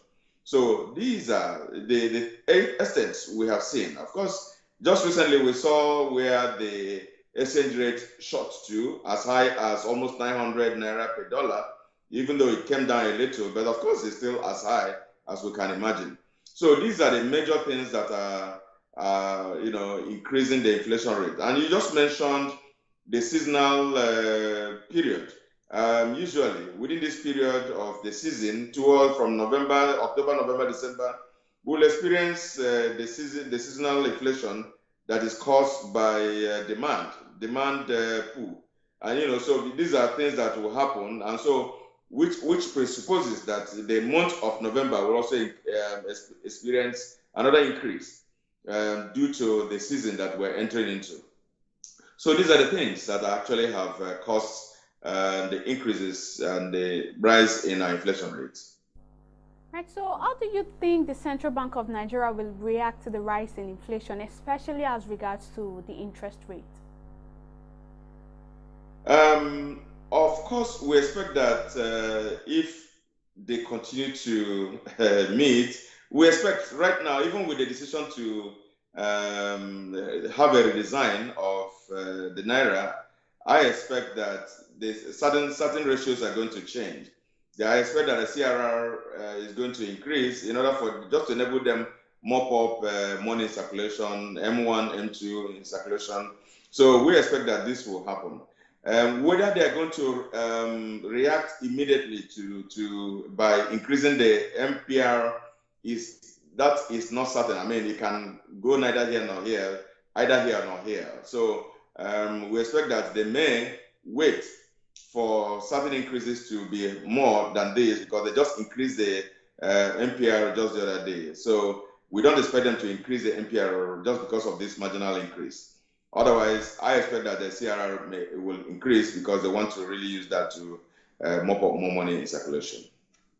Okay, so explicitly now, like you said earlier, it appears rising inflation is not just a Nigerian thing, as even global economies such as the United Kingdom are experiencing the same. How would you react to this?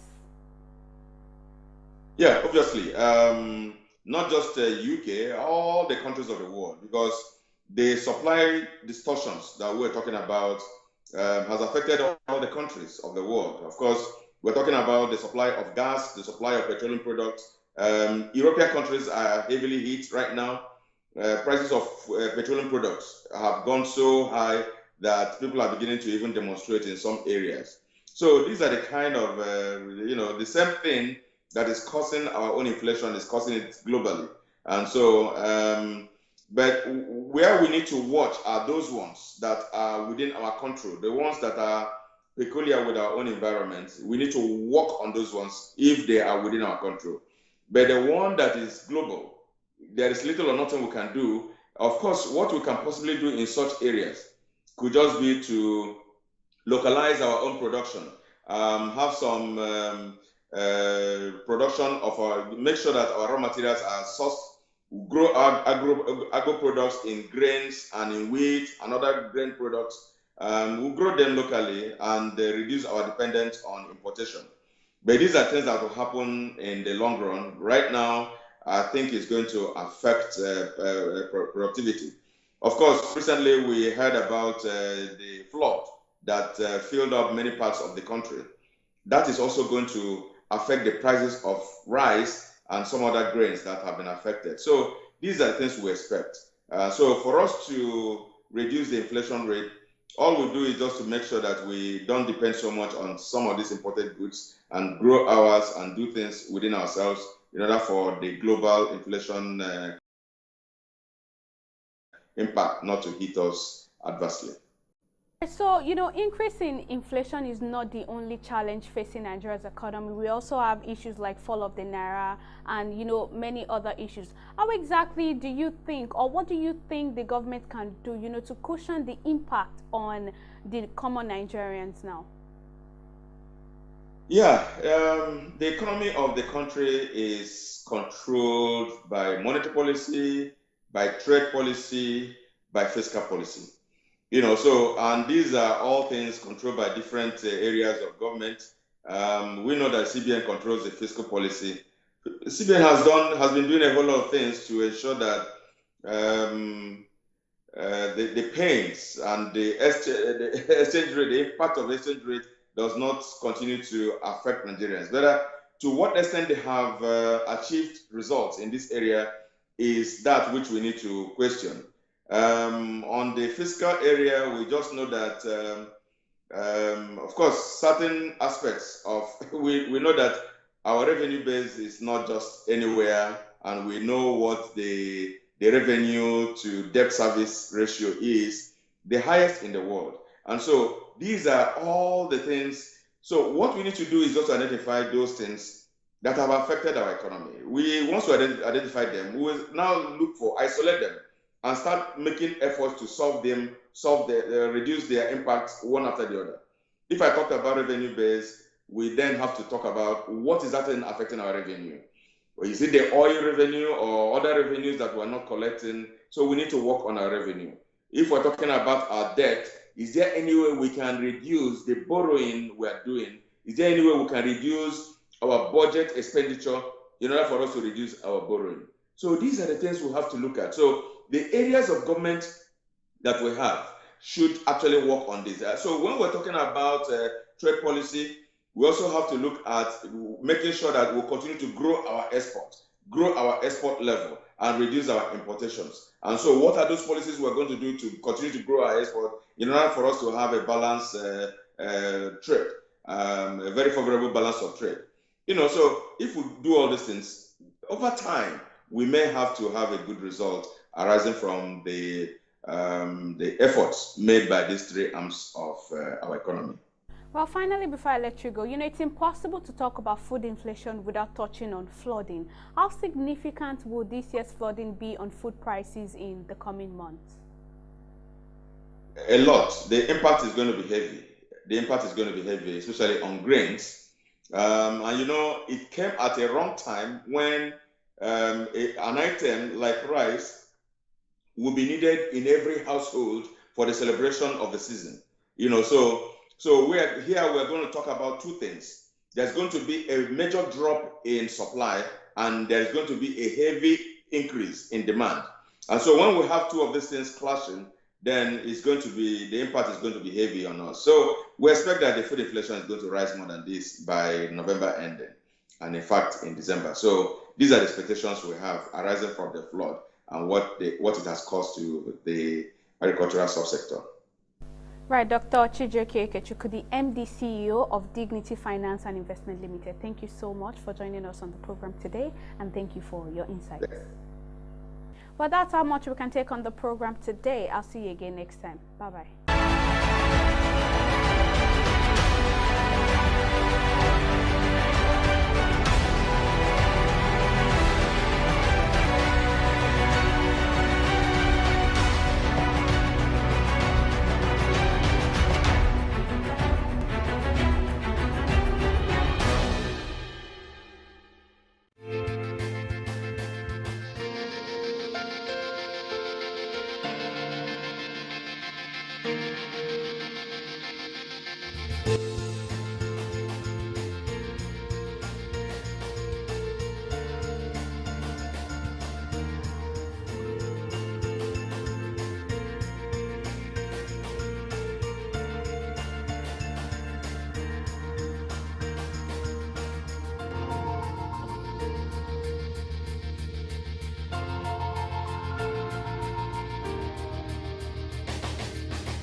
Nigerians, elections are here again. Let us shun violence. Let us play the game according to the rules. Do not be a thug. Say no to violence. Let's rise and defeat violence, crime, and sabotage against the peace of our nation. Nigeria is the only country we have. We must do everything to keep it united. We must avoid any act that promotes hate and disintegration. Say no to separatist movement, terrorism, fake news, hate speech, religious bigotry, and any act that tends to divide us as a nation. Watch out for strange gatherings and suspicious movements. Restrict access to sensitive documents and data, the disclosure of which may damage national security. Educate your staff and family, particularly on measures to safeguard information and report security breaches. Apply relevant legal security guidelines to protect yourself and your neighbors. Due to misinformation and wrong choices, some idle persons resort to vices in their greed to get rich quick. They resort to kidnapping, killings for rituals, and other heinous crimes. Avoid wrong use of the social media. Before you broadcast that false message, think twice. Ask whether it will promote peace or violence. For safety at home, still be security conscious. Educate your household on safety tips. Report all suspicious movements and persons to the security agencies nearest to you. Be a good citizen. Be patriotic. To pass security information, please call 0813-222-2105, 0915-339-1309, 0908-837-3514, or send a mail to dsspr@dss.gov.ng. This message is from the Department of State Services, DSS.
On the news tonight, security operatives rescue 76 abducted passengers from terrorists in Kaduna.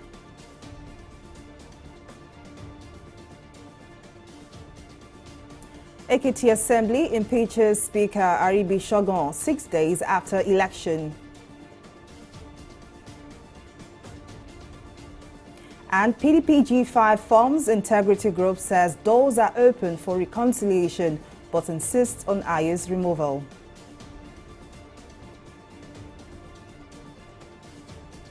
Well, many thanks for joining us on News Now. I am Folashade Ogurinde. The Kaduna State Police Command says 76 kidnapped victims have been rescued by security operatives in Giwa local government area of the state. Spokesperson of the command, Mohammed Jalige, said the victims were passengers from Sabon Bini, LGA of Sokoto State.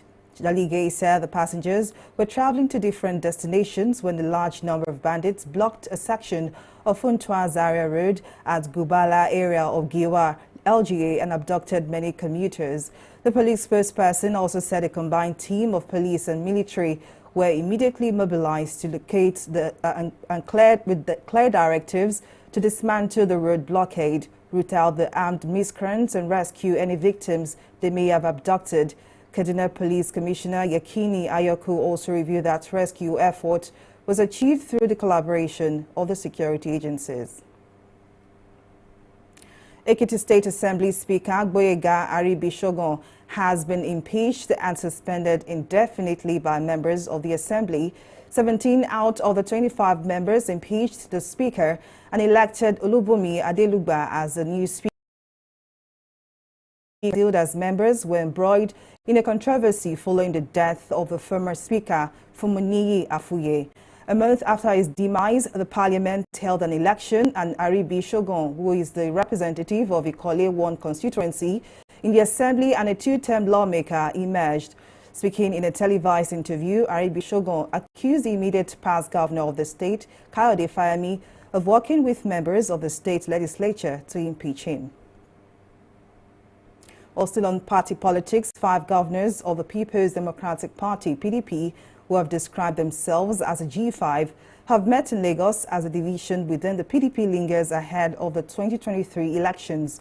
The G5 governors include Nyesom Wike of Rivers State, Seyi Makinde of Oyo State, Benue State Governor Samuel Ortom, Okozie Ikpeazu of Abia State, and Enugu State Governor Ifeanyi Ugwoanye. The governors say their group will now be known as the Integrity Group and reiterated that they are open to reconciliation talks. Our correspondent, Mary Kanu, has the details in this report. The crisis rocking the People's Democratic Party continues to linger despite several interventions by party leaders and stakeholders. 5 PDP governors have been at loggerheads with the party's presidential flag bearer, Atiku Abubakar, over the refusal of the PDP national chairman, Iyorchia Ayu, to resign, hence the formation of the G5 group. The group, led by Rivers State Governor Nyesom Wike, have met in Lagos State after residence of the party's former Deputy National Chairman, Bode George. The group was accompanied by the former governors of Ondo, Cross River, Ekiti and Plateau States. The meeting, held behind closed doors, failed to reach a decision on the next line of action and who to support as the presidential candidate in the 2023 elections.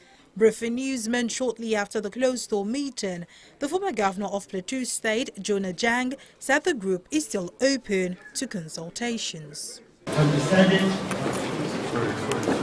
to stand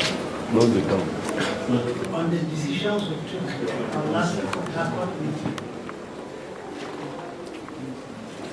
And hereby again reiterate that the window for reconciliation in our great party, the PDP, remains open.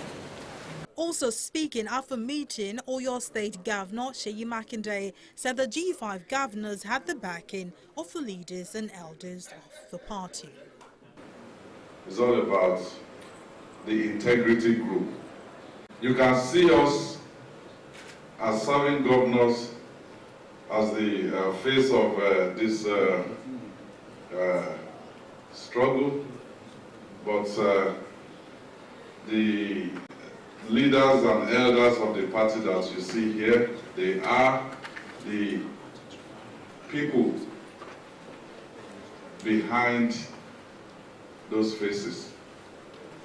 And we're here this morning in the Southwest to review the situation within our party, to review where we are, and to also look at what is going to happen with the coming elections. Over the past few months, Wike and his allies have been calling for the resignation of Iyorchia Ayu as the party's chairman, citing that Ayu and Atiku Abubakar, the party's presidential candidate, cannot come from the same region. However, Ayu has insisted that he would not resign his position on the basis of the demands of Wike's allies. Mary Kanu, TV360, Lagos. Well, to give better insight into the developments surrounding the PDP, Adetokunbo Piers, member of the Atiku Abubakar Presidential Campaign Council, joins me now. Thank you very much for joining us. Now, the aggrieved governors said they are open to reconciliation. Would you say the PDP presidential candidate, Atiku Abubakar, is not interested in the negotiation path? And how do you see this affecting the party? Since the beginning of this misunderstanding, Atiku has been open for reconciliation. So when the 5 dissident governors say they are open for reconciliation, what they're saying is they're open to have their conditions met. That is not negotiation, that is not reconciliation. It's unfortunate. We're not happy that some of our governors are not on board with the presidential campaign. We know it will affect the results of the presidential of our candidate. However, this is part of politics. Politicians are defined as here today, gone tomorrow gladiators. These two will pass. The terms of some of them will be over in a few months, and this whole thing will be history. And by the grace of God, with the superiority of the message Atiku has, and the level of integrity of his candidacy, the Nigerian people, the Nigerian voters will vote him in as the president, and that is what we need. We just need him to carry his message to the people, and the people are convinced of his 5-point agenda. They will vote for him.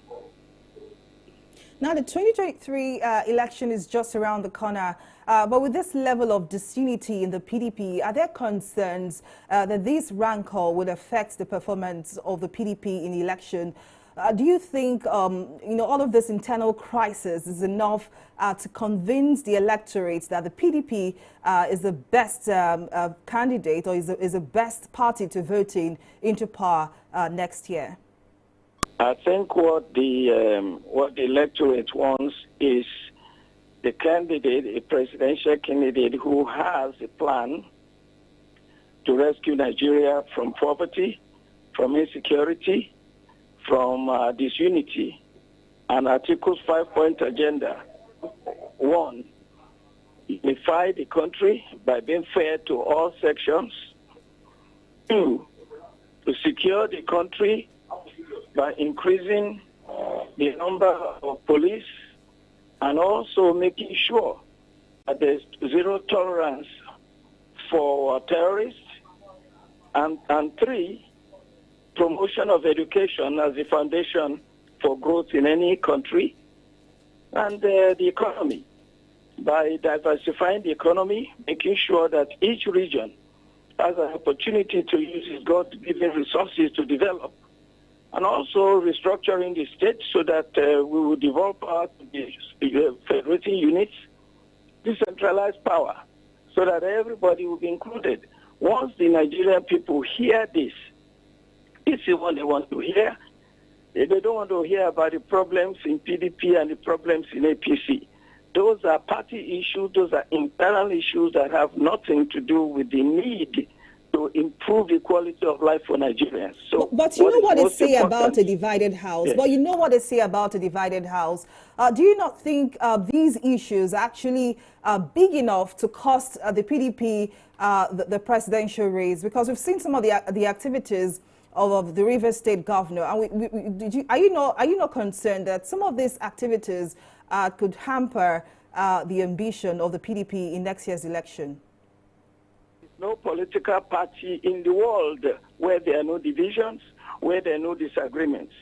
We just manage what we have, and by the grace of God, with the message, the quality of proposals that Atiku has for Nigeria, our divided house will not be enough to destroy us. APC is divided. They have a lot of problems. Their candidate for president is also fractioned. So therefore, what we are talking about here, about our divided house, yes, it's true. But out of we have 13 governors, 8 of them are on board, 5 of them are not on board. We still have the majority there. Very soon we'll have a 14th governor in Osun State. Therefore, 9 out of our governors are with the party, 5 are not.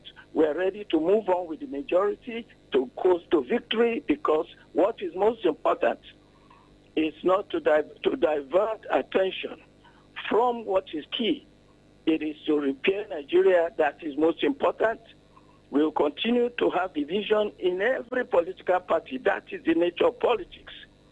So well, definitely. Is this much you can take on the matter, Mr. Adetokunbo Pierce? I'm sorry to interrupt you there, but is this much you can take? It's definitely a wait-and-see situation in next year's polls. But Adetokunbo Pierce, member of the Atiku Abubakar Presidential Campaign Council, thank you very much for your time and your contribution. Moving on, Rivers State Governor Nyesom Wike has pledged to provide logistics support for the campaigns of the presidential candidates of the New Nigeria People's Party, NNPP, Rabiu Kwankwaso, within the state. Wike made this known on Monday when the NNPP candidates inaugurated the Ngba Townwall internal roads in the Unoha local government council area of Rivers State. Wike, chieftain of the People's Democratic Party, who invited Kwankwaso to the event, described him as a man of integrity who means well for Nigeria.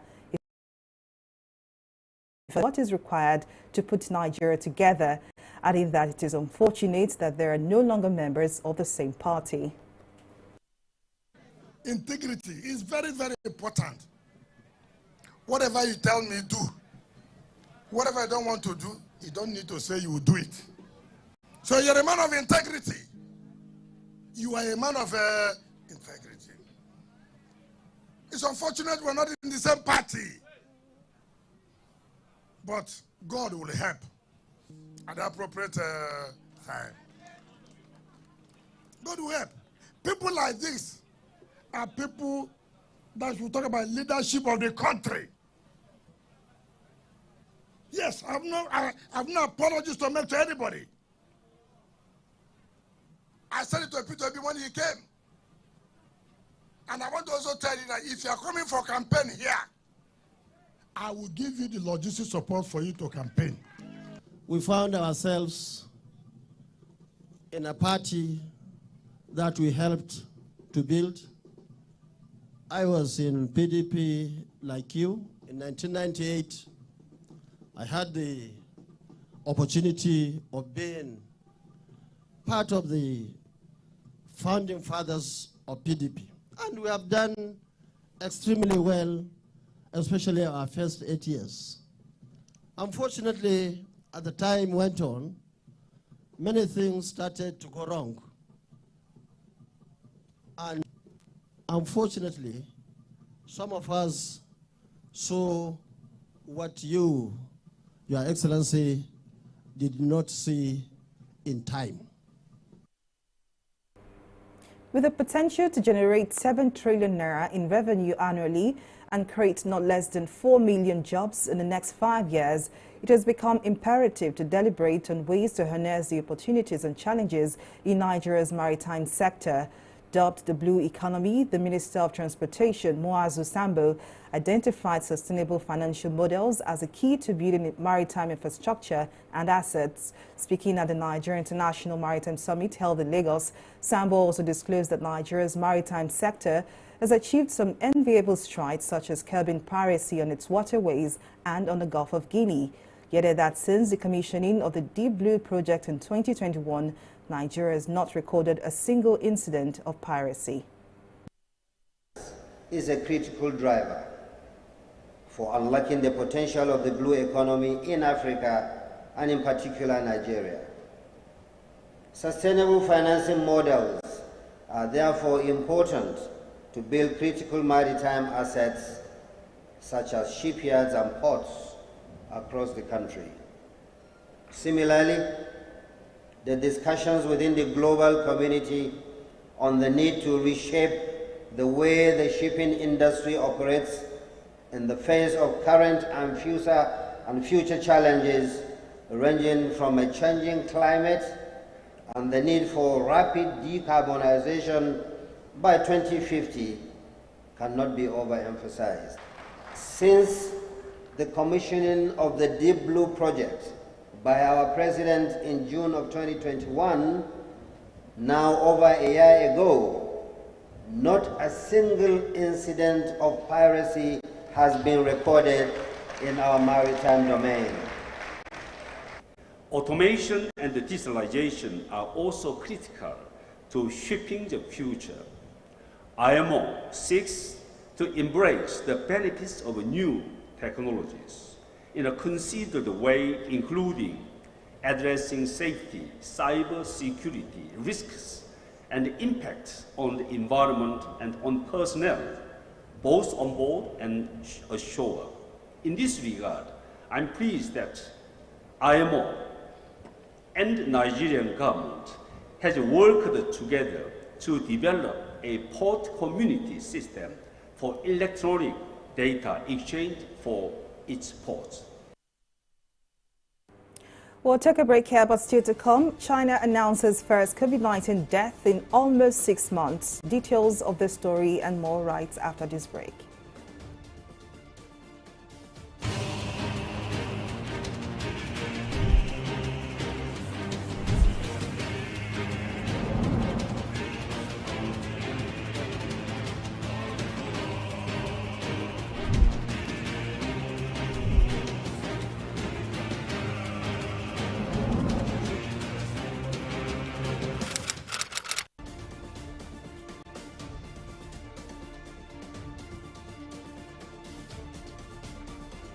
Welcome back to News Now. Here is a recap of some of our top stories tonight.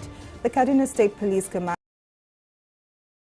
has been rescued by security operatives in Giwa local government area of the state. Spokesperson of the command, Mohammed Jalige, said the victims were passengers from Sabon Birni, LGA of Sokoto State. The police spokesperson also said a combined team of police and military were immediately mobilized to the location with clear directives to dismantle the road blockade, retaliate the armed miscreants, and rescue any victims they may have abducted. We also told you that Ekiti State Assembly Speaker Boyega Aribi-Shogun has been impeached and suspended indefinitely by members of the Assembly. 17 out of the 25 members impeached the Speaker and elected Olubunmi Adeluba as a new Speaker. Speaking in a televised interview, Aribi-Shogun accused the immediate past governor of the state, Kayode Fayemi, of working with members of the state legislature to impeach him. Well, in case you missed any of our news bulletin or for more updates, do log on to our website on www.tv360nigeria.com. You can also follow us on our social media platforms on Twitter, Instagram, and YouTube at TV360 Nigeria. On Facebook, we are at TV360 Online.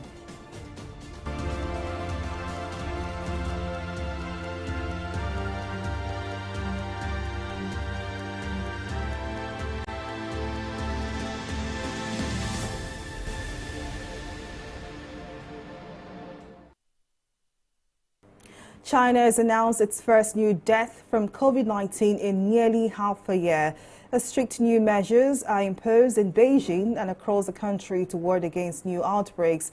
The death of the 87-year-old Beijing man was the first reported by the National Health Commission since May 26, bringing the total death toll to 5,227. The previous death was reported in Shanghai, which underwent a major springtime surge in cases. The country also announced 24,250 new cases detected over the previous 24 hours, the vast majority of them asymptomatic. We'll take a breather and return with more stories in business. To stay with us.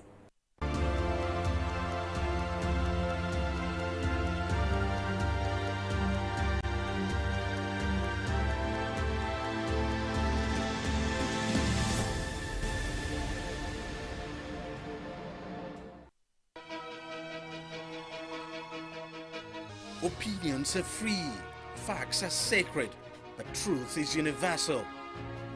How, in practical terms, can we, for instance, de-escalate the tension? President must see himself as the President of the Federal Republic. We know where the enemy is. 3 places. The Lake Chad Basin, the border area between Nigeria and Cameroon, and then the Sambisa Forest. On TV360, we give you a complete dose of everything. Opinion, facts, and undiluted truth. I hardly believe what politicians say in this part of the world. A new Nigeria is possible, a future is possible. We delve into the issues, dissect it so that you can understand it, use it to take action. I don't think there's any need for any governor to look for grant for ranching. TV360, dissecting the issues.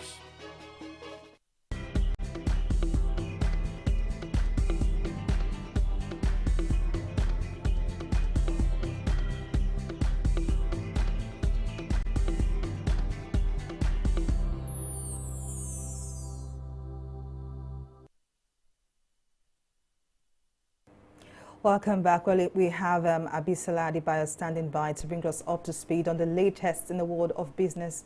Abisola, over to you. Thank you very much, Folashade. Welcome to Business News. The federal government has announced that it would award contract for the provision of broadband infrastructure in various sectors across the 6 geopolitical zones on Thursday. According to a statement signed by the Director of Public Affairs Nigeria Communications Commission, Ruben Moka, the projects are expected to be completed within 6 months from the date of the award. He added that the projects about to be awarded were approved recently by the Federal Executive Council following the presentation by the Minister of Communications and Digital Economy, Issa Pantami. Well, we'll take a break now and return with stock market report.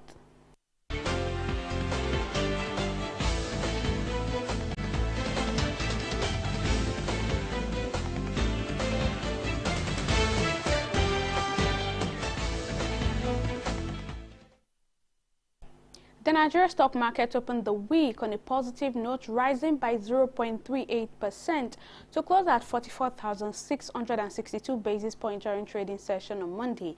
At the end of the day, investors on the floor of the NGX gained 93 billion naira to close at 24.32 trillion naira. Moving on to the top gainers, Nigerian breweries led the advance from 41.25 naira to 45.35 naira, adding 9.94%. NEM Insurance followed suit, rising from 3.75 kobo to 4 naira 12 kobo today. On the flip side, as our top losers of the day, J-Paul Gold and ICO Insurance Company led the losers counter as they recorded a combined 5 kobo loss. In 3,607 deals, investors exchanged 159 million units of shares valued at 1.9 billion naira during trading today. With investors buying up stocks for a second consecutive session, we anticipate a bearish turn tomorrow as profit taken on the day's gainers could outweigh further gains as investors also look out for major decisions at the Monetary Policy Committee meeting, which will take place on Tuesday. Moving on to the foreign scene, the FTSE, the Dow Jones and the Nikkei. The FTSE slipped on Monday, aided by weaknesses in commodity-linked stocks as COVID-19 curves in top metal consumer China and a stronger dollar weighed on the global mood. Generally, global stocks and oil prices slipped on Monday as a spike in COVID-19 cases and newly recorded deaths in China prompted authorities in the world's second largest economy to reinstate lockdown. Fortunately for Japan stocks Nikkei, it ended in the positive scene, recording a 0.16% increase at the close of trading. That's all on Stock Market Report. Back to Folashade for the rest of the news. Well, many thanks, Abisola. And on the foreign scene, South Africa's Supreme Court of Appeal has ordered former President Jacob Zuma to return to prison after upholding an earlier ruling that his medical parole had been unlawful. The 80-year-old's imprisonment prompted violent protests in KwaZulu-Natal province and other parts of South Africa that left more than 300 people dead. Zuma was released after 2 months in jail after his lawyers argued that he had an undisclosed terminal illness. In their unanimous judgment on Monday, the judges said that prison authorities should decide if the time the former president has unlawfully spent out of prison should count towards a sentence or not. Zuma was jailed for refusing to testify to a high-level inquiry into massive state corruption that unfolded under his presidency. In sport, former Super Eagles goalkeeper Peterside Ida has backed Qatar's ban on alcohol in stadiums at the ongoing World Cup. Hours before the kickoff, Qatari authorities banned the sales of beer around stadiums, prompting a wave of backlash. Despite the backlash, Peterside backs the move, saying fans and the football world in general should respect other people's culture. adding that fans who want to drink beer should do that after the games and respect the traditions of the host nation. Well, it's a day 2 of the World Cup, and matches have been ongoing as African nations whose countries will be represented at the World Cup are set to cheer their team on. Joining us on the news to speak more on the ongoing World Cup is Enito Obadina, sports analyst. Thank you for joining us. Now, with this backlash from Qatar's ban of beers, which was a last-minute decision, some would definitely argue that. Do you agree with the ex-goalie Peter's side that the move to ban beers at the world-class event was a good one? He basically explained everything that needed to be said about the issue. When you're going to Rome, they say you behave like the Romans.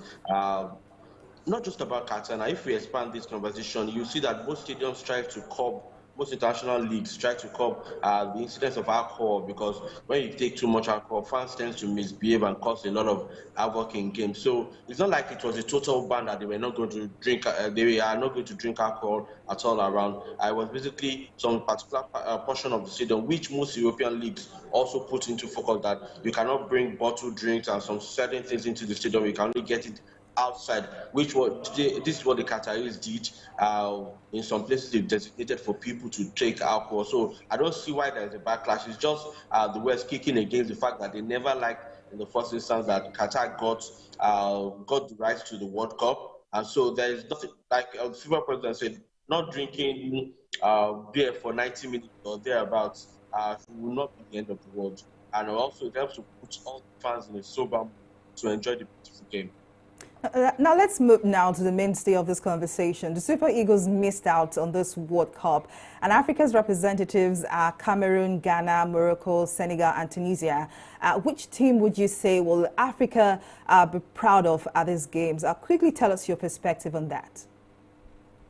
Basically, at the top of my head, I'll pick both Morocco, based on the depth and quality of their squad, and of course they have the star power of Ziyech that can single-handedly turn a game for himself. And also, although Senegal will be missing Sadio Mane, I still believe that they pack a solid squad, right from their goalkeeper, who emerged as goalkeeper of the year at the FIFA Awards, as talking about Mendy, and also, of course, the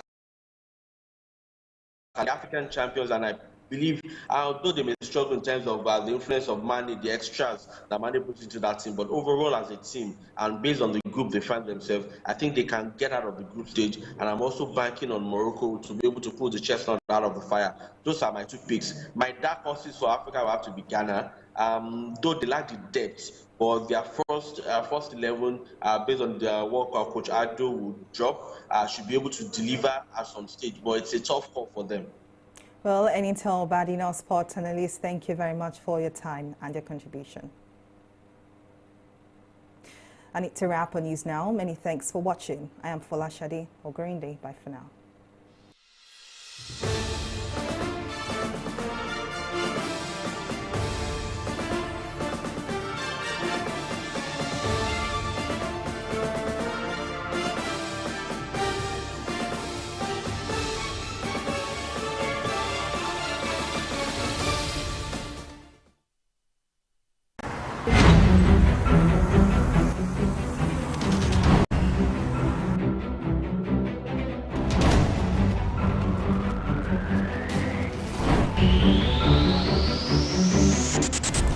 Thanks for joining us on News Now at this time. Thank you for joining us today on the newsroom. The State Emergency Management Authority has said there's going to be one vote woman and the rampant illegal spectrum frequencies. The banks took over the wheels on the Nigerian stock market today as sellers eased.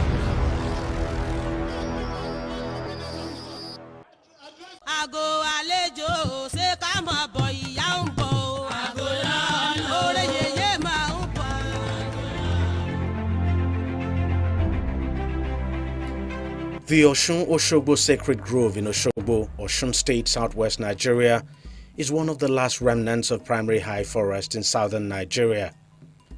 The site, a natural habitat that has been preserved for over 400 years, has served as both a pilgrim point as well as a tourist center for millions of people who visit the site annually to worship and celebrate the Osun goddess that is believed to inhabit the river that runs through the grove, giving the water the ability to heal and grant wishes of its believers. Osun Grove happened to be a site that we all refer to as a living site. It is a living site just because activities that have been carried out over the years are still performed the way it used to be then. And secondly, it is a site where the worshippers do come to perform every 5th of the day, which means 5 days. They do come. For example, in churches, we go to churches during the week, but on Sunday, we christen it to be, we go to church on Sunday. Likewise, the Muslim goes to mosque on Friday. So that's why the fact that the devotees do come interval, but they have a 5 day, which they call Ojose. Aside this, the uniqueness of this site is the name Oshogbo was derived from this site. The appellation of the king was derived from this site. From the entrance, one could feel the tranquility that comes with the well-preserved forest. A little further down comes another feeling of an elevated being's dwellings. This is the Osun Oshogbo Sacred Grove, one of the last sacred forests in Nigeria, along the banks of the Osun River, just outside the city of Oshogbo, Osun State, southwest Nigeria. In this forest of 75 hectares of undisturbed areas of land, no residential building is allowed, no killing of any kind of animal, no fishing, no hunting or felling of trees. Apart the fact that it is 75 hectares of the core zone and 47 hectares of the buffer zone, is one of its kind in sub-Saharan Africa and the second UNESCO World Heritage Site in Nigeria. The kind of people or crowd that comes around, one will be marveled why this. But it is a festival and a river that people believes in. Because of the sacredness, you can't cut a tree, you can't fish. And if you are not a devotee, there are certain activities you don't do so that you don't blame yourself. The one path that cuts right through the grove is lined on either sides with sanctuaries, illustrations of traditional Yoruba deities and primary high forest. Adekunle Olatunji is the curator and site manager of the grove that has existed for over 4 centuries. On a tour of the sacred forest, Olatunji describes how the name Oshogbo came about and what the grove stands for. At Ikpole, some kilometers from here is in Iboku. There's an hunter. It's not just an hunter that going to the bush to kill rats. It's a big hunter that hunts for elephants, bigger animals. In one of his sojourn, then from Ikpole looking for where they can get water, they now got to this site. On getting to this site, he was astounded. We were looking for almost a 40 kilometers from here, looking for water, still large water here. So he decided to go back to inform the king. My brother, we are hunting, I got to his place and I saw this river. So the hunter then was Oguntimeyin, while the king then at Ikpole is Laroye. So the two of them came down to the site, seeing what they wanted. So they decided to settle down at the bank of the river. So in one of their trying to rent the tent, a tree now fell into the river. And a voice came out of the river saying, Enyoma Daniel, you have broken my time, but 84 kokwa. So everybody the two of them were so shocked. Who is this person? Simultaneously, the spirit now answered, Oshogbo Pele, Oshogbo Rola, Oshogbo Pele, Oshogbo. That was when they knew they are in Oshogbo. Literally meaning Oshogbo.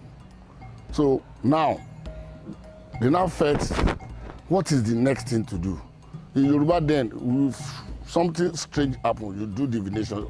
During their divination, they wanted to know what happening. So the Babalawo now said, Osun dwell here. You cannot stay with Osun. So they moved from the bank of the river, move up. They now built a hut. That hut today is what we call the first palace. And there's these promises between them that we said we should leave this place. As a powerful person, they felt, how will somebody in the river be telling us to leave? So if we are to leave, what will you do for us? And I said, okay, if you are to leave, I will make you prosper. There is no war that will conquer you. Do my bidding, and every year there must be somebody from your lineage to come and bring object of appeasement to me every year. But the grove wasn't always this beautiful and serene. In fact, there was a time it was completely infested with termites until an Austrian artist, Susan Wenger, and her husband Uli Bayer arrived to save the sacred monument. Wenger devoted some 50 years of her life to preserving the forest, and with the help of local craftsmen in the city, she transformed the sacred grove into a sculptural garden with compelling artworks and objects of habitation. Because of them, this 200 acres is now a UNESCO World Heritage Site. When Mama started with the Osun Groves, she started at the area we called Ayedakun. Ayedakun is also part of the groves. Our first two sculptures are still there, where we have Obatala and Yemo. And she did that, not in one place, at the main shrine, Ebu Yamako, and inside the forest there are the sculptures there that she made. And Mama would do the heart with meditating, like communication with the deity before doing any form of art. And Mama got her inspiration, from there because she stayed there for a while. She was invited to come and see or assist us in treating this termite attack. In doing that, she now fell in love with the culture. So she is so powerful and mystic that if she sleeps,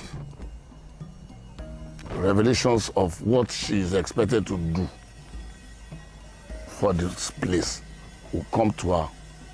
Then she now felt, for somebody of her status, there's a need for her to have people to work with. Then she now got in touch with the Oba. Then there and then some interested indigenes that were into art then were introduced to her. So that was why they formed what we call a new sacred art movement. With this new sacred art movement, from instruction from her, that's why we have all these structures. Shaded by a canopy of trees with a flight of stone leading downwards, the inner grove lies within a natural depression, marking the exact spot where the first palace of the founder of Osogbo was located. The ancient palace with its ornate pillars and elegant designs has remained in its original state for decades, and its sacredness upheld for as long as it stands. A short walk away from the palace will take you to the Osun River, which on a normal day looks just like any other river except for the utter stillness that pervades the atmosphere around it and the occasional calving in the midst of its waters. Otherwise called the Herbs of Osun, because according to its devotees, this calm flowing river transcends ordinary water. Everything about the Osun Grove revolves around this river. It's like the life of this place. You take it away, the entire place becomes lifeless. This is where the history of the grove actually started from. And every year, thousands of devotees of the Osun goddess converge by the bank of this river, where they pray, believing that all of their problems will be solved by the goddess. if it is just a mere river, why the crowd? If it is just a mere river, why are people taking this water?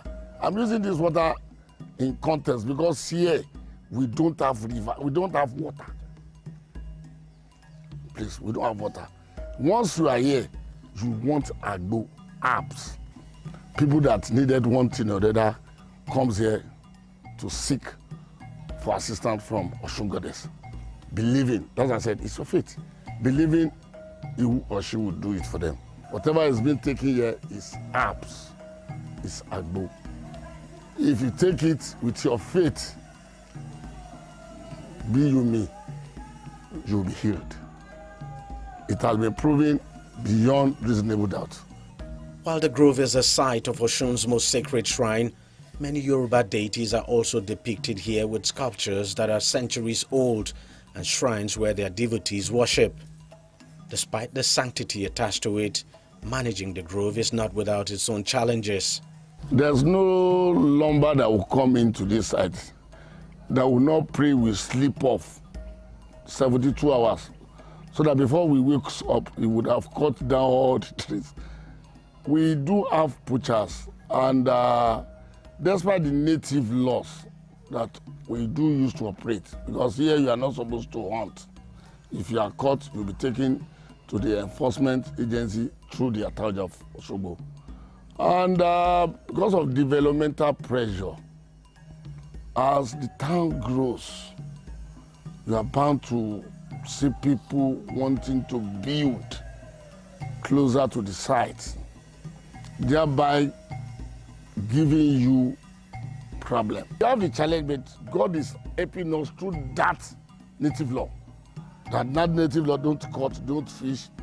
And aside that, the native law, I will tell you authoritatively, because if all of us goes home, we have night security if they are here. If you eventually decide that you want to catch any fish, you will cook it from now till that kingdom come, it will not done. So you will definitely put yourself into trouble. Once sparkling and clear and home to a variety of fish, today the sacred river is murky and brown. It is now under constant threat from pollution from waste disposal and other human activities. Another fascinating thing about the grove is the standalone suspended bridge right at the heart of the forest and just above the Osun River, built some 87 years ago. The bridge has no pillar holding it because they say the Osun Goddess forbids it. One of the unique things to see at the Grove is this suspension bridge. We understand it was built in 1935, commissioned in 1936, and the reason why the bridge was constructed was to enable people around here move goods now, especially palm products, from one end of the bridge to the other. And up till this day, the bridge is standing. It's one bridge a lot of tourists who come to this area love to see.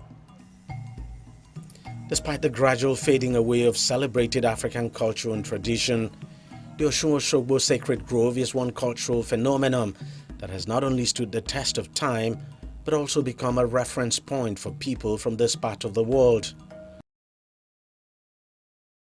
The grove remains more or less pristine, leaving visitors with this sense of peace and a connection to the dwellings of an elevated being and the ancient Yoruba tradition.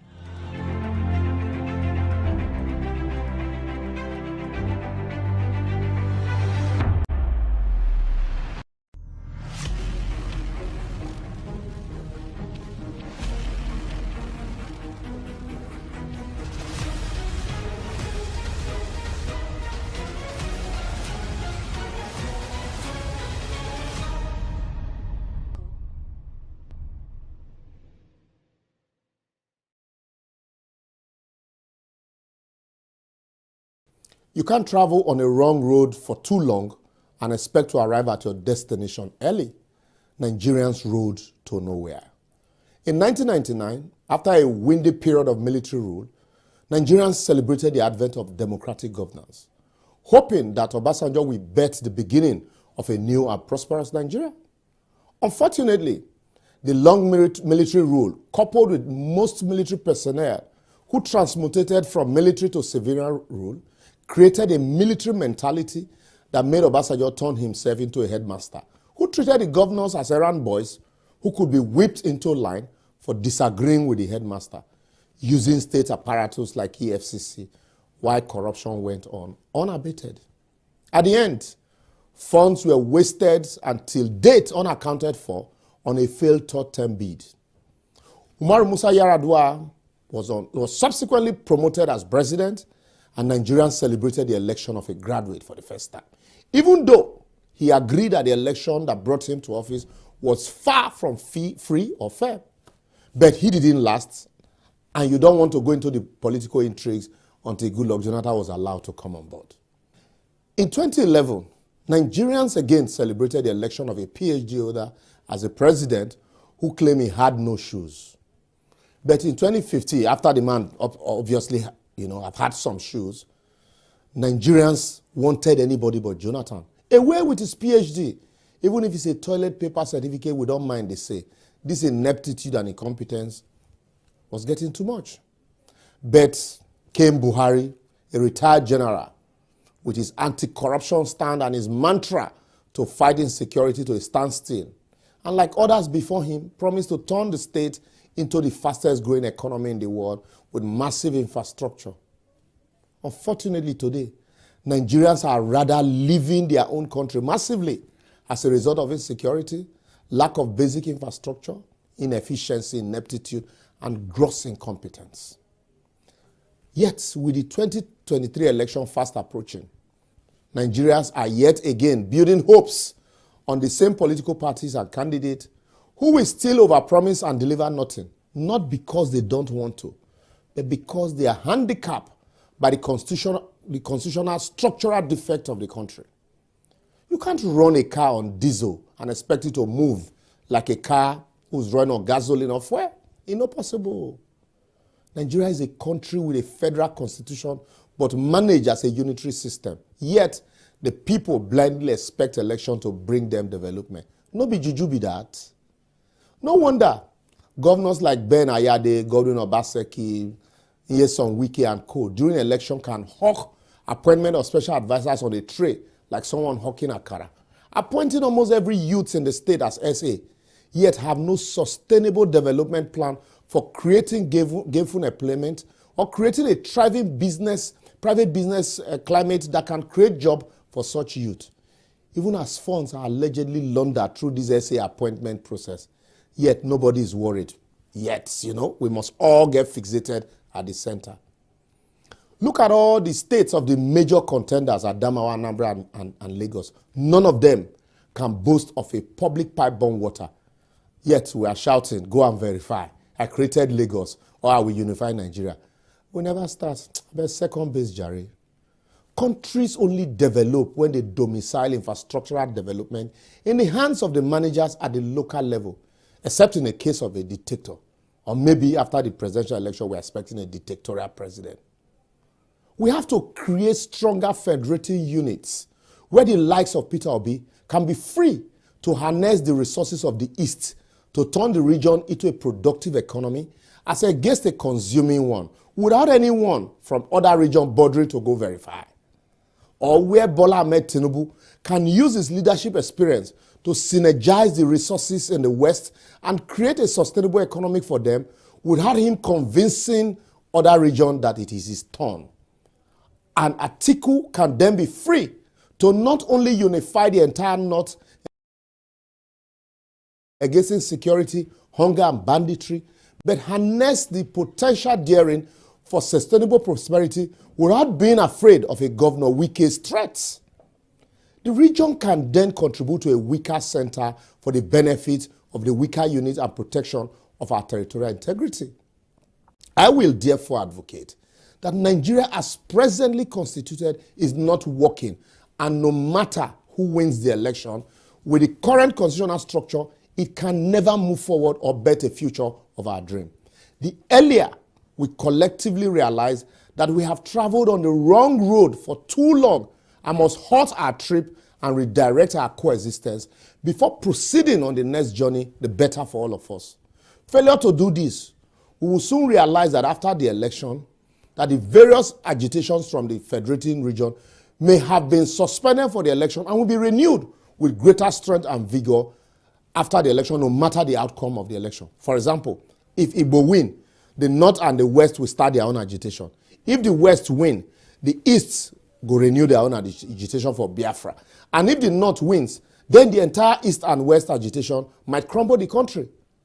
I am not a prophet of doom, but that is just the reality of our future based on the constitutional road we dey travel now. Well, not everyone agrees with me though, but you can share your own thought with us by following us on all our various social media platforms shown on your screen, and also share your thoughts on previous episode. Remember, the most difficult person to wake up is he who is pretending to be asleep. We all know it is not working, but we pretend that one person can change it. Make we deceive ourselves. See you next week.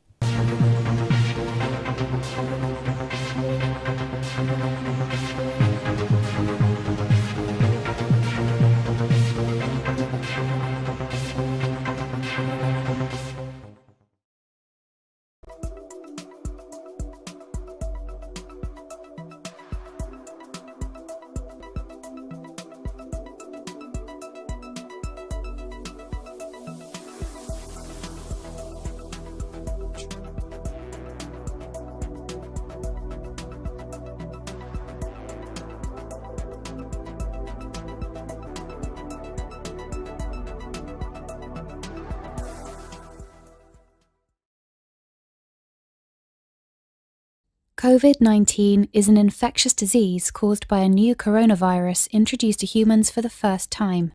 It is spread from person to person, mainly through the droplets produced when an infected person speaks, coughs, or sneezes. These droplets can land in the mouths or noses of people who are nearby. These droplets are too heavy to travel far in the air. They only travel approximately 1 meter and quickly settle on surfaces. This is the reason person-to-person spread is happening mainly between close contacts. The exact time that the virus can survive on surfaces is not yet known. So it is wise to clean surfaces regularly, particularly in the vicinity of people infected with COVID-19. Hands touch many surfaces, which can be contaminated with the virus. You should therefore avoid touching your eyes, nose, or mouth, since contaminated hands can transfer the virus from the surface to yourself. When coughing or sneezing, cover your mouth and nose with the bend of your elbow or use a disposable tissue. If a tissue is used, discard it immediately into a closed bin. The most effective way to prevent the spread of the new coronavirus is to clean your hands frequently with an alcohol-based hand rub or soap and water. This will eliminate the virus if it is on your hands. Stay healthy and prevent the spread of COVID-19.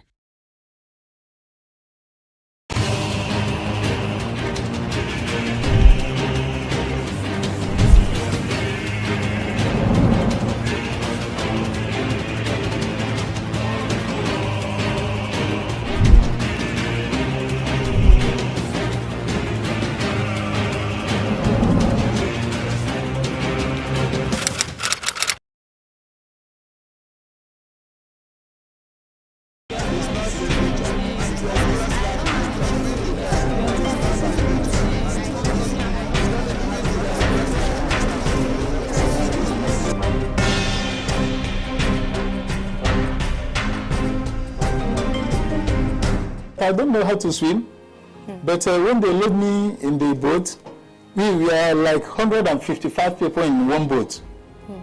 So when we are going to Italy, we have run many hours. So on the way going, our boat now capsized because of the waves, and our boat is pumping boat. So when the waves throw in and they load us about 3 boats, 2 at the front, we are at the back. When the waves come in a big way and through, it capsized our boat. 65 people died in the same boat with me. About 30 girls and 35 boys died in the same boat. So when they are dying, they are sinking down. Some was catching my leg, some drawing my clothes on my back, shouting, "Biggie, Biggie, Biggie, Biggie." That's how I remove the clothes. I stay hanging, holding the rope that I'm holding on top of the boat. That's how. So after everything, all of us, about 55 people, well, 155 people. The people that remain on top of boats, maybe they are not more than 80 people again. So everybody was crying that we are dying, no rescue. From 4 o'clock in the morning, our boat capsized. We are on top of the water till the next 4 o'clock in the evening. On the afternoon time, a helicopter come on top of us to come down like this a little bit. All of us was crying, raising hand up. They now carry the newborn baby, one woman having over there, to raise it up, to raise the baby up. In a way, the helicopter will see the baby. So we are shouting for rescue, rescue. So all of us was crying. I said, God, is it today I will die on top of sea? All of us crying. So as we are crying, the helicopter, they wind up, but I believe that they will be seeing us through the screen.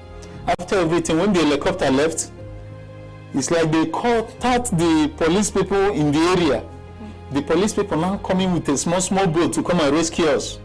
When they rescue us, they will carry us to the prison to go and lock us.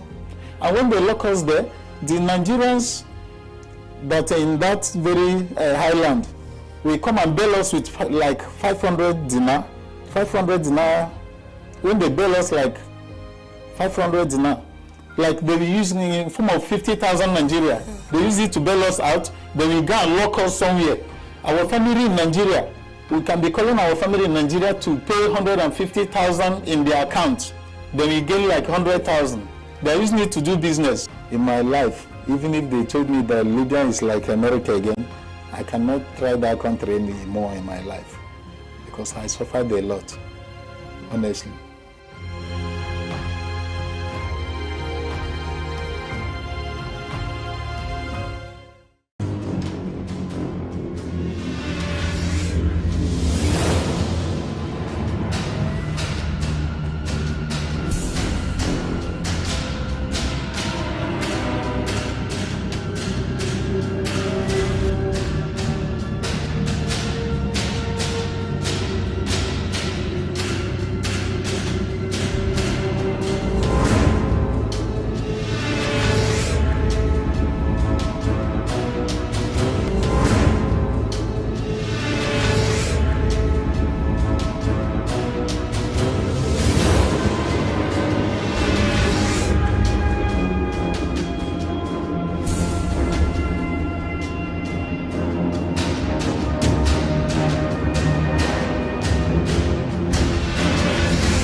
On the news tonight, security operatives rescue 76 abducted passengers from terrorists in Kaduna.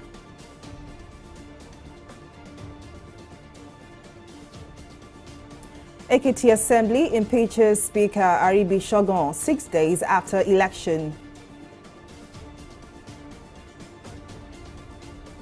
And PDP G5 forms integrity group says doors are open for reconciliation but insists on Ayu's removal.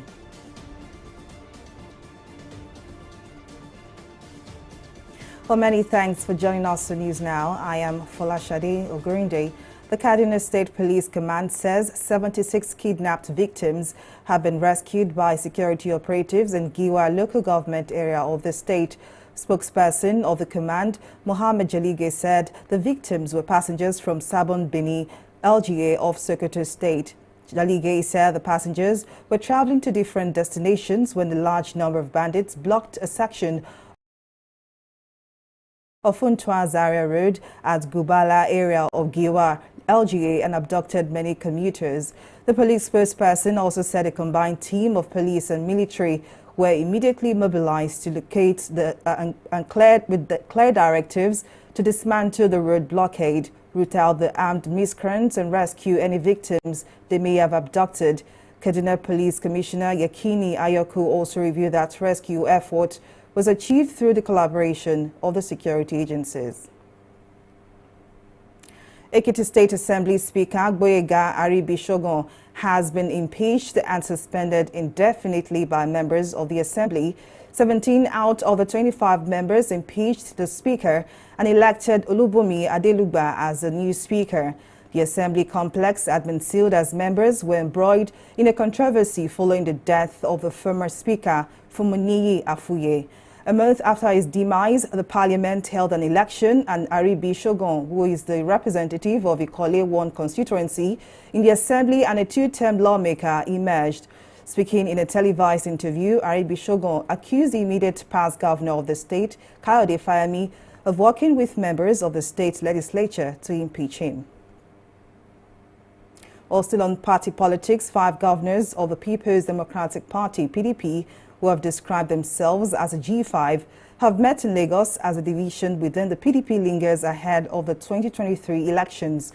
The G5 governors include Nyesom Wike of Rivers State, Seyi Makinde of Oyo State, Benue State Governor Samuel Ortom, Okozie Ikpeazu of Abia State, and Enugu State Governor Ifeanyi Ugwoanye. The governors say their group will now be known as the Integrity Group and reiterated that they are open to reconciliation talks. Our correspondent, Mary Kanu, has the details in this report. The crisis rocking the People's Democratic Party continues to linger despite several interventions by party leaders and stakeholders. 5 PDP governors have been at loggerheads with the party's presidential flag bearer, Atiku Abubakar, over the refusal of the PDP national chairman, Iyorchia Ayu, to resign, hence the formation of the G5 group.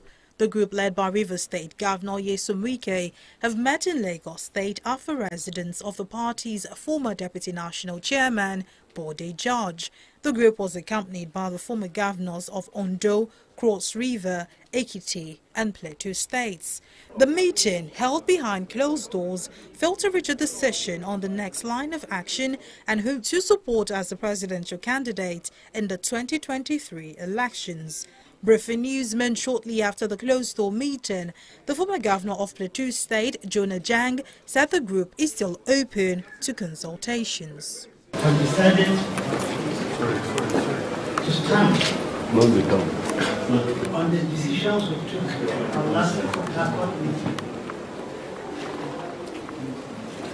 and we hereby again reiterate that the window for reconciliation in our great party, the PDP, remains open. Also speaking after meeting, Oyo State Governor Seyi Makinde said the G5 governors had the backing of the leaders and elders of the party. It's all about the integrity group. You can see us as serving governors as the face of this struggle, but the leaders and elders of the party that you see here, they are the people behind those faces. And we're here this morning in the Southwest to review the situation within our party, to review where we are, and to also look at what is going to happen with the coming elections. Over the past few months, Wike and his allies have been calling for the resignation of Iyorchia Ayu as the party's chairman, citing that Ayu and Atiku Abubakar, the party's presidential candidate, cannot come from the same region. However, Ayu has insisted that he would not resign his position on the basis of the demands of Wike's allies. Mary Kanu, TV360, Lagos. Well, to give better insight into the developments surrounding the PDP, Adetokunbo Pierce, member of the Atiku Abubakar Presidential Campaign Council, joins me now. Thank you very much for joining us. Now, the aggrieved governors said they are open to reconciliation.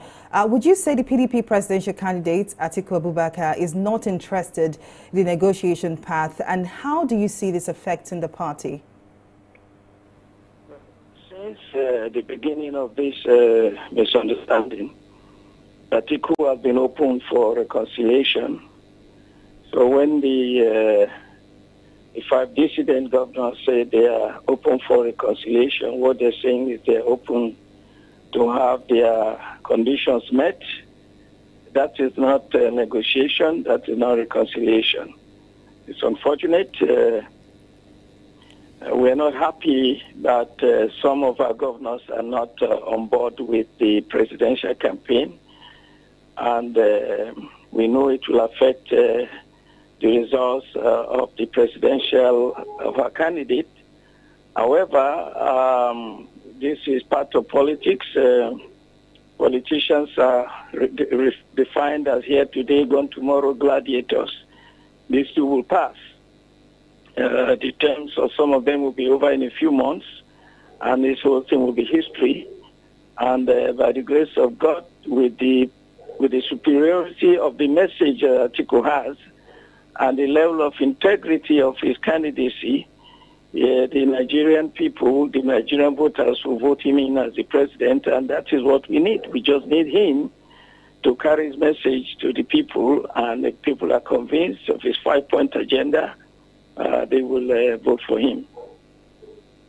Now, the 2023 election is just around the corner, but with this level of disunity in the PDP, are there concerns that this rancor would affect the performance of the PDP in the election? Do you think, all of this internal crisis is enough to convince the electorate that the PDP is the best candidate or is the best party to vote into power next year? I think what the electorate wants is the candidate, a presidential candidate who has a plan to rescue Nigeria from poverty, from insecurity, from disunity. And Atiku's 5-point agenda: 1, unify the country by being fair to all sections. 2, to secure the country by increasing the number of police and also making sure that there's zero tolerance for terrorists. And 3, promotion of education as the foundation for growth in any country, and the economy, by diversifying the economy, making sure that each region has an opportunity to use its God-given resources to develop, and also restructuring the state so that we will develop our federating units, decentralized power, so that everybody will be included. Once the Nigerian people hear this, it's the one they want to hear. They don't want to hear about the problems in PDP and the problems in APC. Those are party issues, those are internal issues that have nothing to do with the need to improve the quality of life for Nigerians. So, but you know what they say about a divided house. Yes. But you know what they say about a divided house. Do you not think these issues actually are big enough to cost the PDP the presidential race? Because we've seen some of the activities of the Rivers State governor. And are you not concerned that some of these activities could hamper the ambition of the PDP in next year's election? No political party in the world where there are no divisions, where there are no disagreements. We just manage what we have, and by the grace of God, with the message, the quality of proposals that Atiku has for Nigeria, our divided house will not be enough to destroy us. APC is divided. They have a lot of problems. Their candidate for president is also fractioned. So therefore, what we are talking about here, about our divided house, yes, it's true. But out of we have 13 governors. 8 of them are on board. 5 of them are not on board. We still have the majority there. Very soon we'll have a 14th governor in Osun State. Therefore, 9 out of our governors are with the party, 5 are not.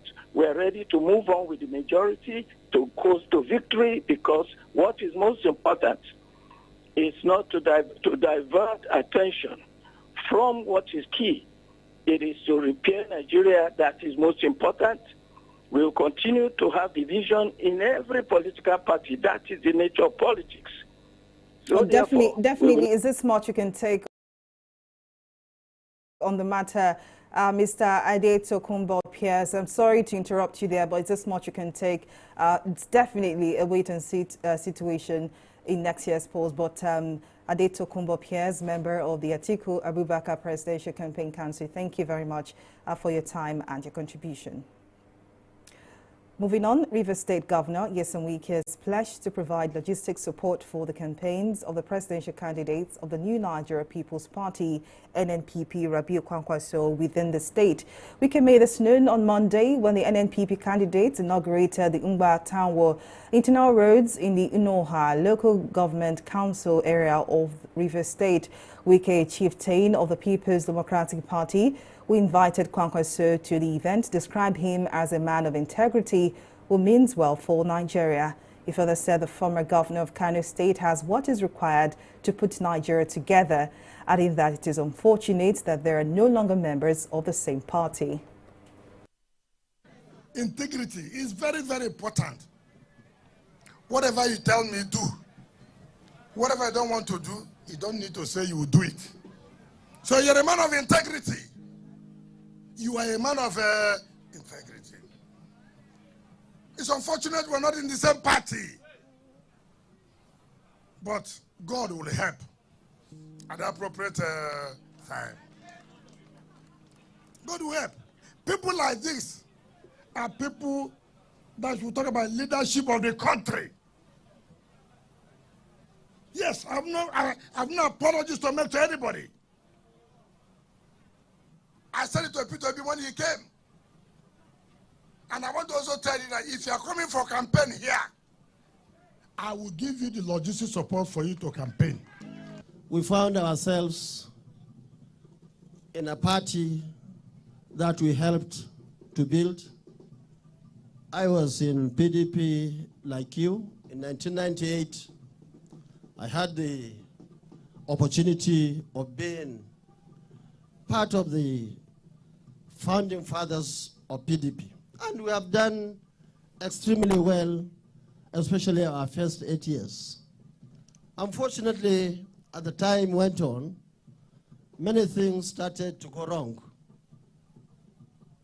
And unfortunately, some of us saw what Your Excellency, did not see in time.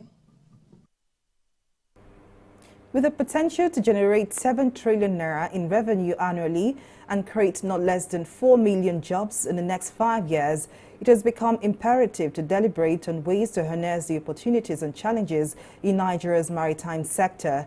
Dubbed the Blue Economy, the Minister of Transportation, Muazu Sambo, identified sustainable financial models as a key to building maritime infrastructure and assets. Speaking at the Nigeria International Maritime Summit held in Lagos, Sambo also disclosed that Nigeria's maritime sector has achieved some enviable strides, such as curbing piracy on its waterways and on the Gulf of Guinea. Yet that since the commissioning of the Deep Blue project in 2021, Nigeria has not recorded a single incident of piracy.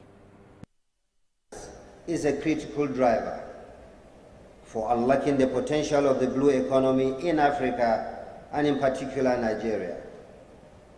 Sustainable financing models are therefore important to build critical maritime assets such as shipyards and ports across the country.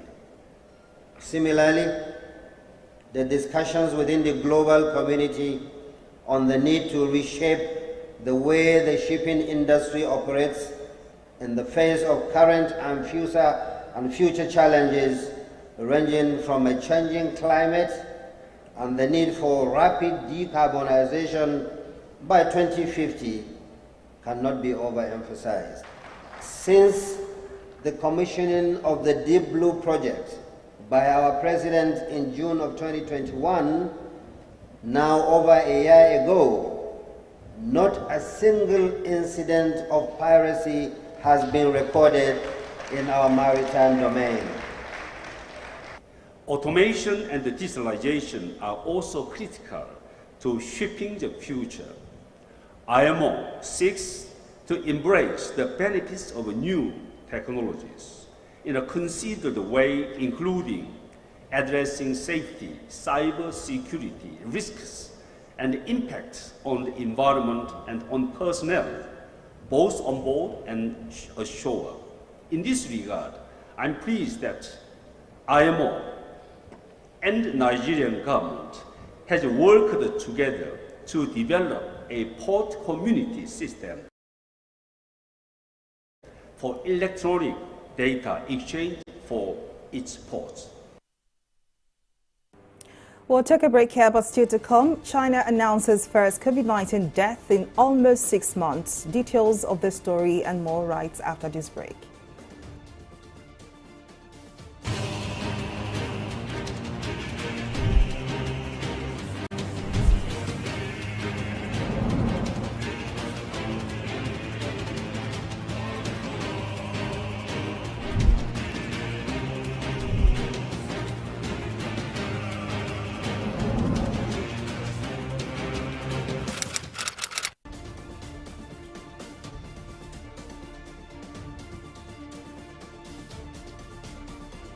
Welcome back to News Now. Here is a recap of some of our top stories tonight. The Kaduna State Police Command says 76 kidnapped victims have been rescued by security operatives in Giwa local government area of the state. Spokesperson of the command, Mohammed Jalige, said the victims were passengers from Sabon Birni, LGA of Sokoto State. The police spokesperson also said a combined team of police and military were immediately mobilized to the location with clear directives to dismantle the road blockade, retaliate the armed miscreants, and rescue any victims they may have abducted.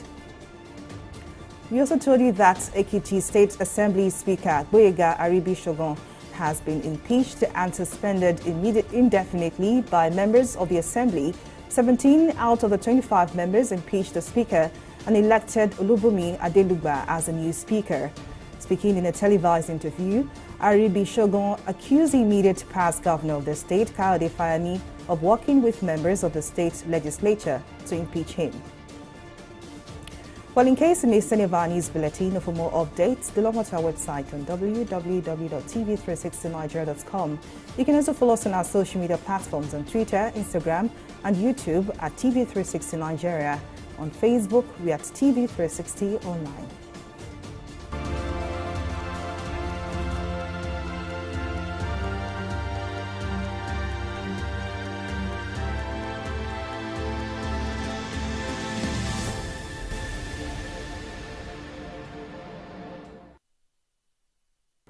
China has announced its first new death from COVID-19 in nearly half a year. As strict new measures are imposed in Beijing and across the country to ward against new outbreaks. The death of the 87-year-old Beijing man was the first reported by the National Health Commission since May 26, bringing the total death toll to 5,227. The previous death was reported in Shanghai, which underwent a major springtime surge in cases. The country also announced 24,250 new cases detected over the previous 24 hours, the vast majority of them asymptomatic. We'll take a breather and return with more stories in business. To stay with us.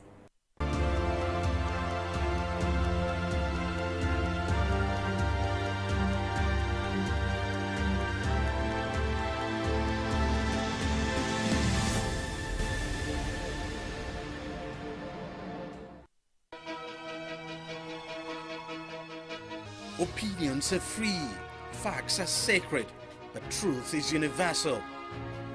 How, in practical terms, can we, for instance, de-escalate the tension? President must see himself as the President of the Federal Republic. We know where the enemy is. 3 places. The Lake Chad Basin, the border area between Nigeria and Cameroon, and then the Sambisa Forest. On TV360, We give you a complete dose of everything: opinion, facts, and undiluted truth. I hardly believe what politicians say in this part of the world. A new Nigeria is possible, a future is possible. We delve into the issues, dissect it so that you can understand it, use it to take action. I don't think there's any need for any governor to look for grant for ranching. TV360, dissecting the issues.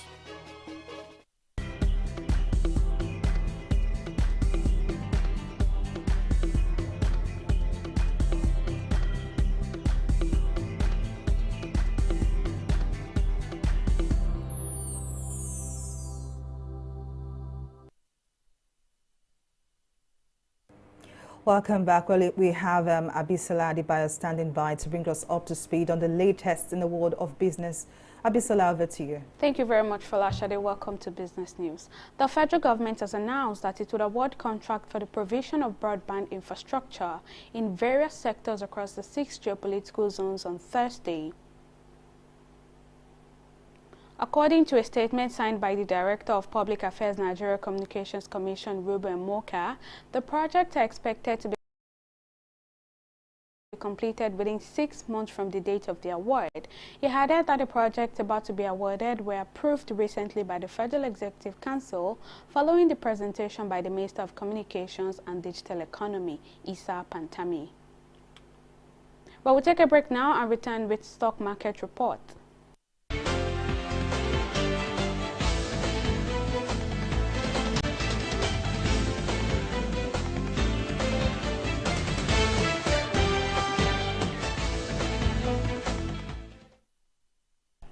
The Nigeria stock market opened the week on a positive note, rising by 0.38% to close at 44,662 basis points during trading session on Monday.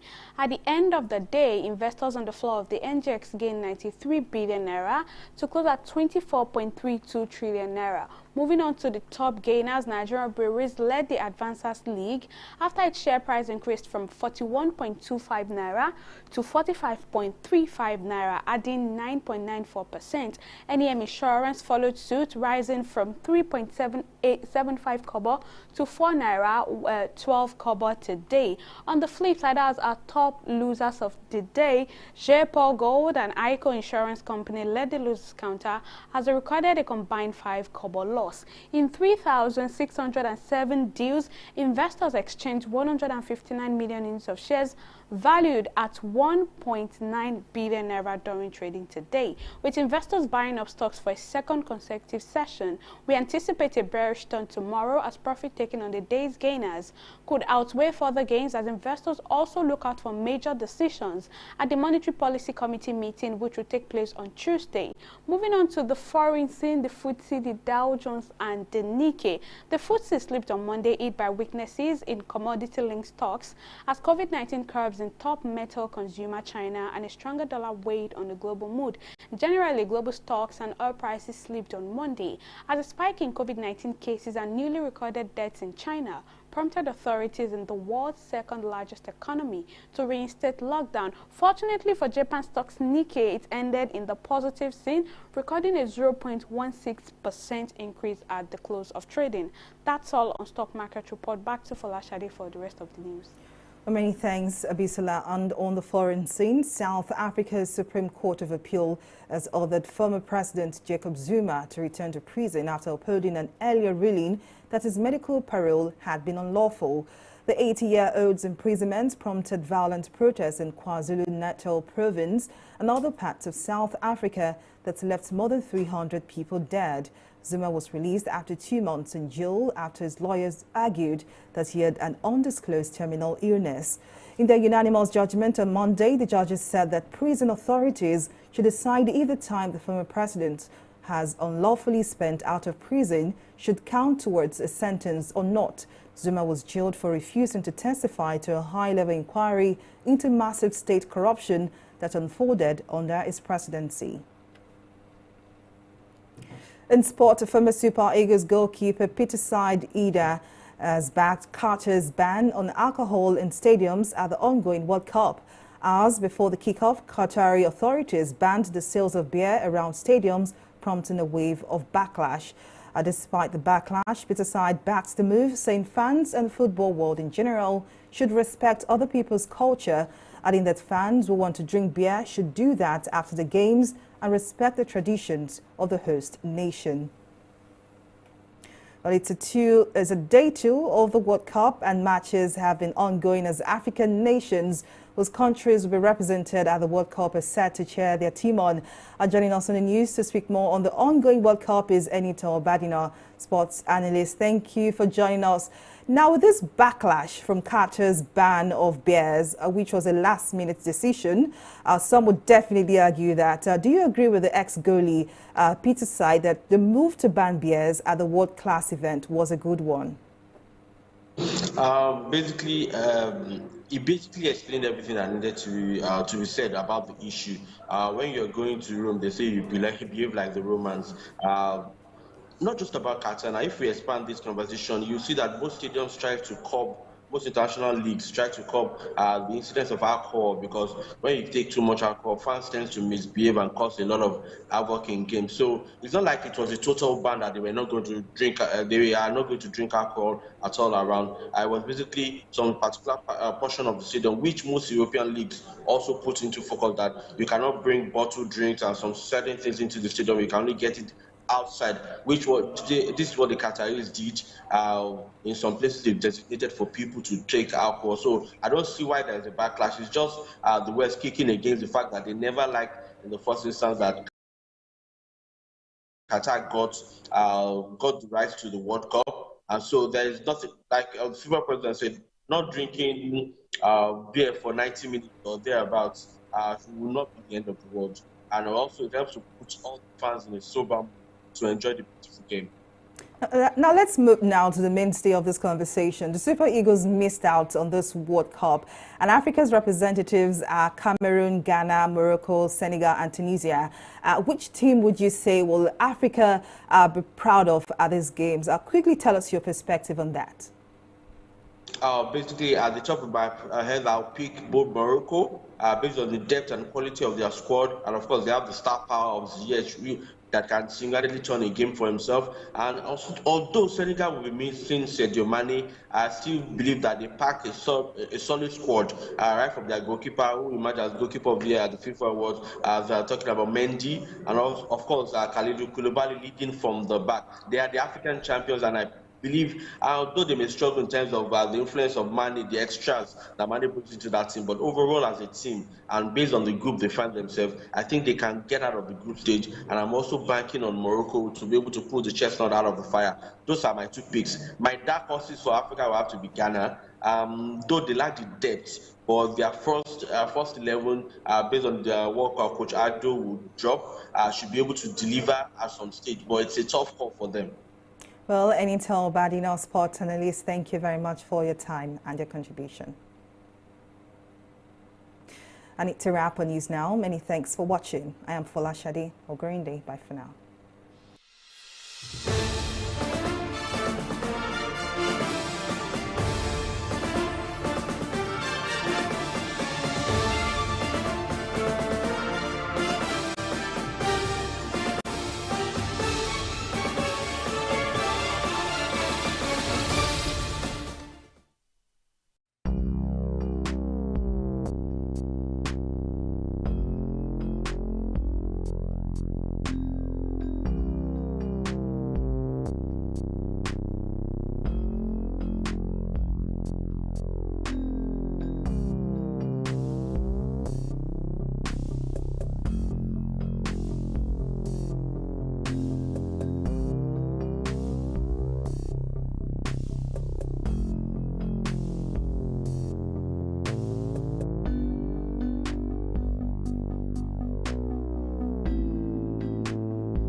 thanks for joining me on another edition of Startups. I am Abisola Adebayo. As usual on the program, we celebrate men and women who have passed the startup test, prevailed all limitations to making their dreams a reality, and are oiling the wheels of Nigeria's economy.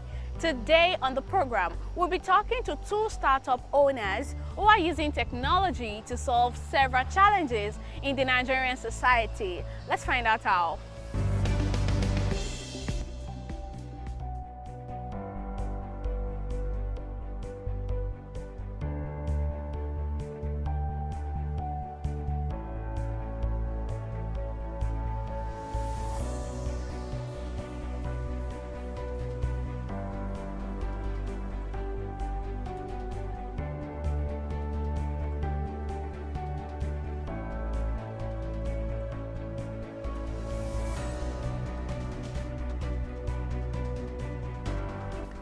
Grey Hub now becomes an innovative hub and co-working space, as well as a creative industry focused center where people come to do their works, where startups come around, especially startups that are tech related or tech inclined, come around to grow their businesses.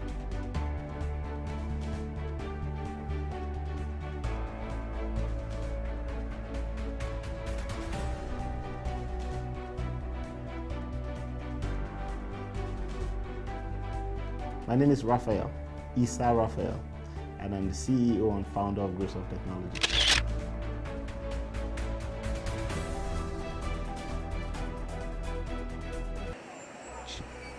In recent years, Nigeria's rising unemployment rate has become the center of social and economic concern. The situation is so bad that data from the National Bureau of Statistics show that 1 out of every 3 Nigerians is unemployed. Seeing the rate of unemployment, which has led to increased poverty in the country, Issa Raphael decided to establish Grey Hub Technologies. In 2015, Grey Hub started out as a service IT company that provides technology solutions to companies, but later in that year, the company decided to change its strategy after it almost ran out of business. In no time, Grey Hub started equipping unemployed individuals in digital skills, helping them gain access to the opportunities available online. It started as a service industry. It was a service IT company. But then in that same 2015, when there was a change in government, we noticed that the economy experienced a downturn. And what we saw happen was that company began to rapidly downsize. As a matter of fact, one of our famous projects then was a preventive maintenance. That means that we service systems, computer systems for companies. And then before anything happened, so they were on a routine maintenance plan. But then as companies began to downsize, what we saw was that people were no longer willing to do preventive maintenance. They wanted it to be reactive. They're like, oh, wait, let it go bad first. And then we began to run out of business. So we immediately had to change strategy. And so we decided to pursue that one vision, help people access digital opportunity. If we know that the world is a global space and there's no barrier whatsoever, it means that I can be here and work for people in the United States. It means that I can be here and work with people in Canada and in the UK and all of that. And so we do not now talk about the availability of jobs as to a given space or time. We don't say that there's job available in Nigeria or not. We are saying, are there jobs available globally? And the answer is yes. And we can't find enough people to do the jobs that are in those places. So we decided to go on a journey to have most people, especially Nigerians and by extension Africa, access these opportunities. Our mission now for Grey Hub Technologies is now to help people leverage technology for improved livelihood. So we decided to build that company to a brand where we are able to train people to acquire these skills, and also not just train them, but to help them see, recognize, and access, and finally utilize these opportunities to improve their life. Grey Hub Technologies is situated in the heart of Kaduna, Nigeria's center of learning, Raphael says he made the decision to establish his company in the north-central state to help close the digital skills gap, which sadly is a luxury to a large section of its population. I believe that the north is underserved, and you see that as a matter of fact, for all the foreign direct investments that comes from Europe or from the West into Africa, as it were, Nigeria swallows 70% of it, right? And of the 70% that Nigeria takes, Lagos, as the south, takes about 80–90% of that. You understand? And that's because they have structure. They understand what it means to have a properly functioning service industry. They have all of these hubs that we are just recently opening and all of that. So it becomes a very viable point for investors to go to because they've already built that structure. So Kaduna, as well as other northern states, are lacking there. This is why we decided to situate here in the north to ensure that these opportunities do not always miss us. You know, so we're trying to achieve proper structure for MSMEs, trying to see that startups are properly structured, especially those of them that are tech inclined. We're trying to see that we are able to solve our own problems right here in the north using technology. The good thing is that as of now, we have a governor who is, that's a person of His Excellency Governor El-Rufai, Ahmed El-Rufai. He's Nasir El-Rufai. He's someone who is tech inclined. His tech savvy, someone who appreciates technology, and his government has done quite a lot of things that shows that yes, indeed, technology is the way forward. So as more people come into tech in the north, you know that it brings about accountability, it brings about effectiveness, it brings about transparency, and it brings about resourcefulness. After 5 years of its establishment, Graysoft Technologies would later go ahead to launch Graysoft Hubs, a conducive and state-of-the-art co-working space for entrepreneurs and tech startup owners. Beyond skill acquisition, startups are often faced with the challenge of renting space. Other necessary expenses, such as electricity and internet bills, are often too much for a new company to bear. As a solution, Graysoft Technologies launched Graysoft Hubs, a conducive and state-of-the-art co-working space for entrepreneurs and tech startup owners. GrayHub saw a bright light. GrayHub now becomes an innovative hub and co-working space, as well as a creative industry-focused center where people come to do their works, where startups come around, especially startups that are tech-related or tech-inclined, you know, come around to grow their businesses. You should really understand that when startups are starting, their greatest challenge, one of their greatest challenge, of course, will be to rent a facility. They don't even have money. They're just starting, right? And they can't recruit the proper team that they need at that level. They can't afford to pay salaries. When you come to they can't buy 24-hour electricity, neither can they buy 24-hour internet service. So when you come to this place for a very small token, right, you have access to GrayHub, which is the co-working space. You know, I think our smallest package is about 15,000. You know, so you can have access to 24-hour electricity, 24-hour light. You can have meetings with your clients in this place. You can have access to our business incubation and acceleration programs. You can have access to our business mentors. You have access to informal teams, and that means that the next person sitting by your side is just able to answer the next question that you're looking for someone to do for you. You want to design a logo or you want to do some digital marketing, the person on your side could do it for less than you could have paid someone. That's GrayHub. Poised to be a one-stop shop for everything digital technology, the company has other sections. The Gray Tech section that services technology needs of companies, Gray Create that helps creatives leverage on technology to produce content, and then Gray Funds that assist entrepreneurs improve their income. Now, Gray Tech is all that surrounds the whole idea of technology. We have an internal team where we build applications, we serve other clients, and build you know, solutions to various problems that people can afford to pay for and use to you know, solve their challenges. That's everything that has to do with Gray Tech. All right, Gray Create is everything that services the creative industry. And that's from local content or cultural creations to filmmaking, to music, as it were. And it will amaze you that we see things differently here. Music here is not just seen as an entertainment like it is seen. in most places. At Great Create, we see music as a therapeutic tool.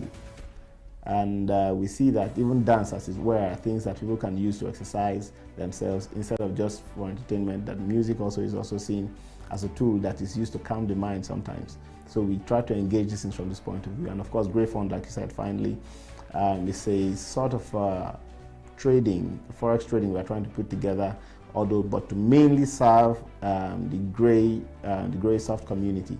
As for people who are subscribed to us, we try to put a funding, a sort of a fund for them where they can get professionals trade for them to help them improve their income. And this is also so that they might not necessarily even look forward to paying next month's subscription, depending on what they've invested.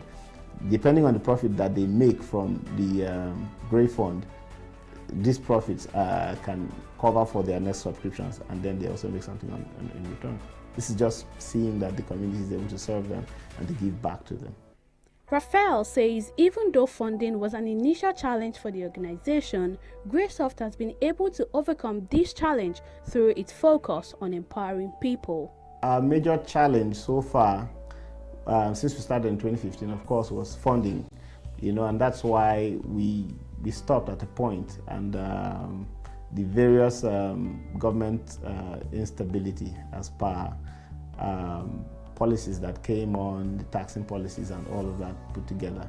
But of course, as it is now, with the hub coming through, and as our vision begins to come clearer and centers more around people, we have decided to concentrate and focus solely on empowering people.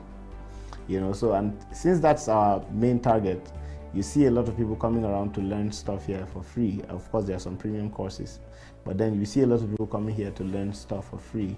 And because of the things that they are able to learn, they also want to give back to also stay and train more people. And of course, that now reduces the number of people that you want to pay for, because they have learned for free, and they're also willing to train other people also for free. So funding, as it were, is no longer a problem for us, because we have a culture where money as it is not what drives us here. We seek after creating value. The advent of the global coronavirus pandemic has drawn focus to the importance of supporting entrepreneurs with technology. This has helped Greysoft contribute to its success story. Among other things, the company is now a certified Certiport authorized testing center, licensed to give certifications for digital skills worldwide. As a matter of fact, Greysoft is a certified Certiport authorized testing center. So we are licensed to give professional certifications for courses, Microsoft-related courses, IBM, Adobe courses, and all of these professional standard courses. Very much recently, I'd even tell you that we, on our launch, we executed a memorandum of understanding with the Kuka Center, where Bishop Matthew Kuka himself was here. And that is the whole essence of that MOU is to sponsor an award series for young Africans. I'm talking continentally, young Africans who are doing exploits in the ICT industry, so that we can use that to encourage young people abroad, to come back to Africa, come back from diaspora, come back to Africa and strengthen their own countries. For Raphael, the big plan is to make a global impact by empowering entrepreneurs across the country that would empower others to build businesses across Nigeria and Africa at large, with the belief that the domino effect can generate revenue for Nigeria's economy and drive down its unemployment index.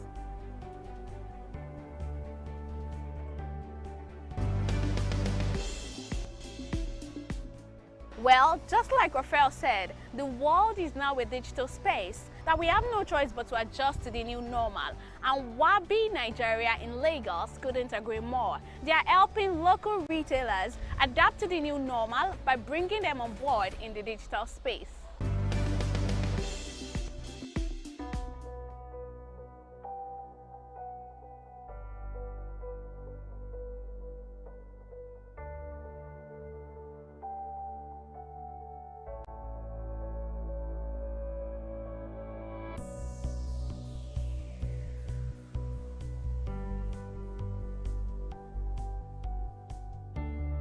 Wabi is a brainchild of Coca-Cola.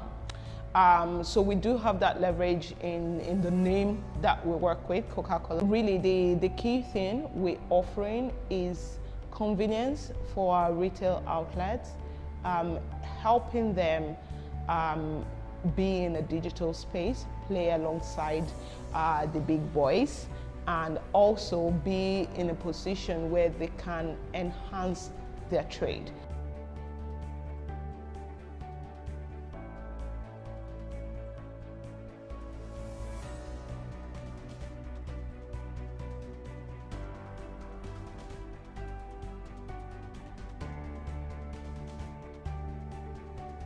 My name is Omolara Adagbodo, and I'm the country manager at Wabi Nigeria.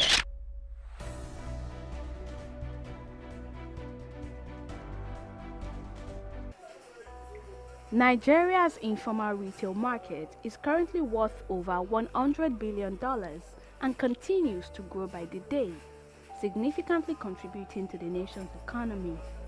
But this promising sector is plagued with the challenges of poor logistics, as retailers and traditional stores who dominate the market have issues getting goods from the distributors and wholesalers. They would have to go through the stress of visiting the market, search for products to buy, and even transport them to their stores. This process is usually time, energy, and resources consuming. Seeing this challenge, Wabi decided to open a country office in Nigeria to digitize the existing traditional trade channels and allow wholesalers and distributors in the FMCG space sell their product directly to the traditional stores online. In Nigeria, we have two parts of the business that we will be working very hard to grow: Wabi 2B and Wabi 2U. Today, Wabi 2B is live. And Wabi 2B is that section of the business that helps these retail outlets order products from wholesalers that are around them.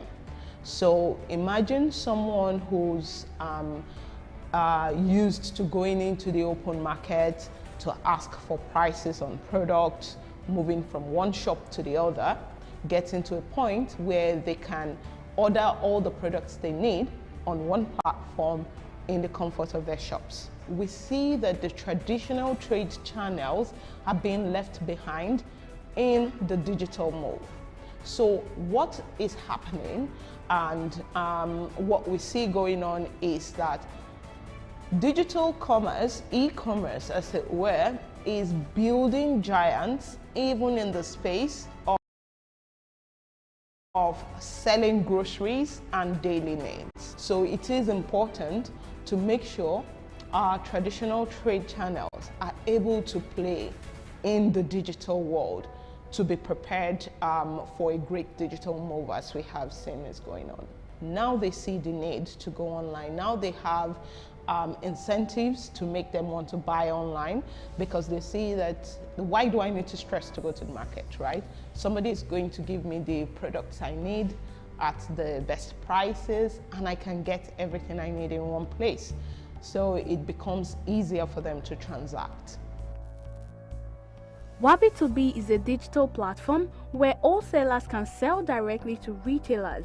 On the platform, retailers can compare their prices, which gives them the opportunity to buy at the best price, and as a result, they make increments in sales.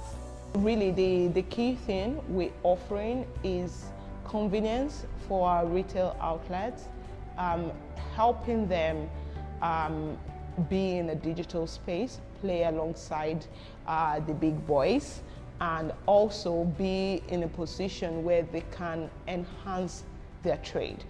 So it's easy to know which products people are selling from which products people are buying, basically. So our retail outlets, when our field sales guys would go out to them, they would be the ones to say, we want this particular product, or we want this particular brand. Why don't you have this particular brand?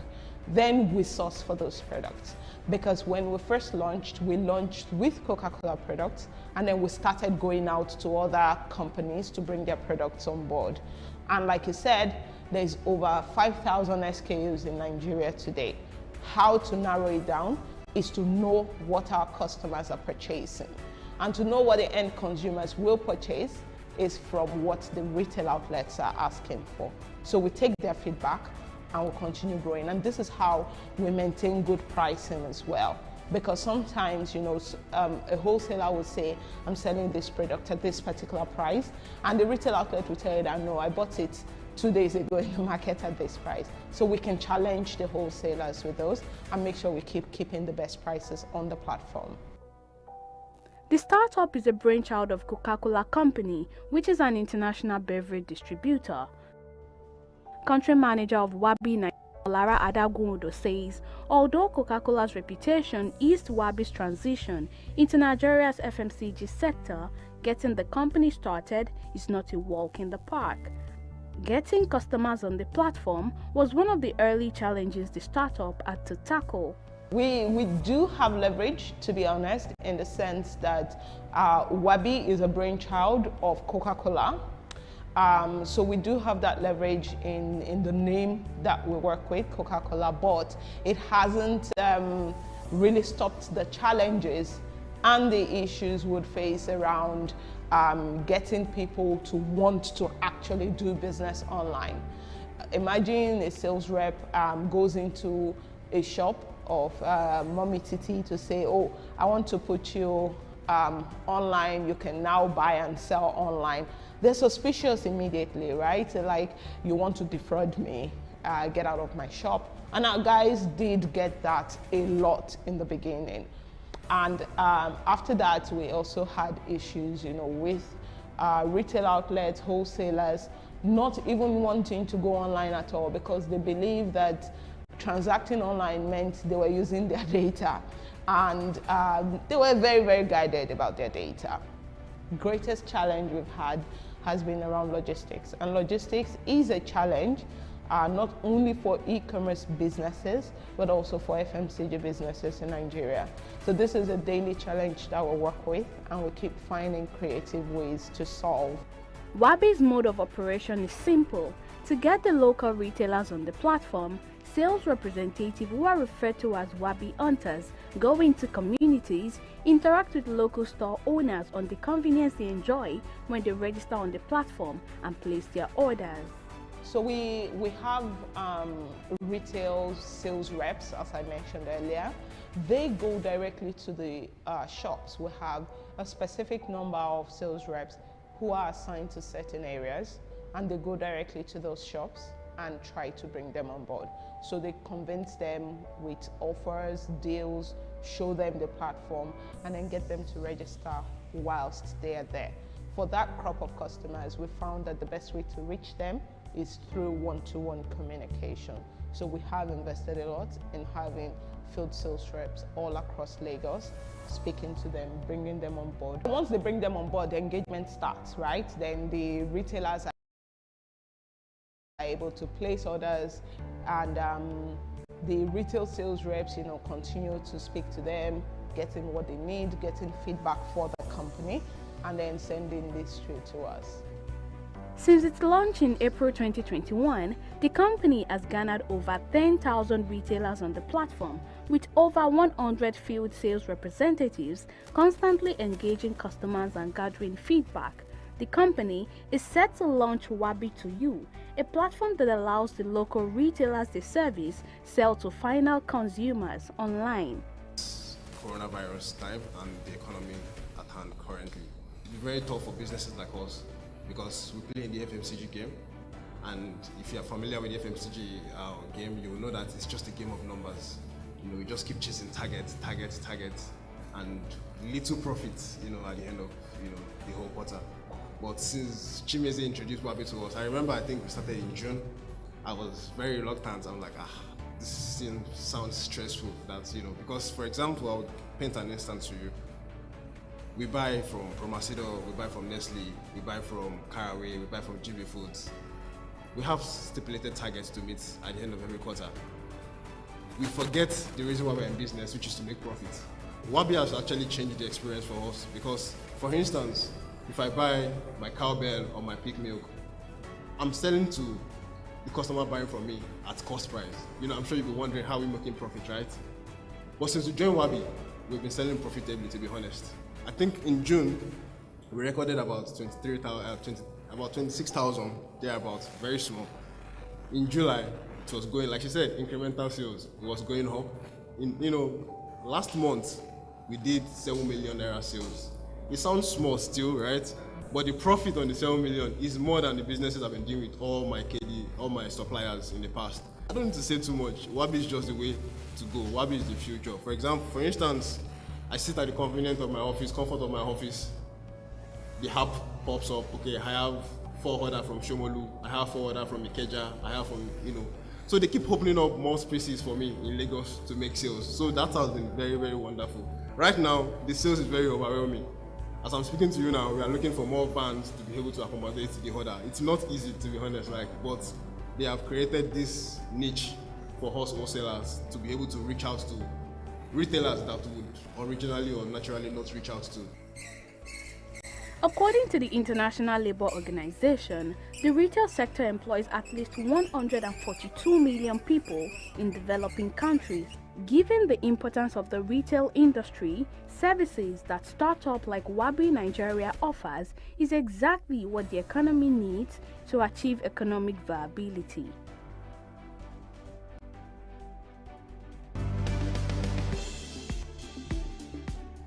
That's all we have for you on this edition. It's been a pleasure having you on the show. Thank you for watching.